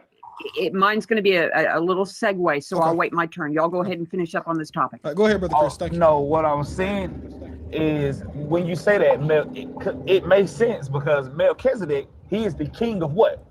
Salem. What is Correct. Salem in Hebrew? Jerusalem. Mhm. Exactly, Yes. correct. And we know that is Peace. peace. Shalom. Okay, he is the king of peace. And the Messiah is the prince of what? Peace. It lines up perfectly with what you're saying. Hebrews 7 says what you're saying, bro. It literally- lines up. So what you're saying makes sense, and I agree with that. So and that's Bible. So it's okay for us to have different perspectives. I think Nazarene said that very well. Trumpet you entitled. Nobody telling you can't have your perspective. But don't make sure that you can at least acknowledge, like I have to acknowledge it, right? We have to acknowledge when we may have stepped out of character or maligned somebody with the spirit in which we become dismissive of our scholarship or our perspectives, right? So we're saying we have a substantive position. It's based off of the text, not off of Christian theology. And you have a perspective that you now have an advent. You read some book called the Torah Agenda. I think I will read that you cited. But you also are remixing some of the manuscripts too in order to make that work. Because Colossians doesn't say trumpet that. And when you say that Melchizedek in the Hebrew text is it not Malach Zadok? Correct. Which would be king of righteousness. Correct. And then when we read, was it in Jeremiah or Ezekiel, it talks about his name shall be Yahweh Zidkenu, Yahweh our righteousness. Man, it makes sense, bro. Hey, I'm with you. It makes sense. Glory to God. And if you're against it, you're against it. You know. But those of us who are making this position, it is substantive. It's not in vain that we hold it. Yeah, but different titles don't automatically mean different But hold meanings. on. I just want to say this and then you can go. But the whole this whole idea that it's like some Christian intervention, some new idea that's being shoved down everybody's throats and everyone is just so indoctrinated and brainwashed is crazy, because why are we acting like Second Temple Jews weren't already thinking in these categories already? Like a heavenly redeemer figure who is distinct from God but shares divine roles and titles, like we see it it's in their writings, and Texas just showed it. We got several others. Exactly. To say that we're like indoctrinated and brainwashed, and this is this new Christian idea invention. It's my crazy. God. Now you're just going against history at this point, really. That's exactly right, Sajid. No, it would be interesting. I don't know if on that topic, but maybe another topic. I would love to see Trumpet and Ariel hop on a live, just 1v1, and discuss something. That would be an interesting viewing. It will not go well. And Ariel is an Orthodox Jew. Ariel don't even believe in Christ like that, and Ariel says he's wrong. No, but Ariel is very smart, so I would never see Ariel crashing out. Maybe Trumpet would crash out, but Ariel wouldn't. But Ariel would say that disagree Trumpet with- doesn't have some knowledge, but on this we just don't agree. We're not aligned, brother. And so it's not, you haven't made a convincing argument yet. Let me put it that way. I haven't heard anything compelling in what you displayed. Maybe another time you can formulate your idea in a different way. Maybe not read off a script. Exactly. But it didn't. Another thing I ain't like you. I'm just gonna be honest. I'm about tired. I'm gonna be honest, bro. Bro's super smart, right? Got all the answers. Read straight off a script. Read straight off a script. If you got to put your Christology off a piece of paper, you probably need to rethink it. You don't really know what you're talking about. Why would you come up and prove a point? You got to read the script to prove it. That's crazy to me. It doesn't make any sense. It's not like you reading a quote. Your whole dissertation was off a script, and I heard you messing up the script. But then you, Superman. What is this? Leave me alone. Well, I studied Hebrew 14 years. Why didn't you study your script a little longer so you didn't stutter? What is this? Yeah. For anybody that that, bro. That's doesn't know, aggravating. Tel Aviv Tel Aviv is not a religious place. Tel Aviv is just like Miami, Florida. I mean, when I say just like it, in every way. I mean, in Not every way. worse. It is Ocean not. front. So I've worked in Tel Aviv. I've lived in Israel. It's probably one of the most Western places in that region of the world. Very secular. Right. So I do respect, scholarship. I do respect people who've taken the time to educate themselves. I've taught at Hebrew University in Jerusalem. There's some very intelligent people. We don't always agree. We don't always come to the same conclusion. But what we try not to be is dismissive of each other's, time and study. For sure. Yeah, and our foundation is the Torah. So if we could see it in the Torah, then brother, why are you still fighting it? You're wrestling for nothing. Do whatever you Open your heart. It's all there. I ain't tripping. Okay, real quick, if I can throw this out there, this is back Yeah, to I what think too many of us. No, I don't think it's too many, Yeah, bro. go ahead, I'm Karen. gonna stand on that, bro. I don't think it's too many, bro.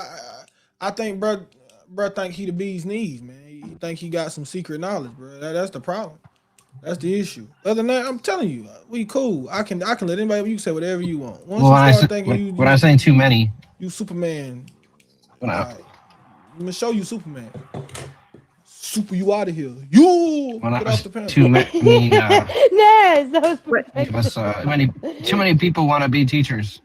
Sorry, Tigro, your internet does go in and out. That's why we didn't hear what you said at first. Yeah, you've got Yeah, no, you've I'm got a watching the weak bars signal go there. up and down. Yeah. But Karen, No. go. I feel so bad. We keep cutting you off. No, it's okay, and Here's I'll a be good real example. quick, and then I'll yield. It's Carlos. Me and Carlos don't agree. We get along though. We make it. You know what I'm saying? We got some respect. We done got a little up sometimes, but you know what I'm saying? We always got that mutual respect. You know what I'm saying? We gonna make it album. But go ahead, Carlos. Let me get you 1 second. I'm gonna go ahead. Whoever was finna go next, I come up. They will go right to you. Okay, I don't What? saying whatever. One of these days, I'll hear what Karen had to say. Someday. Dead, bro. Someday. Who's going? I'm about to scream. I'm gonna turn Karen into a So I'm Karen. done. Somebody say something. I'm gonna die.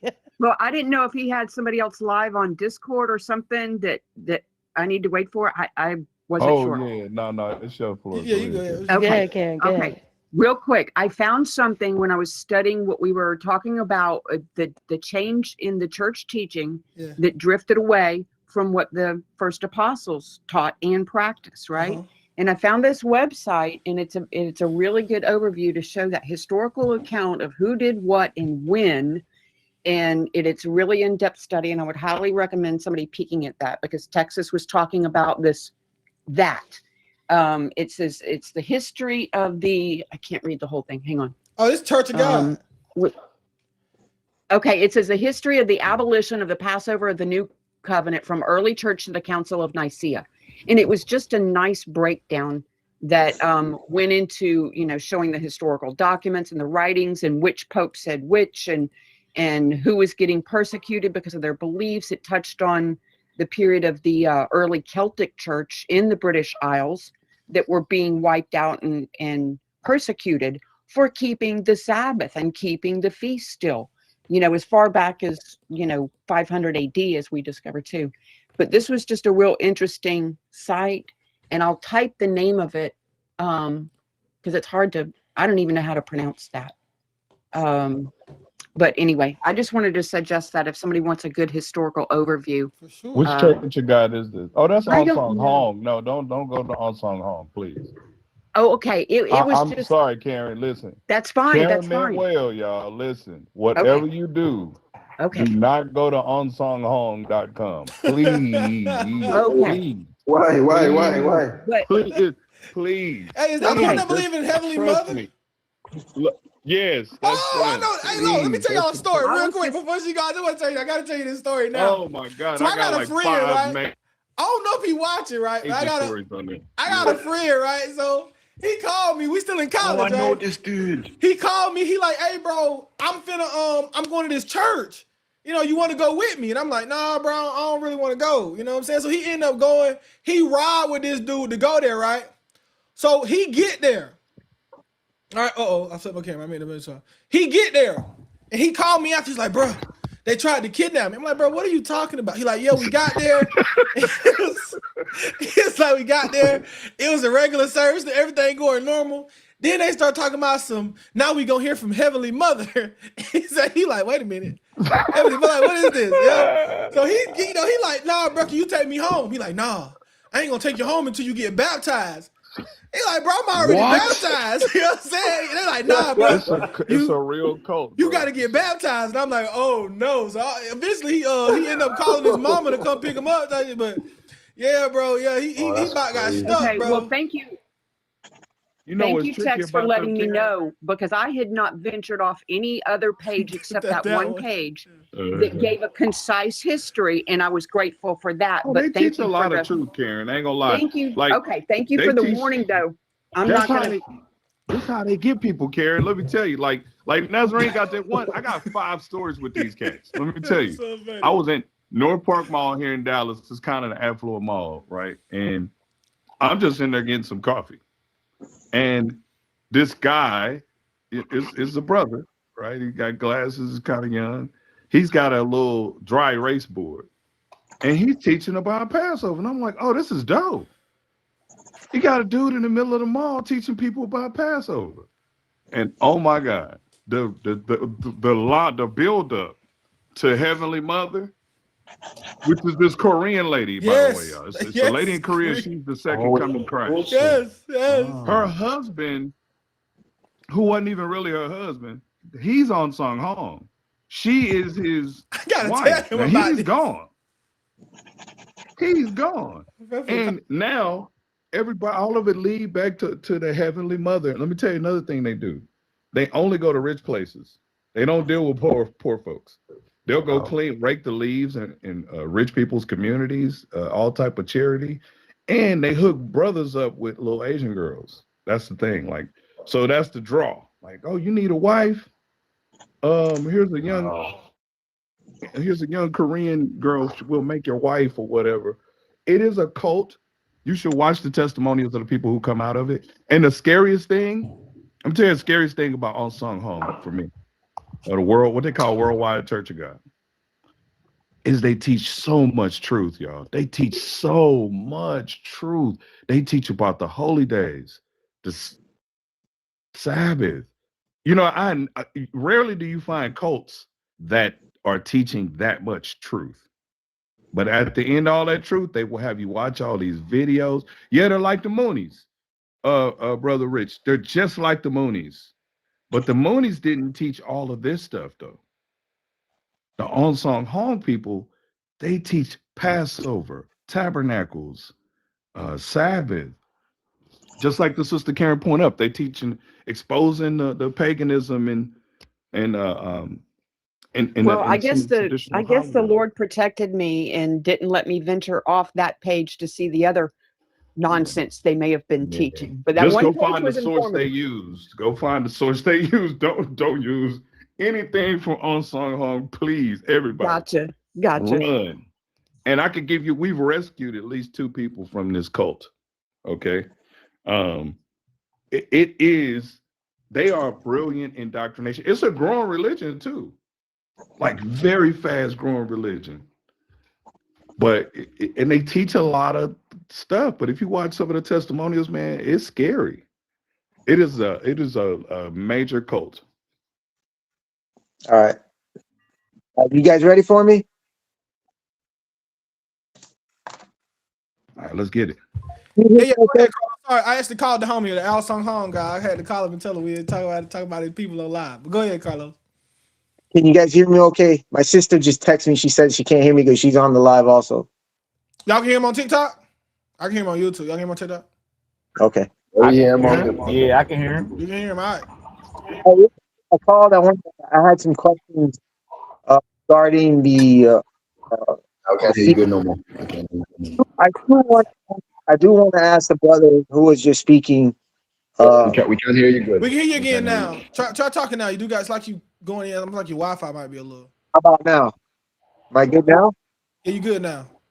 Okay. I do want to ask the brother who was just speaking a few things regarding the the personality of God. Text. I'm I'm sure not he's. going to go into that. I didn't call. I called it. I had some questions regarding the feast Okay. and regarding how the first day of the year is determined. Okay. Seventh-day Adventists that are the ones that do keep the feast, right? Are divided on how to keep them. One group checking stuff that's going on in Israel, and we've got another group, the group that I'm happy to be in, is checking for the equinox. It's the same equinox no matter where you're at in the world. We know for sure this is the first day of the year, and you can prove this, wherever you're at without having to be in contact with what's happening in Israel. Yeah. So, I want to know your thoughts on that. What method do you use? And, Yeah, so I use the Yeah. vernal equinox normally. I'm a vernal equinox guy. Mhm. I know a lot of people that do have somebody in Israel who looks at the barley, but me personally, I think the same way as you, right? That couldn't have been the way they always determined it because they spend a lot of time in captivity, right? So how do you know Yeah. what the barley is in Israel during captivity? Tex probably has a deeper answer than me because I'm not. He's much more well studied on me in the calendar than I am. So he'll probably have a more sound answer than I do. But that's just me. I I looked at the use vernal. the equinox as well, brother. okay. Yeah, So I'm my gonna tell next you this, is man. This is one. I'm sorry, somebody said something. Yeah, go ahead, Tex. there's a second part to my question because even amongst Okay. people that do equinox, there seems to be different days. Um, the brother leading the group has put the Passover on upcoming now. May 2nd, right? This month coming up on the 2nd, and I know that Passover for some people that like you, Nazarene, you already your Passover passed, right? Already, are you also May Yeah, 2nd? Passover was last Tuesday. No, Passover was last Tuesday. So I wanted to know how. Tuesday night. I'm a little more interested on how these two views end up with different, equinox checkers end up I'll with different things. I'll explain. Okay. I'll explain, brother. So this is the unfortunate. A lot of things we align with. This is probably one of the most controversial things amongst believers is the calendar. I do consider myself a quarter deciman.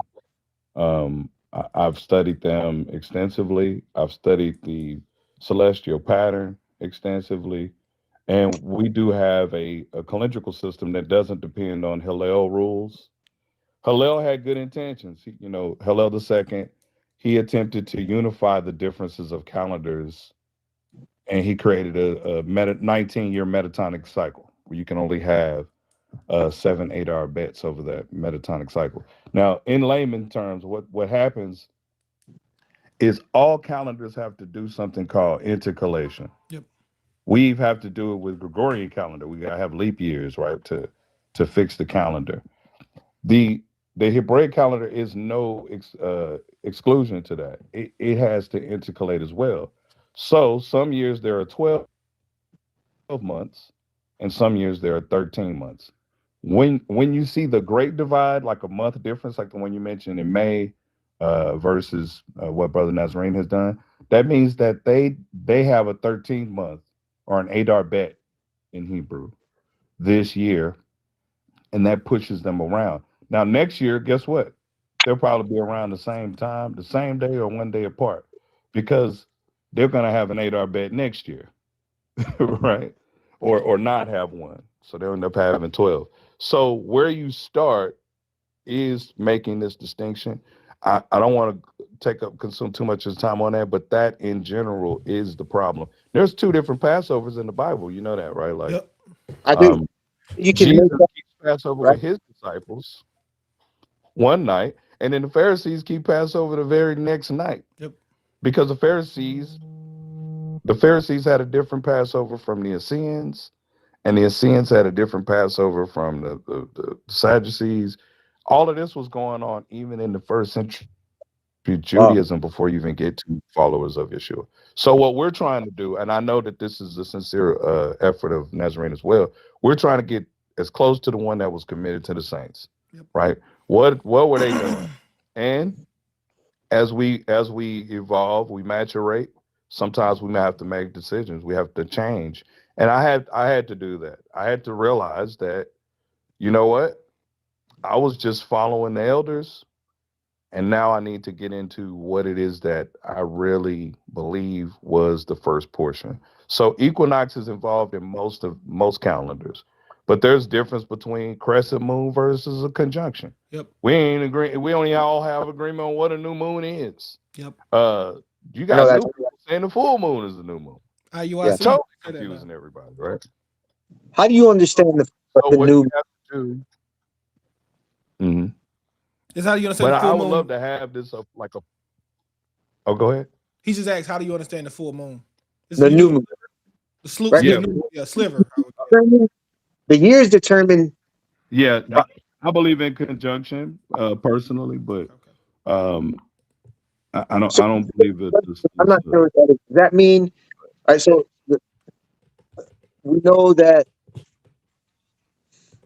Fair to say that the year is determined by the first day of the year by the equinox, right? That happens. That's the spring equinox, right? The vernal, right? The equinox just determine the season. So the equinoxes, there's two equinoxes, right? There's one in spring, one in fall. There's two solstices, one in summer, one in winter. All those determine its seasons. Yeah. Okay. Those is called in Hebrew Tekufa, right? The Tekufa? Yeah, Tekufa. You got it. Yeah, you done some good study. Tekufa is the segment or the transition between, because there's really only true 2 seasons, and then there's 2 Tekufas between those seasons. Those are called equinoxes, right? The spring equinox and the autumn equinox. Now, what happens is, in the midst of studying that, people conflate, right? They can end up conflating the things. You count days by sunsets. You count months by new moons. You count weeks by Sabbaths. You count years by the first points of Aries, right, which is the vernal equinox. So if you try to put them all together, that's where you get out. What I've learned, that's where you get a lot of misunderstandings. The first thing you have to realize is by finding the equinox, I have not found the first month. I have found the beginning of the seasons. Now I have to find the first new moon in that season. Now, based on how you constitute a new moon, that could separate. Go ahead. It's the determining of the first day of the year that, for me, a lot of confusing. Or what's been, because I'm new to this. I'm new to this. I'm not that studied on this. Right. Hear what I'm saying? You studied on it. You know Tekufa. You've done some study. If you know, not even a modern Hebrew word. That's an ancient Hebrew word. So I doubt your ignorance on this subject matter. You don't have complete knowledge. So what? So what I'm saying is,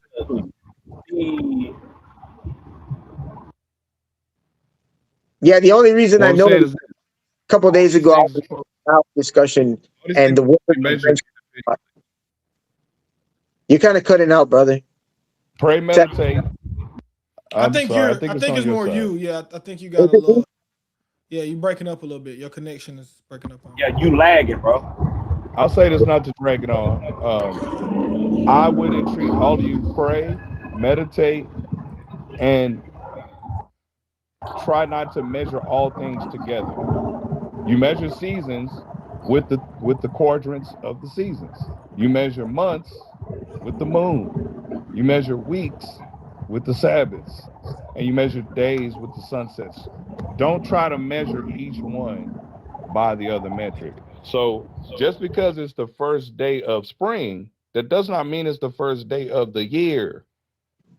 Because the months are counted by the new moon. So now that you found the right season, now you look for your new moon. You see? So you just make sure you're not in winter. Okay, we're not in winter, good. I'm in spring. Okay, great. Now that I'm in spring, what's my first new moon in the spring? That is the month of Aviv, and that's the first new moon of Aviv, and that's where you start your calendar, your count. If you stick with that, you at least are getting closer to, I think, what the saints were doing from all of my studies. But then your dilemma after that is going to be, you're gonna find a lot of popularity. So you're gonna constantly go back and forth inside of your mind because it's not necessarily the popular thing. But the most popular thing that people are doing is based off of Hillel's calendar rules, and that I would entreat everybody to not have to simply do it because of Judaism, right? But try to do it because of the pattern in the sky. Now I'm gonna read this to you real quick. This is the book of Sirach. I don't know if everybody subscribed to Ecclesiasticus. This is an apocryphal book. It is King James Version. Sirach chapter 43. Matter of fact, I'll read a easier translation. I know people struggle with King James. I'm going to read the GNT, Good News Translation. Okay, verse 1 says, How beautiful is the bright sky, the clear sky above. What a glorious sight it is. The sun, when it appears, it proclaims it as it's rising. How marvelous a thing it is. The Most High made it. At noon, it dries up the land, and no one can stand its blazing heat. The setting sun sets fire on the hilltops, like a metal furnace glowing the heat. It sends out its fiery rays, blinding the eyes with its brightness. The Lord made it. It is great. It speeds away at his command. There is also the moon, marking the passage of time, an eternal sign of changing of seasons. The moon determines the holy days. I'll repeat that. The moon determines the holy days. Its light grows full and then it dims. The month is named after the moon. Marvelous is it to watch as it grows fuller each night. A signal of light from the heavenly armies shining out of the dome of the sky. So this scripture and others like Genesis chapter 1, verse 14, the very first beginning of the Bible tells us the sun, moon, and the stars are for the Moedim, right? The word seasons in Genesis chapter 1, verse 14 is Moedim, which is festivals, sacred times. So from the beginning of time, it wasn't barley, right? It was a pattern in the sky that determined sacred times. And what we just read in Sirach, if you subscribe to it, is you need the moon to determine your feast. So you can't just go off of the grass. If there's a famine in Israel, how do you know? I got friends that are on a Aviv barley sighting committee. They're Kirites in Israel. But guess what? They will admit some seasons they had a blight of barley harvest. And they had to just wait until it was full, and they end up throwing off their holy days by, a long time, 2 months sometimes. So I would say the earth is a pattern, but I believe that the heavenly pattern is a greater pattern for you to follow. So vernal equinox, okay, you found the spring. That does not mean that is the first day of the year. That means it's the first day of the season. Yes. So now, first day of spring, we've determined by the equinox, right? Now, the first moon, how do you understand the first moon? The first sliver? First little sliver of moon. Your opinion of it. I follow conjunction. Most people follow slither. Oh, when you say conjunction, I'm not sure what that means. That's when it's dark, right? So complete. when the sun, moon, and the right. Okay. When the sun, moon, and the earth are aligned, that's a conjunction. When it starts to move out of conjunction, that's what's making that slither, that crescent. You made me think. In the sky. Now, some people, because they read it as some people read it as at the when they read at the sighting of the new moon, they say, well, you got to see it. And so once they did that, they moved away from conjunction. They used to everybody used to use conjunction, by the way. They moved to slither because they read the text a little different and said, well, It said the sighting of the new moon, so we got to see it. And from that point on, everybody started using slither. The problem with that is the watchmen would have difficulty on, on cloudy days, or rain, on when they would sight that first slither. And so that caused them to have a lot of differences in calendar systems, which is why Hillel was trying to do something righteous. I don't think he was being wicked, but he subsequently created a system that doesn't independently depend on the heavens, but math. And that's where we get I that see problem. the math now. I understand it clearly. Yeah. And then later, we get to Clavius and Pope Gregory, and they get away from the sun, moon, stars altogether, right? Yeah. Like our month switch without any reckoning of the moon today. Yeah. Right? It's just based off of a calculus from That's our understanding of Daniel 7:25. When Daniel 7:25 says that he little horn shall attempt to change times and laws, we identify this as the papacy part of it. Rome changing the Council of Nicaea changed the calendar, the laws of God, the Sabbath, the feast. I believe there's definitely been an agency to fulfilling that prophecy, no doubt. Yeah, so I'm still a little. I guess maybe because it seems like we're a whole month off. Nazarene uses the equinox method, and my brother David does also. Equinox, but we're a whole month apart. So Yeah, it's like it's the 8-hour bet. It's the 8-hour bet. It is the question of, like I think Tech said, you kind of add a whole 30 days. So that makes some people about 30 days off, right? Add a whole 30 for the 8-hour bet. Correct. And what's really cool is the scripture. The scripture says if you're on a journey and you miss the Passover, you can keep it 30 days later. yeah. I stumbled upon that the other day, not too long ago, and I was pretty surprised to come across that. Yeah, I think that's pretty interesting detail.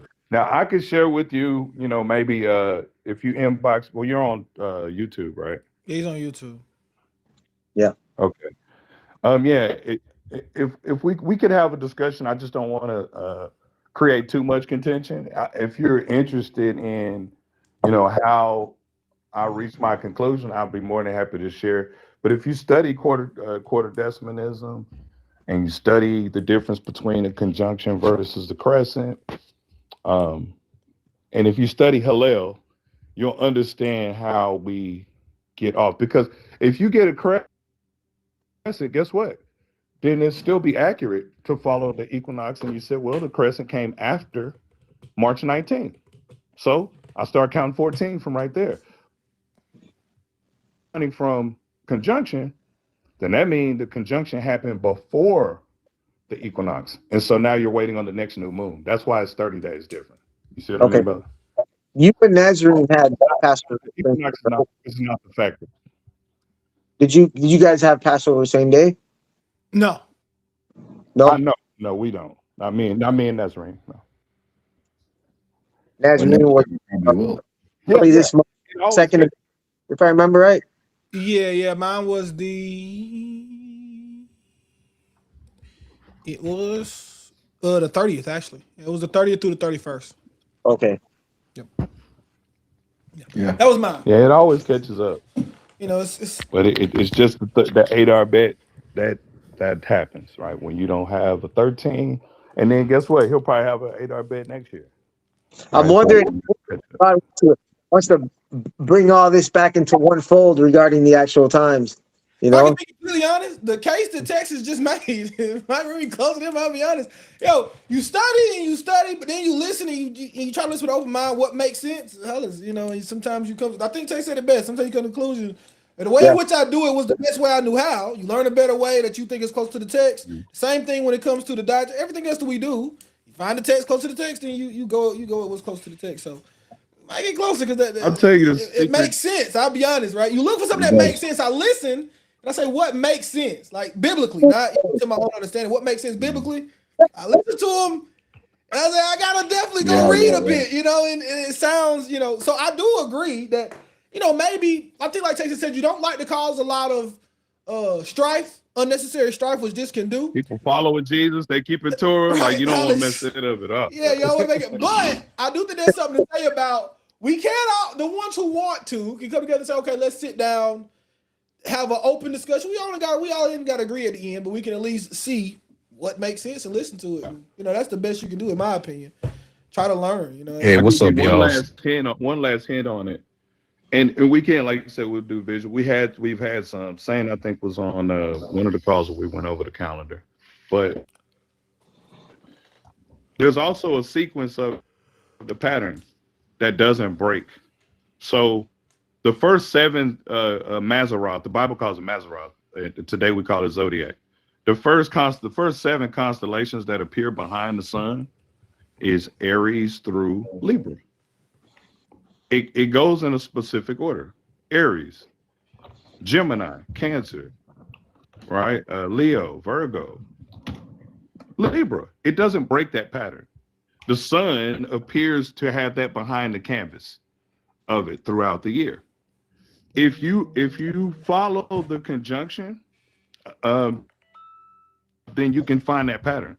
But if you follow the crescent, that pattern breaks consistently and it doesn't go in the sequence. So you might have one year where you're starting in Pisces and then you end in Virgo. You have another year when you'll start in Gemini, you'll end in Scorpio. So if you use the conjunction, what I found is that pattern, and you know, we've stress tested for 200, 300. Now with AI, I've stress tested to 3,000, 6,000 years. And that pattern is in its same sequence if you use this specific conjunction. And then I found historians like Josephus and others who said that they always use the first points of Aries to establish the equinox. So first points of Aries actually can help you learn the first day of spring. So you don't have to have barley, because even our ancestors didn't always use barley. We weren't always in Israel, right? We were in different places of the world. You know, we're diaspora, but we still kept Passover in Egypt before we kept it in Israel, right? So, great point. Could I ask a question? Real quick, before you ask that, I want to answer this question. Dare to Salt, real quick, put a comment on YouTube. Says, super chat, how come you guys hold to the whole Torah applies yet polygamy changed? Everyone here doesn't hold to that. I'll give you my reasoning why. Is when I see the Messiah say, right, if you marry another, you commit adultery, or, you know, from the beginning, it wasn't this way, right? It was one man and one woman. I see this as the Messiah saying, from the beginning, what I wanted was one man and one woman. That is the goal. So the Messiah reset the standard. Similar to, at one point, they were divorcing for any reason, but the Messiah says now only divorce for the cause of fornication. To kind of go along with this, within the Torah, I do think there are things that are provisions that God doesn't want, right? When I see the laws concerning polygamy, this is God saying, if XYZ happens, this is how you deal with the situation. Doesn't necessarily mean he wants certain XYZ situation to happen. Another good example is the Bible says, the Torah says, if you beat a slave within an inch of his life, but he lives for 3 days, then you're not responsible for his murder. Does that mean that God wants us to beat a slave within an inch of his life? No. But it's a provision for what happens if. Last thing, third thing is, we do not see we see some examples that are indifferent, right? Sometimes we don't know whether it was good or bad. We don't see one example where the Bible explicitly says this person got married to a woman and it was good. Like it's almost never a good situation. You know, so that's where I get it from. One, the Messiah says, if you marry another, you commit adultery and you cause her to commit adultery. The Messiah says that from the beginning, man and woman come together, one flesh. You can't become one flesh with two people, right? And then third one. So that's where I get it from. Now, once again, everybody doesn't agree, but don't get me wrong. It's not like a monolithic on that topic. And, you know, like I said, if a brother, let's say we converted a Muslim today, we get to go to Saudi Arabia and preach the gospel, and we convert this Muslim brother to the truth. Of course, if he got 2, 3 wives, I'm not going to say divorce your wives, right? Follow the laws of how you treat your wife. Just teach your son that he should bound himself, for lack of a better term, to one woman, or become echad with one woman. That's my position. Once again, that's not a unilateral decision. Hey, Brother Ness, quick question, and then I'll mute up. Are you open to formal debates or not, really, or does it depend on who it is? Depends on who it is and what's the topic. If it's worth it to me, what's the topic? He just Gotcha. did a formal debate, bro. Yeah, I just did one. Yeah. Okay, dope. So are you familiar with? I would like to see too, and I could try to set this up if you would be interested. Are you familiar with a brother named Jay Dyer? Yeah, I would debate Jay Dyer. That's worth it. Okay. You can set Okay, that and up, I'll do then second, Sam Shamoon. No. I wouldn't debate Sam Shamoon because he's a disgusting human. He's a very bad person. Dang. Talks about people's mothers, Dang, says alright. bad things. Your mother's the son of a Shia. I'm not even gonna say it, but I mean he says very Consistently. bad things. Exactly. It's not like Yeah, a one-off. Sam Every definitely time I gets watch angry. him, Sam he says gets something angry. disgusting. So as long as the person's not disgusting, it's worth it. I would. Jay gets kind of rude too, though. He get rude, Yeah, I but he ain't don't gonna get lie. disgusting. You see what I'm saying? I can deal with Yeah, that's rude. true. That's just a little, rhetoric is rhetoric. He get a little rude. Sam Right. will tell you bad things. Your mother Yeah, your mother was he has getting done problems. by the Shias last night, and the Al Zut came in, Yeah, and he was that. he just go crazy, bro. He nuts. Right. So I don't, Right. Too much. Right. I'm stay away from that. But yeah, Jay Dyer just Yeah. got a little rhetoric. I can deal He'll with admit rhetoric. though, he's like, But yeah, you can admit Sam it, but will at a definitely certain admit point, that he's yeah, but that's something at a certain Repent. point, right? Exactly. You got to turn from that. Repent. See what I'm saying? I feel like he does that to people that like when they're coming up to his live. If it's a formal debate where there's a moderator, I've Either way, never though, seen him do that. Yeah, I 'cause he just don't can't. want to. Yeah, but I don't want to engage with that. Period. Right? I don't want to engage with that type of person. Period. It's not somebody I just want to I see, engage with. You I know what I'm see. saying? I don't want to engage with a person who I has got that you. type of I respect demeanor that. in general. Yeah. I got you. So Jay, you would be open to For Jay Dyer. sure. Yeah, that I would do that 10 times out of 10 for sure. I would. Okay, Doug. What topics would you like to I would maybe debate. if you Jay could Dyer speak can pick his topic. Okay, Doug. Me personally, All right, what I cool. would really love is what the true doctrine of the apostles, right? What is the true That's a good topic. first century Christianity? That would be preferred. Gotcha. Anything, Jay Dyer, you can pick his topic. It's worth it. It's worth the audience. I got you. To be able to. I I've heard debated some things- Captain I've heard some Tazari. things about Jay Dyer. Oh, go ahead. I'm sorry, you were saying something, bro. No, go ahead, brother. Go ahead. I've heard some things. I don't want to slander Jay Dyer, Mhm. but I've heard him. I heard some pretty, like you said. I've heard him say some. Maybe I missed it. I ain't gonna hold you. I don't through the watch that much Jay grapevine, Dyer. some like even racist type comments. Okay. You know what I mean? I So, might have to rethink. If go I ahead. see something, I might have to rethink. I'm gonna have to let me do a little research. But yeah, let me look into that one. That's a little different too. That'd be a little. Yeah, he different. could. I don't know about. I've never seen anything racist, but he can definitely be condescending, and he can definitely be rude. He's not as ecumenical as it would ideally be. But no, I know he's not ecumenical at all. That man called a Catholic a devil. he's not. No, he's not yeah, he will. ecumenical. He don't believe in ecumenicism He just got at on all. Sam pretty bad recently. So Wait, I'm gonna have to is go look he at it. I EO? don't know. Yeah, he EO. yeah, he's Big EO. EO. Yeah, he's Russian. Yeah, Russian Orthodox. Right. Okay. For Yeah, sure. that's mainly what I just want to know. I'll see if I can See if you can dig up, man. reach out to him and get that. Yeah, All right. for sure. Sounds good, bro. And even if he did say those things, maybe that's an old Maybe so. view. But I heard him use they say he used the N word and all kind of stuff, man. I heard that. Yeah, I'm gonna have to be careful. You know, Know I about pray that it's not true. I'm just saying. Yeah, when I first got on TikTok, I heard Sam's testimony. I saw it like in a video on YouTube or something. It was like an excerpt on TikTok that led me to look into him and go see the full testimony. And I was so excited and thought it was so. I was like, oh, praise God, this man has left this horrible religion and come to Jesus. And then I started listening to him more. I went, oh wait, he left Islam for Catholicism. Oh man, No, I so was like, He so left Sam, Islam, but I don't think Islam left him. yeah, Sam. Now, see, Sam when he was a Protestant was better. Like Sam Shimon, Protestant Sam Shimon was actually deep. I think he was decent on camera. I did hear some things behind doors with his wife, and very bad. But on camera, he was substantial. He was seem normal. He became a Catholic. Oh my! He single-handedly proved to me that Catholicism can introduce demons. Something about it. Because I don't know. he became like a crazy person. I used to watch him, bro. He was cool. Like, he used to be straight. One day, he just, you Shia mother of Muta. Your mother did Muta with the Shias all last night. I was writing your mother. I'm like, bro, what? And why do you automatically go to somebody's mama? Like, That has been the most surprising thing is seeing just how disrespectful and foul consistently Yes, bro. I'm talking about people have represented the Catholic Church. It is crazy. Yes. I mean, I went and said Shemo Live. Literally, I went in there to ask a question. I asked him, "What's his? You know how you got different like atonement theories, right?" I asked, "What's your atonement theory?" I think I commented twice. I didn't know if he saw it, bro. He responded something like, "If you ask me about my atonement theory one more time, so I got a phone call." But he was like, "If you ask me about atonement theory one more time, I'm gonna do something. You know, I'm gonna take it and shove it up your. You know, it was something crazy." And I'm like, Man. "Are you okay, bro?" Like, I can't even get mad. But I'm like you're a disturbed person. Like you're disturbed. Something's wrong with you. I feel bad for you. Something wrong with you, man. So you don't think Dyer is a nationalist? I don't watch him that much. The only thing I watched like 3 of his, and they were religious debates, right? So I would have to go back and kind of watch some more stuff. I don't watch him a whole lot. I know he's a pretty big, but I really only watched him. The majority of it was surrounding when he was going back and forth with Sam. You know, so it was only religious. You know, I don't watch him much, but I'm gonna definitely go look after today. I only watched probably 3 or 4, you know, spats, and then I watched somebody do with Bryson Gray. So I watched the couple little debates surrounding Sam, and I watched somebody do with Bryson Gray, religious too. So I'm gonna have to go look at his more political stuff and see. I didn't watch that much. So just a quick one, Tracy.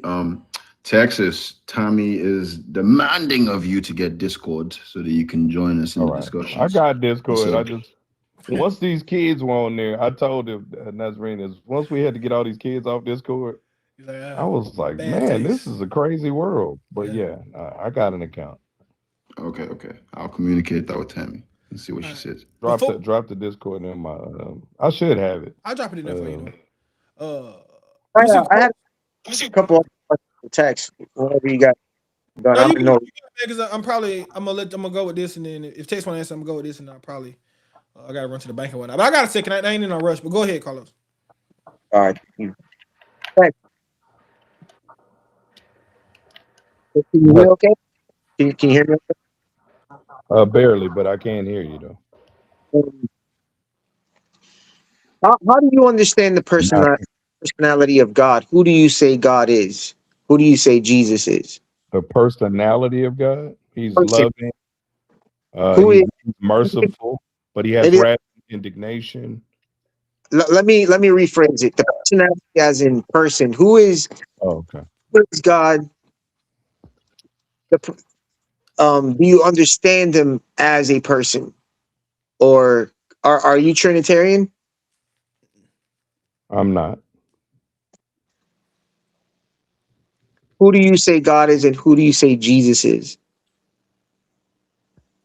He is the Father, who's sovereign to the Son, and the Son is sovereign to all created.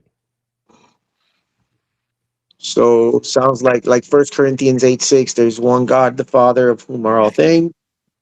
His only begotten Son, who he's put in authority, and it's them two. One Lord, one God. Yeah. Texas is pretty close to you, Carlos. Yeah, that is how I understand God. In personality, when I say personality, I meant like oh, you're talking about okay, yeah. I believe that even the Shema is speaking of Father and the Son. Right, when you study the word Yakad versus Ekad. I think they're one. Pre-Christian speaking of the same thing. So the John 17, that's the only one that I can support is John chapter 17, which is where Christ explains, I and you and me and them and me, Ekad. Right. So you would agree with in the creation of Adam and Eve that this is revealed, right? When God says, let us make man in our image, God, the Father, is speaking to his Son, and the evidence is that he first makes Adam, and out of Adam's flesh, all this basically, mirroring the relationship between the Father and the Son. Correct. Cool. And I think I heard you say you're not a denomination, but it sounds like you're pretty aligned with the regarding the personality of God. You're pretty aligned with the Seventh-day Adventist pioneers. I wouldn't want to say that ever. I don't agree with a lot of LNG White. Miller, I'm not a Millerite at all. They come from Milleritism, right? Nah. Yeah. And SDA is still influenced by Catholic Church, right? Because SDA, you know they still have, they still came out of Protestant Reformation. So yeah, that's why I say the pioneers, because the pioneers, we believe that the SDA Church apostatized in 1980 when it officially made the Trinity doctrine and adopted. SDA was not did not hold the Trinity, especially the very first pioneers like Ellen White. you You were on know, YouTube be cut off. Oh, sorry. That So was on me. yeah, the Millerites, right? You know about William Miller? I know a good bit. Not too study on it, but I know. You should study. I'll give you something to study since we're kind of wrapping up. It's a thing called a Great Disappointment. Oh, It's called a Second Great Awakening. I am a Seventh-day Adventist. I'm new. I got baptized into the church 3 years ago. Within that same year, we left the church because we found out about them having adopted the Trinity doctrine, and we're not in agreement with that. So the SDA is divided, on that doctrine. So. Well, I have some great disappointment. You know Doug Batchelor? You know Doug Batchelor? That's who you I do. follow? All right, Yeah. follow that. Okay. I've actually met him at but again, I'm not. And his son too, by the way. Yeah. Go ahead. Yeah, once we learned about the Trinity, the infiltration of the church, we do understand that the SDA Church has been infiltrated by the Catholic Church, by the Jesuit order, right? And they do all Catholic. Hold on. You're correct. You're correct that they reintroduced some Catholic things, but the inception of it is Catholic. The inception? The foundation is still Catholic. Yeah. Which part of the SDA foundation would you say is Catholic? Okay. William Miller is part of the Advent Church, right? Not really. He was Advent. The Millerite movement eventually evolved Seventh-day Adventist movement. I don't think Miller himself was a Seventh-day Adventist, if I remember correctly. No, he wasn't. He was not. I'm probably clipping out on your side. No, William Miller was not a Seventh-day Adventist. He's a Protestant preacher. Yeah. All right. Okay. Protestant, the word protest means you're protesting the Catholic Church. Protestant. Yeah. Agreed. All Protestants protest the Catholic Church. Yes, the heresies of the church. They're Catholic. Right. So Lutherans, like Martin Luther, he didn't want to leave the Catholic Church. He was protesting and he got kicked out of the Catholic Church. So Lutherans, the heresies, the doctrines, the teachings. Right. So what I mean by that is William Miller is a Protestant. And William Miller, the Millerite movement, which believed that the second coming of Christ already took place right in the 1800s. No. He predicted that it would happen. That's what the Great Disappointment was. Correct. But guess what? Some people still say he was right. You know that, right? I don't know anything about that. So from my understanding, as a Seventh-day Great Disappointment. Well, yeah, it's how we understand, right, was Miller, through studying, predicted 1844, right, the Daniel prophecy, 2300 days, then shall the sanctuary be cleansed. He understood that to be 18, that would land on 1844, and Jesus would come and cleanse the earth. The earth was the sanctuary. So they found out the hard way that it wasn't the sanctuary. But the following day, another couple members, light was shown on what it meant to cleanse the sanctuary. And we now know that the cleansing of the sanctuary, if we look at the earthly sanctuary, what it means, right? That's the Day of Atonement. That's the only time that there's a cleansing of a sanctuary. And that's in the Day of Atonement. But Seventh-day Adventists are Millerites. You agree? I don't know because I don't know enough about what it means to be a Millerite. That means that they were followers of William Miller's prophecies. They believed in William Miller. That's you don't have a Seventh-day Adventist church if you don't have Millerite, if you don't have William Miller. Well, if you're referring specifically, Ellen G. White, and what's the other guy? It's James, We Ellen have G. White, and Joseph something. we have Joseph Bates. Those are the people who gave birth to the SDA, right? Yeah. I read the right. Were Millerites. All three of them were Millerites, right? Yeah. And they all conclude that Miller was. It's clipping bad, brother. Maybe on my side. Yeah, it's clipping. Tell me an example of one of the doctrines, because if I heard right, you said that they're still holding to some Catholic doctrines. Yeah, all Protestants are holding to Catholic. I agree. That's what it means to be Protestant. All that are under church. All that are still under church. A corporate instituted church. I in that sense, yes. I even including the SDA church. Yes, I agree. Right. So I'm saying even at its inception, it had Catholic resonance. They've just reintroduced some of the things they separated from, to your point, that you could no longer tolerate, right? You're like, you know what, that's too far. Which is I believe a blessing. But I'm saying that even at their inception, they are founded upon a Protestant Reformation under William Miller. All three of those people, James White, Ellen G. White, and Joseph Bates, all three of them were Millerites. And all three of them said William Miller was correct. They were Millerites. But I want to say that the Millerites, what that whole movement was they were all because they came from the Methodist Church. I think William Miller originally was a Methodist. Ellen White was a Methodist. And that's a Protestant. Yeah, they were coming out of different religions and trying to come into one accord, right? And I believe they did. I believe God blessed it. I believe God blessed their efforts to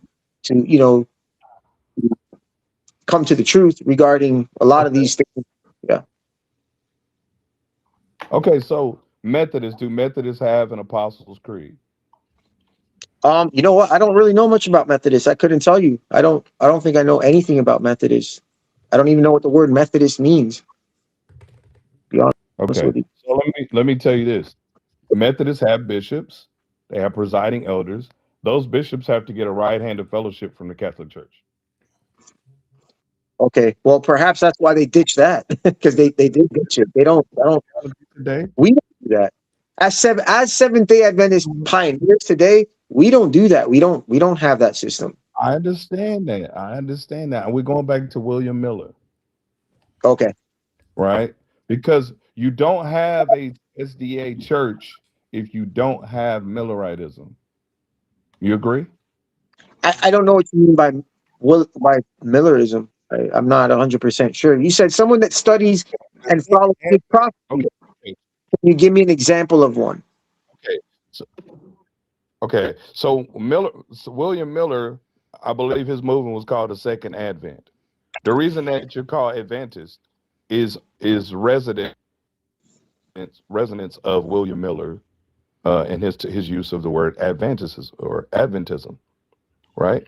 So that's the reason you use that term, not just in its clinical sense, but it has a theological origin. Right. Waiting on the return of Christ. Correct.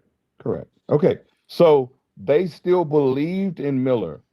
Ellen G. White, James White, and Joseph Bates, they all believed his prophecy was accurate. Yeah, they did. So they brought that belief into their Seventh-day Adventism. Yeah.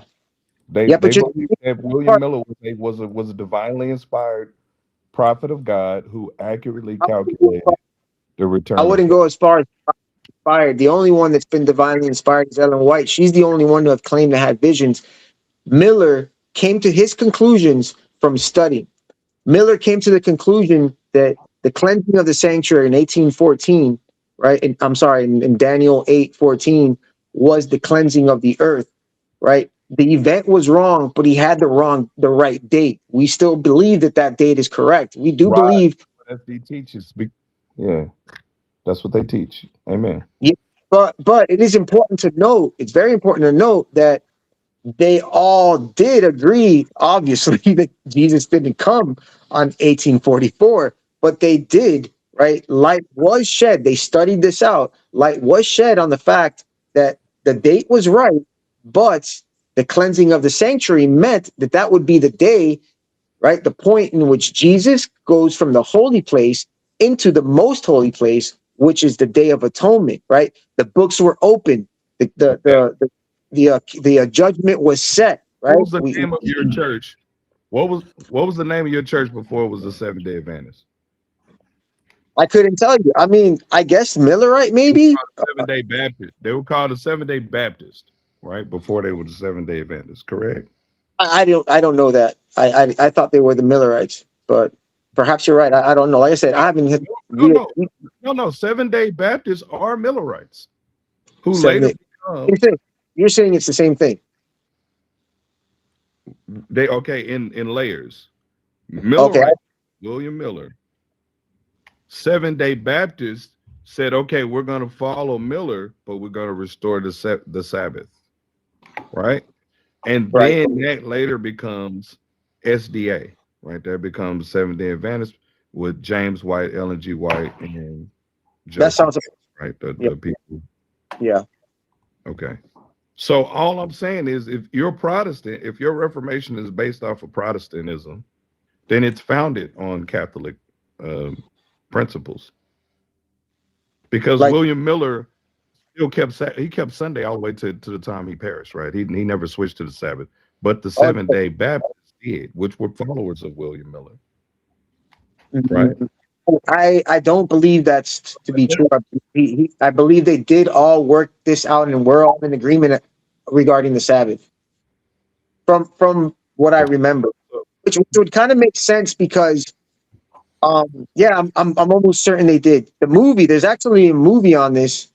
You'll actually see in that movie that this takes place, probably towards the end of Miller's life because he was older than a lot of the other members, right?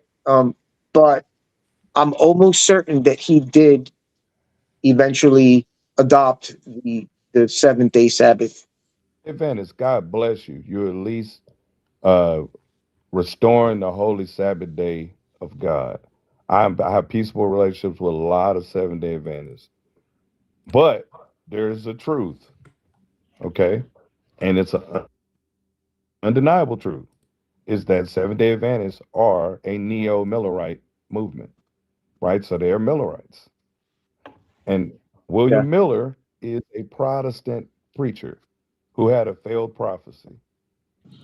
In our perspective, to Ellen G. White, it wasn't a failed prophecy, right? It just was put in the wrong context or something. They reorganized, they recomprised his prophecy to say it was a true prophecy.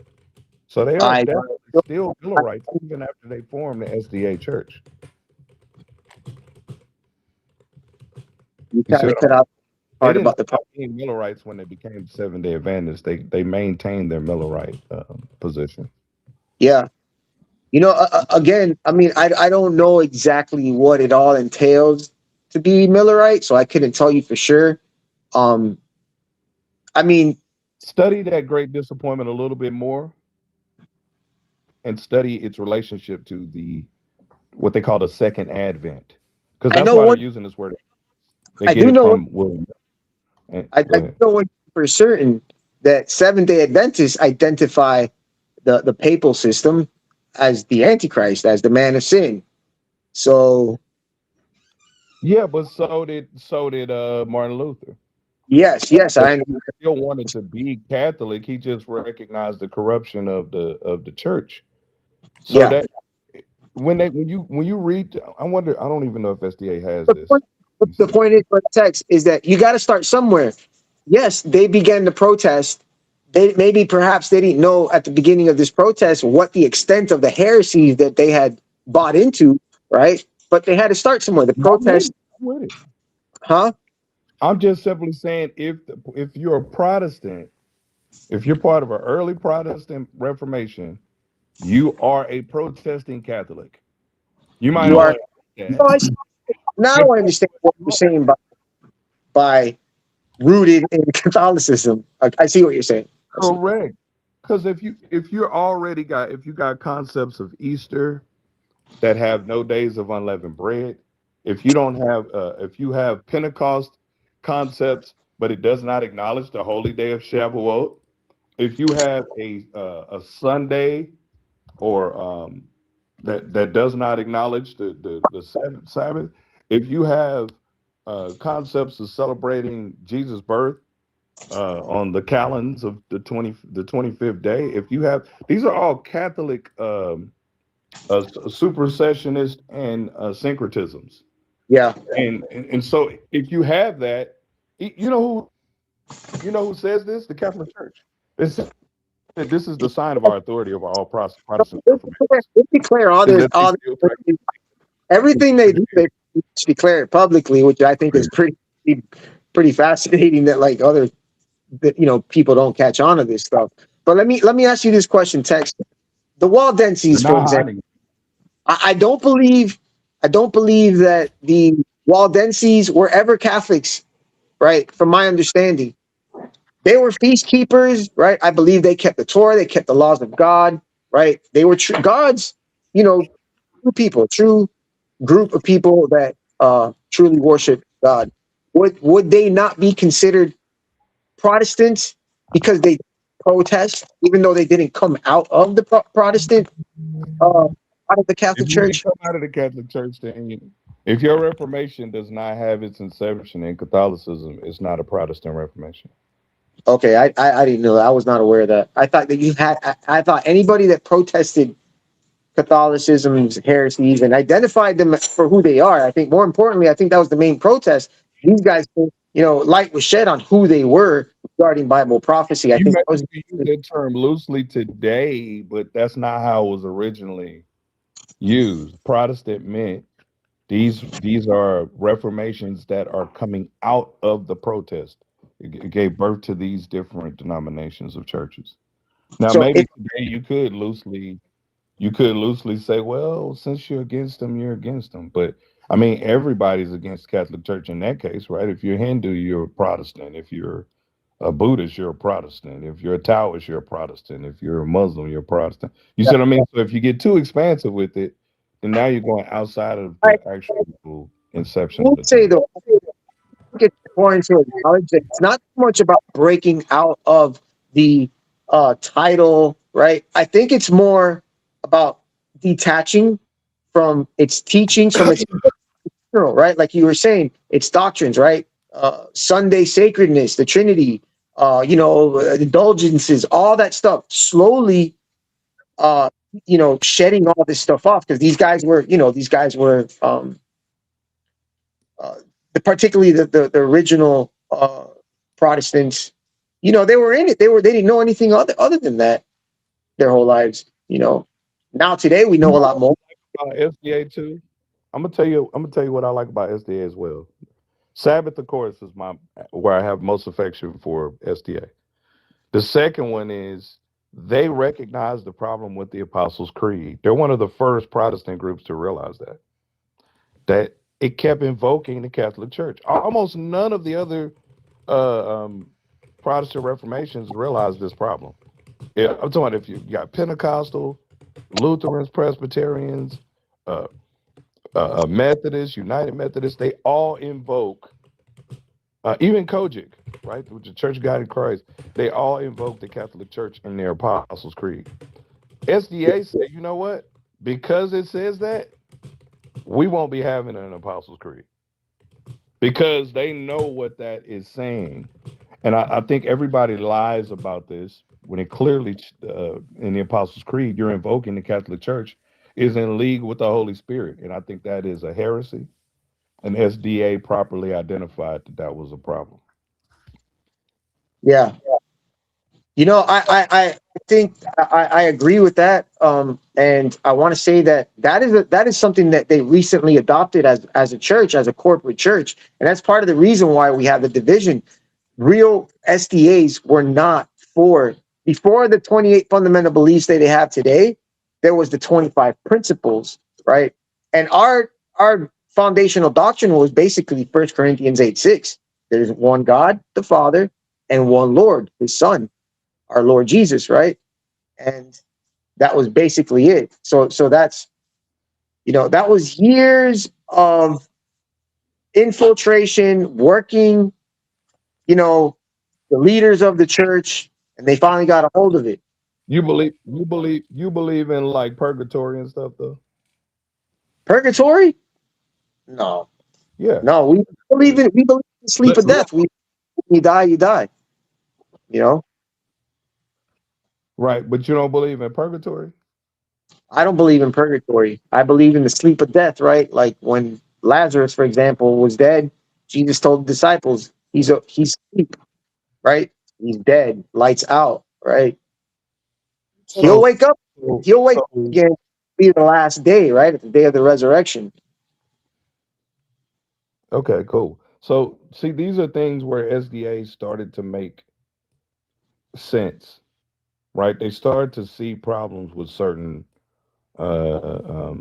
Catholic things, and they start separating from it. So I'm with you. I think, like I said, I think even Nazarene would probably say the same thing. I mean, I can have a lot of peaceful conversations with Seventh-day Adventists. But if you're asking me, you know, about it, we can't turn a blind eye to the history, right? They did come from Millerites. They did believe in Milleritism, and they still do. They still believe in William Miller's prophecy because they have to, because Ellen G. White believed in it. I don't have a problem coming from Millerite, from a movement, right? I would have a problem with, hey, are we acknowledging where they were wrong, and are we correcting it? If we're not doing that, then I guess I would have a problem. But I don't see that. I don't see anybody. They corrected. Yeah. I don't think they corrected. I'm gonna have to go look again, but from what I read, they said it was correct. The date was correct. It was just that we didn't understand Miller's what he meant by the event, but that they still believed that his date was correct. Have you done the numbers? Have you done Yes, the? I have. I've studied this. Yeah, very it's solid foundation, isn't it?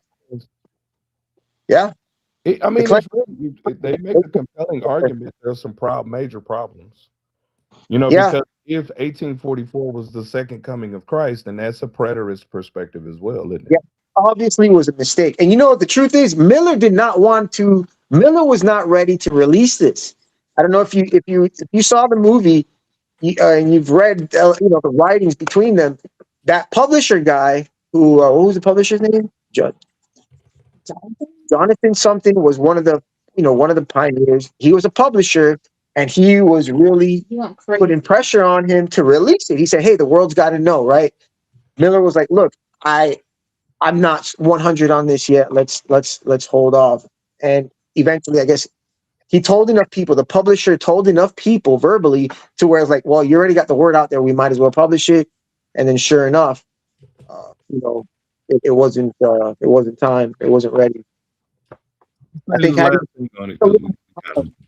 but I read something where SDA holds William Miller as like he's the modern day John the Baptist. I thought that was just too much, man. Like too much. I've never heard some of this stuff. I can't forget it. You know what I mean? Like I remember. Miller's dead. I'll see if I can find the quote, but they were like he was modern day John the Baptist. I'm like, man, you put him up. Jesus said, amongst men born of women, there was none greater than John the Baptist. Yeah. Never heard that. Right? I respect them as a group for what they did. I think that the most admirable thing, in my opinion, about the Seventh-day Adventists was that they were people from all different denominations. They got together. They understood that they were all holding heresies. They were all confused about stuff. And they were like, you know what? Let's ask God to bless us in this search for truth. Right? all different kinds, and I believe God did that. They came into one accord on, at least Yeah, I dismissed the 1844 thing altogether, bro. That 1844, that's a problem for me, man. the Because 1844. that is a partial preterism or a full preterism. Doctrines can be extracted from that 1844 thing, and that is where I have to get off the train. And to bring back in the Sabbath is good, but bring back everything else with it, right? Like bring back in the holy day. How do you understand? How do you understand the 2300 day prophecy when Daniel says 2300?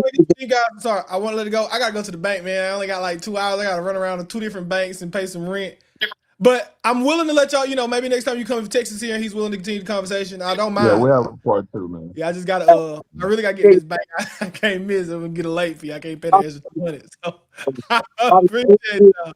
Peace and blessings to you, brother. Shalom, everybody on the panel. God bless. God bless. Much love to you, brother Nazarene. Bless your ministry. Bless your family. God bless, man. Shalom. We're gonna play the outro. Y'all want to hear the theme song? We're gonna play the outro one time on the way out, man. We're gonna play the outro. Yes, let's go. Let's get it. All right, cool, Let's man. go. God bless. Hey, come back later, Carlos. We'll do it again. God bless. God you, bro. bless. All right, let's go. Oh, wait, I messed up. There you go. We keep the way. Before Rome, before councils, there was Jerusalem. There was truth. They kept the law. Yeah. They kept the law. Yeah. They kept the law, the prophet Messiah. Same faith, then we taking it higher. We the remnant, we don't conspire. Nah. We just walk what the word requires. Word. Commandments of God, faith in Yeshua. Now man-made laws, they threw on you. Nah. History speak, yeah, we bring it to ya. First century faith, we moving true.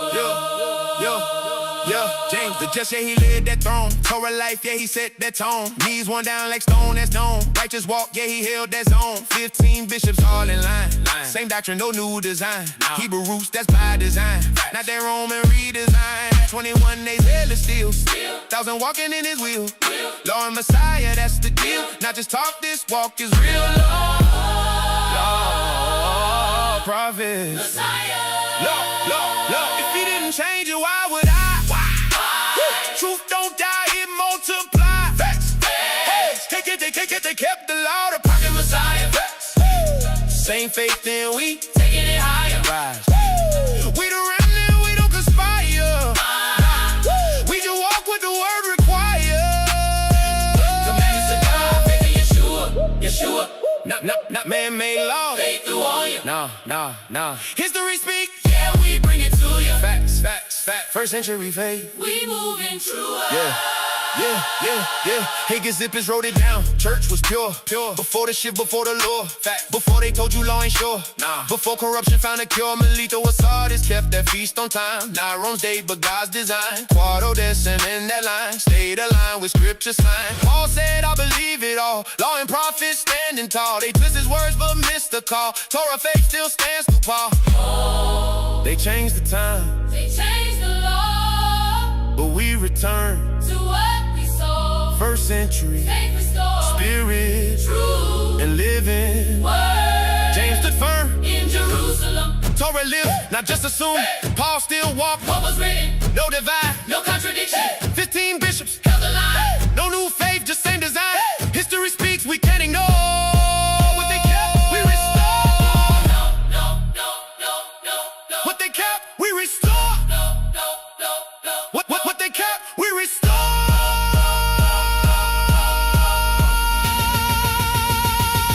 They kept the law, the prophet Messiah. Same faith, then we taking it higher. We the remnant, we don't conspire. This right here, what he required. Commandments of God, faith in Yeshua didn't change then, it ain't new, bro. From Jerusalem to right now. Remnant rising, we stand now, we don't follow Rome, we follow us. If they change the truth, we taking it back.